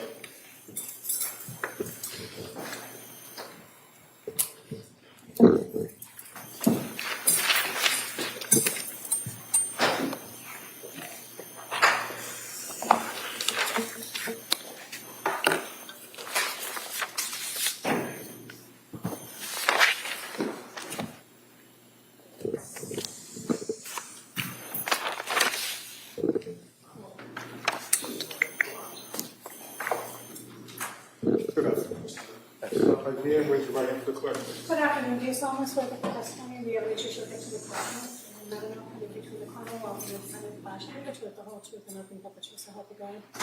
Thank you, sir. You may have a seat. All right, good afternoon, sir. Afternoon, Your Honor. Honey? Yes, Thank you. please. Good afternoon. Can you please state and spell your name for the record? I'm Detective Mark Farioli, Farioli. Where do you work?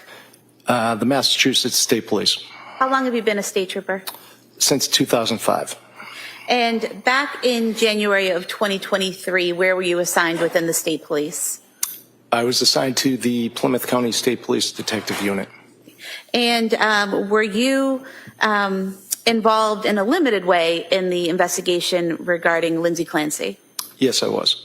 And specifically directing your attention to January 27th, 2023, were you aware that a search warrant was obtained on that date to collect the blood and urine of Lindsay Clancy from Sejal Shah Hospital? Yes, I was. And then directing your attention to January 31st, 2023 at 10:25 in the morning, did you go to the Sejal Shah Hospital to collect the blood and urine of Lindsay Clancy? Yes, I did. And where did you collect that from? The lab at Sejal Shah Hospital.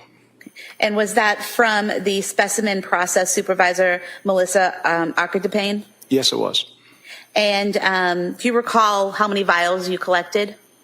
In total, I collected 7 vials. And was that all blood or urine or both? 6 were blood vials and 1 was urine. And once you collected those vials, where did you bring them? I brought them directly to the Massachusetts State Lab in Lakeville. And did you drop those off at the state lab at approximately 11:15 a.m. on January 31st, 2023? Yes, I did. And do you recall who you gave the vials of blood and urine belonging to Lindsay Clancy to at the lab? Leah O'Connell. Thank you. Mr. Reddington? Your Honor, we have stipulated to the chain of custody for the blood.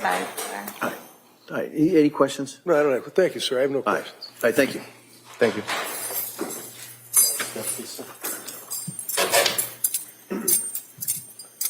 Leah O'Connell.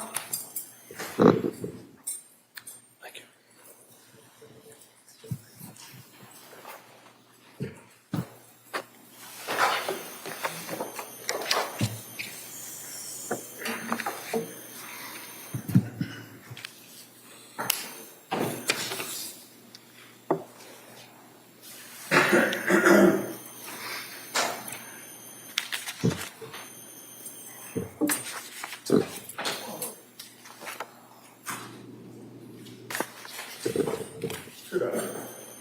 Can you stop right here and raise your right hand for the clerk? Good afternoon. Do you solemnly swear that the testimony you give which you shall give to the court and jury and not enough and Commonwealth and the defendant flash shall be the truth, the whole truth, and nothing but the truth.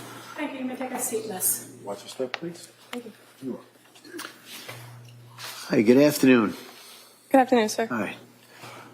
Counsel? Thank you. Good afternoon. Can you please state and spell your name for the record? My name is Leah O'Connell, Leahoconnell. Where do you work? Currently, I'm employed with the Massachusetts State Police as a trooper. Back in January of 2023, were you also employed with the state police? I was at the crime lab. And what were your responsibilities at the crime lab at that time?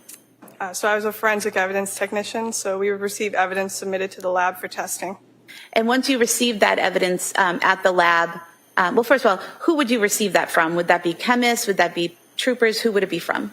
It was local, state, sometimes federal agencies, but there was also scene evidence gathered by chemists that we would have to log into the system. And so would it be your responsibility to take that evidence, log it into the system, and move it along for a process through the lab? Yes. And were there tracking numbers or lab numbers that you would assign to evidence in order to keep track of it as it progressed through the lab? Yes, every case gets its own number. And directing your attention to January 31st, 2023 at 11:15 a.m., do you recall receiving 6 vials of blood and 1 vial of urine belonging to Lindsay Clancy from Trooper Mark Farioli? I did. And when you received those items, did you log them appropriately into the system with her case number? I did. And how were they stored after that point? So they go into a heat sealed pack. So it's like a plastic bag that gets heat sealed, initial and dated, and then it goes right into a fridge. Okay. Thank you.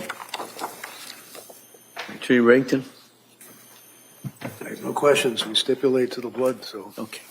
All right, well, thank you. You may step down. Thank you.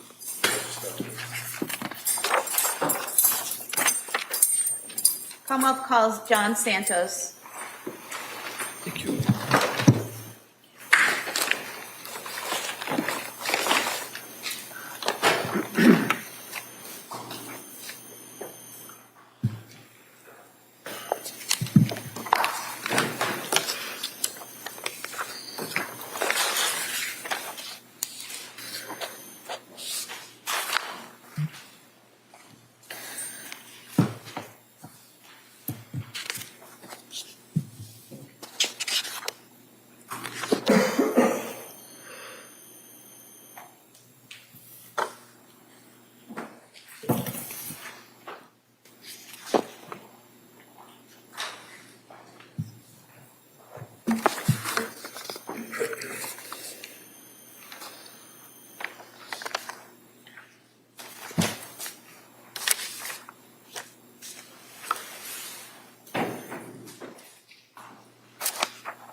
Good afternoon. If you want to raise your right hand for the clerk, please. Good afternoon. Do you solemnly swear that the testimony you may shall give to the court and the jury in the matter not having between the Commonwealth and the defendant class shall be the truth and whole truth?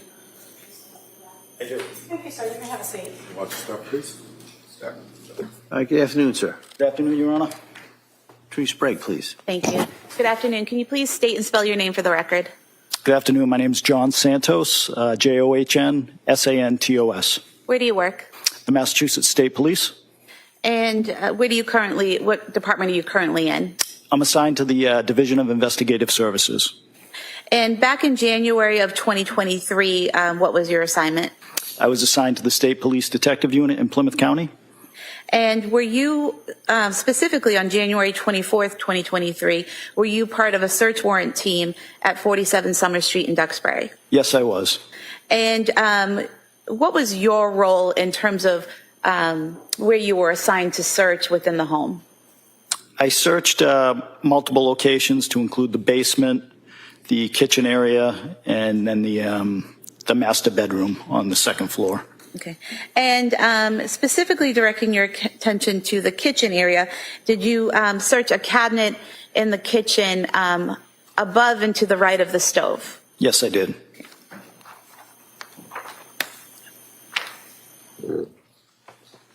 Showing you a photograph. Is this a clear and accurate depiction of the items you found in that cabinet on January 24th, 2023? Yes, it is. You could have this photo marked as the next exhibit. All right, that may be admitted. May be admitted.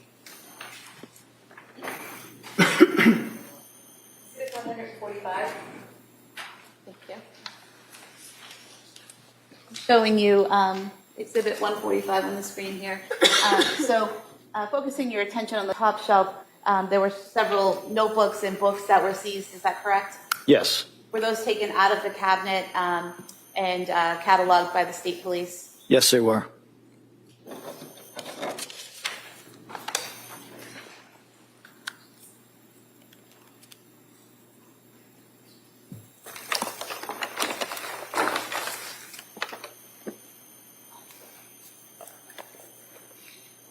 Show you 5 items.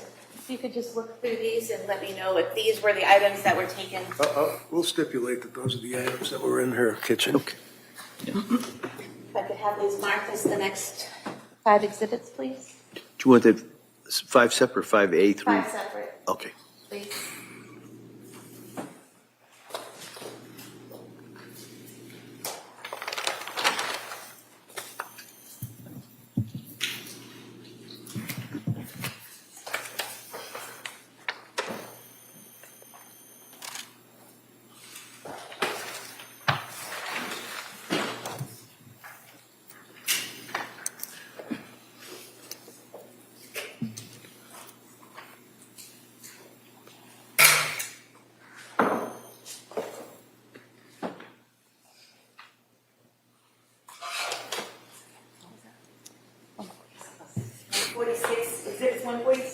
150. All right, thank you.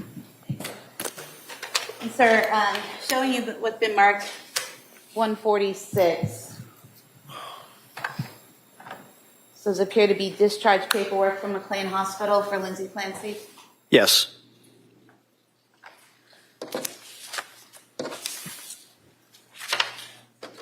And this discharge paperwork on the third page included a list of medications, is that correct? Yes. So we have lorazepam 1 milligram, melatonin 5 milligrams, and trazodone 50 milligrams, correct? Correct. Along with description of when she used to take those medications, correct? Correct.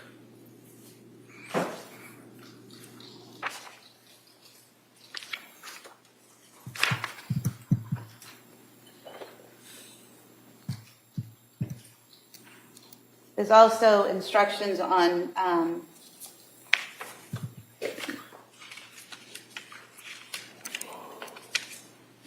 the 6th page in about resources for therapy and community services, correct? Correct. And then Exhibit 147 is a notebook. Inside, it had postpartum depression and anxiety patient information sheet, correct? Correct.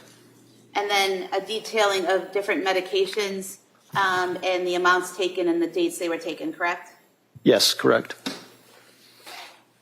Then there was the book, Good Moms Have Scary Thoughts, item 148, correct?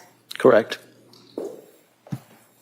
And then 149, a postpartum, pregnancy and postpartum anxiety workbook, correct?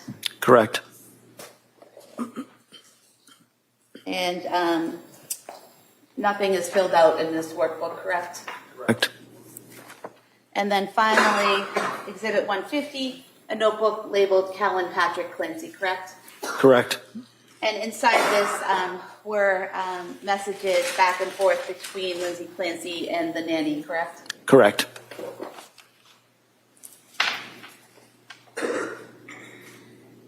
Now, you mentioned that you searched several rooms in the home, correct? Yes, correct.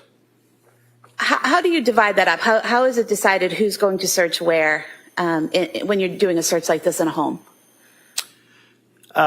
It's somewhat fluid. We try not to send too many people in one room at a time because we end up tripping over each other to a certain extent. So usually it's kind of as we go along because we don't have an idea of what the layout of the house is before we get there, so it's difficult to plan that. So the supervisors who are overseeing the search will direct different troopers or investigators to search different rooms. And so you said you searched the kitchen area, correct? Yes. Were you present when prescription medication was found in the kitchen, or had you already moved on? I don't recall the medication being found while I was there. And when you search a room, are you the only one searching, or are there other team members searching different parts of the room, kind of a divide and conquer? Exactly, that's how it is. We divide and search different sections of the room. Okay. And you said you went to the basement area. Do you remember what side of the basement you searched? I was in the office portion of the basement. Okay. And had anyone already been in that room, or were you the first to go in, or did you know? I believe somebody had already been in that room when I made my way down there. I don't recall who was in there, but I don't think I was the first person to make my way in that room. And you didn't collect anything in that room, correct? I did collect some items okay. in the office, yes. What items did you collect in the office? There was, I believe, 2 laptop computers and a external hard drive. And so you collected those items from the office. And when you do a search warrant, is there one trooper assigned to keep track of everything that's found, where it's found, who found it? Yes, there is. Okay. And so do you recall who that person was in this case? I don't recall, no. But when you do find something, is it you bring it to that person and they kind of log it and then you move on and keep looking for other things? Normally the evidence officer would come down, we assign them and label them the evidence officer for each search warrant. They would come down to the area where the item was being recovered from, and we'd also have crime scene services photo the item in place as well before it was collected. So the evidence officer would come to us. Okay, so for example, with the laptops, photos would be taken of them in the office, and then they would be logged, and then they'd be taken out of the office. Exactly. And is that what happened with the books and the notebooks that we discussed earlier? Yes. And you said that you then went up at some point to the main bedroom, the master bedroom? Yes. And what did you do inside the master bedroom? I assisted with searching the master bedroom. I don't believe I recovered anything within there. Do you recall ever looking in the nightstand drawer or anywhere near the nightstand by the open window? I don't believe I did, no. Okay. And is there any reason why you wouldn't have gone into that drawer or looked in that drawer? Somebody else was probably already searching that area, would be my guess. What area did you search in the bedroom? I believe there was a closet. When you walk into the bedroom, I believe there was like a closet area to the left. I was in that area. And then I made my way to, at some point, to the left side of the bed as well. And did you find anything in the bedroom of note? No.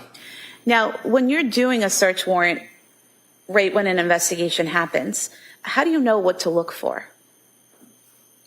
Well, it depends on what you're investigating.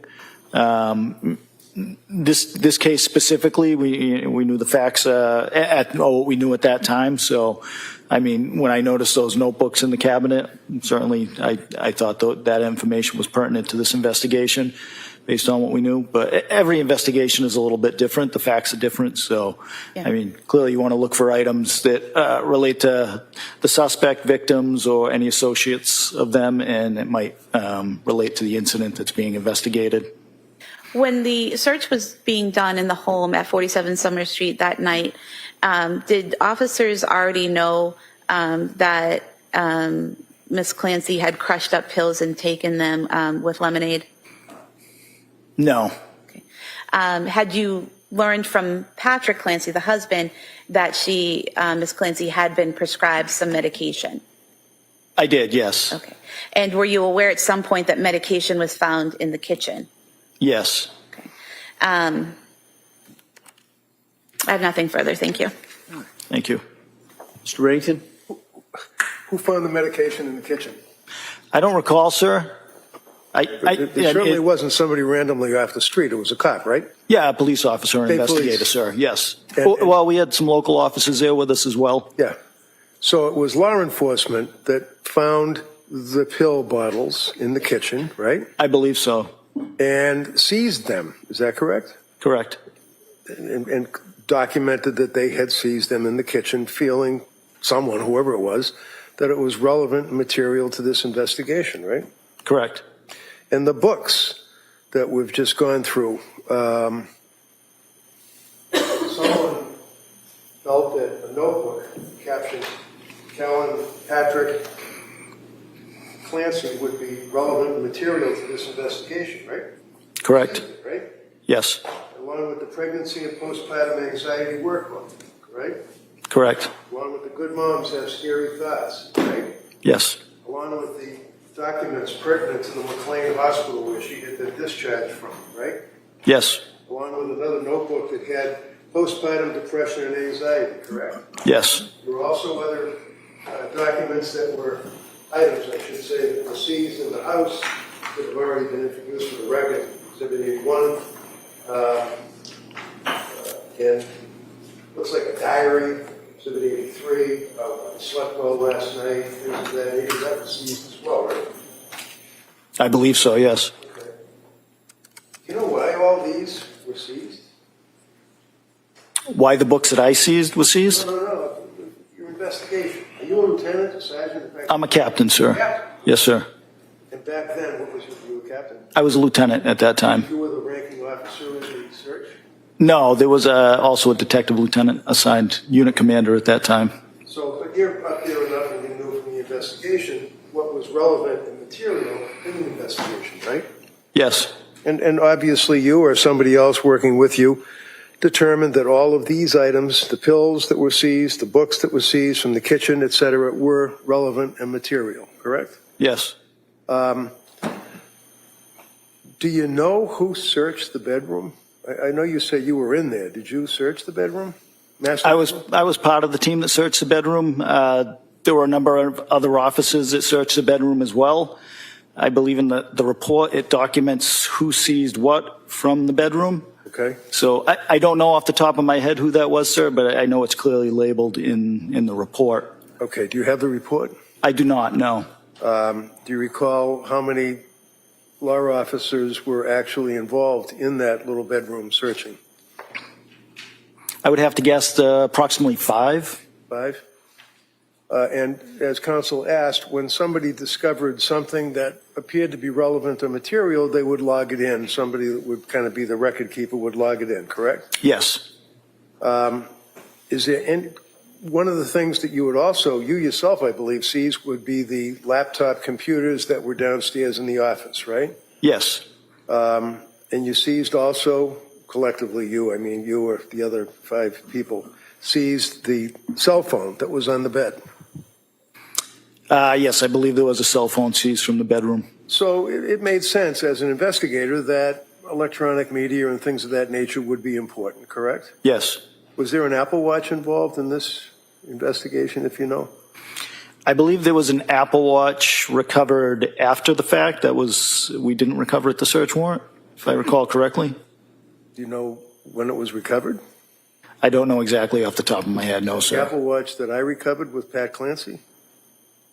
I believe so, sir. Yeah, I believe there was a watch that was turned into us after the fact that wasn't recovered during the search warrant. So looking at this drawer, do you recall that next to the bed or in the bedroom there was a nightstand and there was a drawer?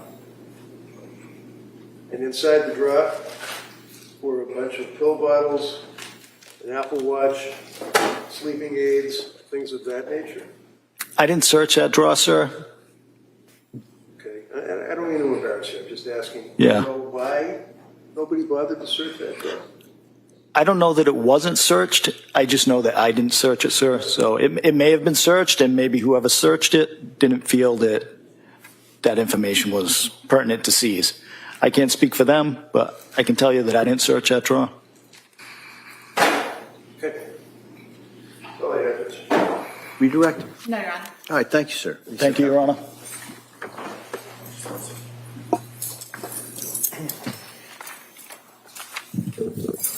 The Commonwealth would call Corey Mello as its next witness.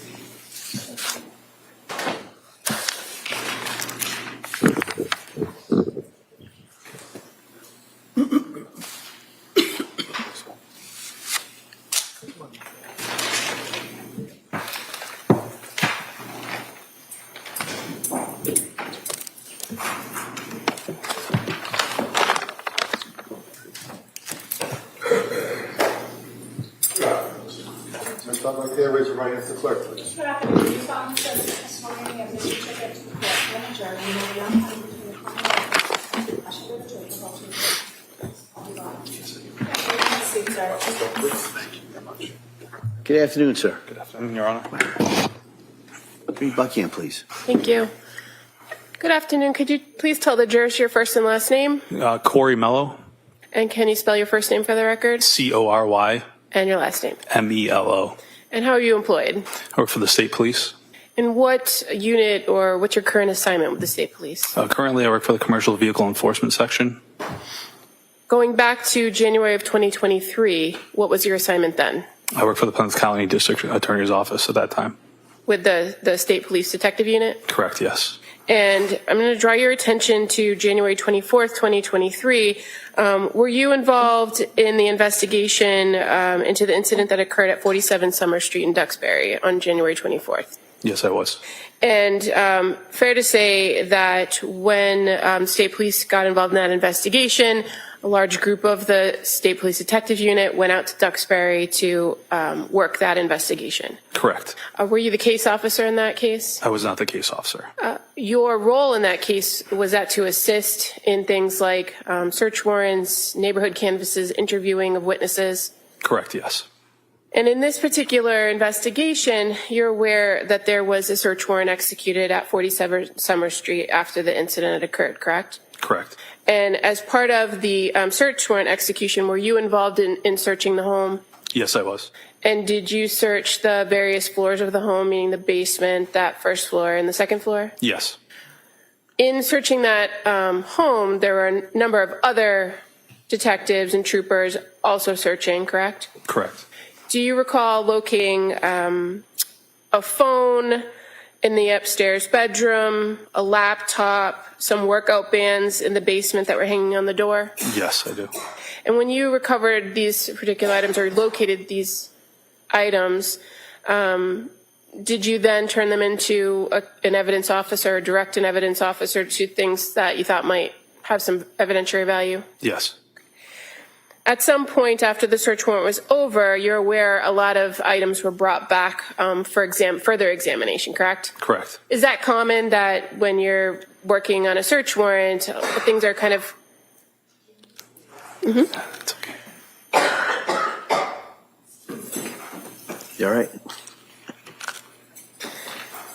Is it common that a lot of times a search warrant, things are collected and brought back for further examination? Yes. Is that because it's kind of chaotic there and can't really examine things thoroughly on scene? That's correct, yes. So in this particular circumstance, were you asked to review some books and journals? Yes, I was.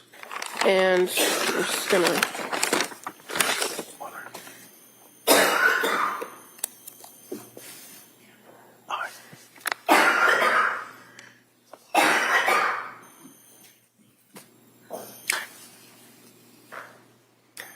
If I may approach the witness. Sure. I'm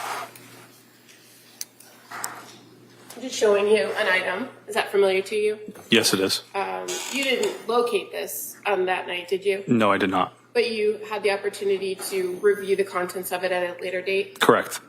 I would move to admit this brown journal as exhibit, please. No objection. All right, that may be admitted.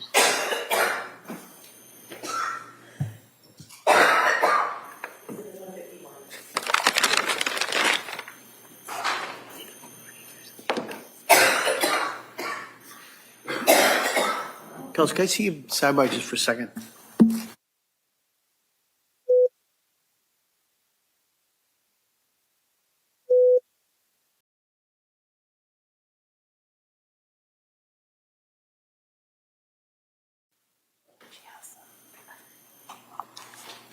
All right, Commonwealth. Thank you.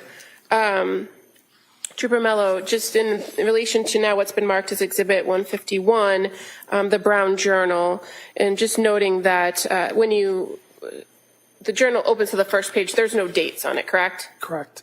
And in those first few pages, just highlighting page 1, you reviewed these handwritten entries, and at some point in this paragraph, it says, obsessed with his sleep and nap schedule like to the minute. It says hearing him cry for 1+ hours and not intervening just about killed me. I even said the words, "I want to die" to Pat while he was crying. After that, I became obsessed with his sleep and nap schedule like to the minute. That's one of the entries you reviewed and Correct. noted. Yes. Page 2 says, I also feel like I did it wrong because I did it when he was overtired, so it made it harder. Now I have horrible insomnia and anxiety. You recall reviewing that in the journal. Correct, yes. Page 4 of the journal says, why else I feel guilty? He's not really hitting his milestones. Again, that's a page that's not dated in this journal, correct? Correct. Page 8.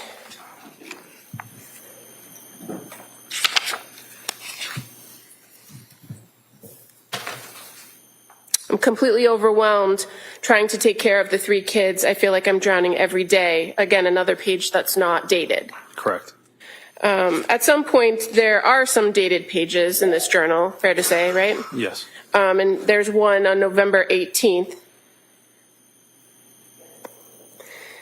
And November 18th, that page reads, it's like I'm so desperate to get a mental break from taking care of everyone that my mind is trying to make something physically wrong with me. You recall reviewing that in the journal? Yes. Now, in addition to the Brown Journal, when you were back at the office, you also had the occasion to review some of the other journals collected, right? Correct. This journal I'm holding up, exhibit number 147, is that familiar to you? Yes. And again, this is a journal that has handwritten notes in it, very similar to the handwriting in the Brown Journal you reviewed? Yes. And fair to say the entries in this notebook only span a few pages and only go from October 13th as the first entry and the last one being January 18th, correct? Correct. Okay. And this third journal that you reviewed after the search warrant, exhibit number 50, the yellow journal with Callan Clancy's name on it. You recall that? Yes, I do. And you are aware Callan Clancy was one of the children? Yes. Okay. And in this instance, did you see similar handwriting from the other two journals that you reviewed? Yes, I believe there was two separate. Okay. At some point in this, these entries, you began to notice there were other handwriting. Correct. At the time you were looking at this, did you know who the other handwriting was? At the time, or no. Who it belonged to? Okay. And fair to say, reviewing the contents of it, it's a pretty detailed list of a schedule for the baby. Correct.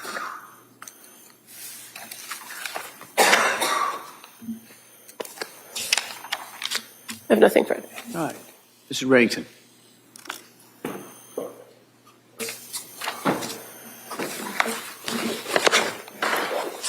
So one of the things that the district attorney did was read to you certain entries from what is referred to in your report as the Tree of Life Artisan Journal, correct? Correct. And when you refer in the report to the Tree of Life Artisan Journal, is that this here? What do you call a tree of life? Is there a diagram or a picture of the tree on it? Should have a tree on it, yes. But in any event, you would recall that that particular diary or notebook set forth on a number of pages her feelings dealing with her children. Is that fair? It's fair to say, yes, sir. And you wrote in your report on page 19 of 63, counsel asked you first about her stating that she had horrible PTSD from sleep training Callan, hearing him cry for 1 hour plus and not intervening just about killed me.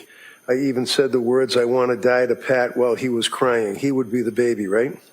Correct. And this is her saying that not being able to go to her child because they were trying to do sleep training, she indicated that it was just about killing her, correct?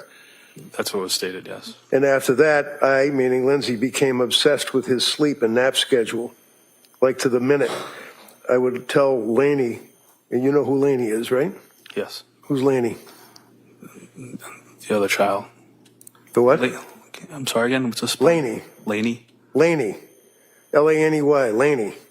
Don't recall this time. Do you recall that she had a young lady, or they had a young lady that was in their home helping with the baby while she was I supposed don't to? recall this time. Okay. That she would tell Laney to put him down at 10:36. I would also drive him around for car naps for hours every day, feeling guilty for doing this to my baby. Do you recall making that notation? Yes. I also feel guilty we did it too young, parenthesis, 1 week shy of 4 months, end parenthesis, right? Correct. You also noted in your report that I also, quote, I also feel like I did it wrong because I did it when he was overtired, so I made it harder. I now have horrible insomnia and anxiety, which is causing depression. I have no appetite. I don't know what's wrong with me. I want help. I want to be well. You saw that in there, didn't you? Yes. And then she went on and said, I think the anxiety started after sleep training. Doctor said it was okay to let him cry. I need to get a good night's sleep and take care of him, rocking him to sleep every nap in bed in the middle of the night. She noted that, right? Yes. Noting further in separate occasion, he's still a very happy baby despite his sleep training. Why I feel guilty is not really hitting his milestones, not rolling over, although he almost is, exclamation point. And he's babbling, which is a new milestone. She wrote that, right? Correct. She wrote, I have crazy brain fog. I feel like I can't make a plan. I can't carry it out. Like I just live moment to moment, waiting for the next nap time. I'm terrified of Cal getting overtired now because I feel I can't help him. She wrote that, right? Correct. She then wrote, I'm really worried about going back to work and not being able to function with the brain fog. I feel like I should start with a 4-hour shift and see how I do. I can't tell if I am withdrawing from Ativan and Benadryl, or is this my new baseline? I feel completely disconnected with my baby. I feel like I'm going through the motions every day. She wrote that, right? Correct. And there were a number of other entries that you put in your police report about that. One of which was that I feel horribly guilty about my marriage. I want to connect with Pat again. I know he needs it. I need it. I'm terrified because I'm terrified of the relationship. She needs to get birth control first. She made reference to her inability to have conjugal relations with her husband, right? I believe so. She indicated further on into her travels, I am completely overwhelmed trying to take care of the kids. I'm drowning every day. I feel guilty that I'm spending my family's money and not making any. I feel like I spend way too much. She wrote that, right? Correct. I'm terrified of Callan getting sick. He's a sick baby. A sick baby is miserable. He's sick now with a double ear infection. Clearly has a bellyache. It's miserable. I feel like the other kids are going to get him sick all winter long. She wrote that, right? Correct. I always feel strongly against sleep training. I feel like it's abusive to let the baby cry and not respond, but I made the decision. I did it with Cal. It is way too much crying. It's incredibly stressful. She wrote that, right? Correct. He's okay. He will be okay. It's not harmful in any way. The doctor said it was okay. Plenty of people sleep train their kids at that age. It's necessary as a third child, is what she wrote, right? Correct. I feel incredibly sad and guilty about not breastfeeding anymore. That was the one thing I could do to help his immune system, and I can tell he really doesn't like the formula. I'm very sad about this. I know at this time it's what I needed to do for my mental health. She wrote that, right? Correct. And then the statement started getting smaller and smaller as time went by. One occasion, it's like I'm desperate to get a mental break from taking care of everyone. My mind is trying to make something physically wrong with me. My mind never shuts off. It's constantly thinking of the next thing someone needs. I can't shut it off. I desperately want to go back to work, but now I don't know how I'm going to function, and it worries me. Wrote that, right? Correct. There were two pages that were blank that she didn't even write on. And then on the third entry, affirmations. She wrote affirmations. On November 22nd of 2022, I am calm. I will remain calm today. There is nothing that needs to be on my mind. The weight is lifted from my mind. I will sleep tonight. She wrote that, right? Correct. Continuing on into November, I slept well last night. I will sleep again tonight. Today will be a great day. I will go back to work on Sunday. I will thrive. I can feel like myself again. That was November 23rd. She wrote that, right? I believe that's the day, yes. Gratitude. I'm grateful for Sue, who's always listening. That'd be a mother-in-law. You knew that, right? Yes. So I'm grateful to Sue for always listening and trying her best to help me. Kids are sleeping great for Pat. Pat is handling nighttime stuff. Julie for making a plan for me. A big thing is I feel disconnected with myself. Time, reality. I think going back to work will help with that. She wrote that, right? Correct. And then there are numbers of pages, 22 of 63, 24, 25, 26, 27, 28, all reproducing what counsel asked you about and what I just went through that were from those journals, right? Correct. Did you have anything to do with the search of the house? Yes. Did you search in the bedroom? Yes. How many other people were with you searching in the bedroom? I don't recall how many other people were with me at that time. You know why nobody looked in the drawer and found pills and sleep aids and Apple Watches? I'm not aware. Did you see the drawer? I don't recall. What? I don't recall. Okay. That's all I have, Judge. Redirect. Nothing further. Thank you. All right, thank you, sir. Break at this point till tomorrow. All right, and talking to counsel. My expectation is we'd have a similar schedule tomorrow. The hope would be we'll go in the morning and it should go into the afternoon, but just to give you that's the best estimate that we have. All right, and so I'm going to excuse you till tomorrow. Remember, I'm going to ask you those questions. Don't listen to anything. Don't talk about this. Don't take any road trips. or do any research on this. Put this out of your head as best you can till tomorrow morning. Hopefully the rain is stopped, and we'll see everybody tomorrow. Thank you so much for all your work here today. Thank you.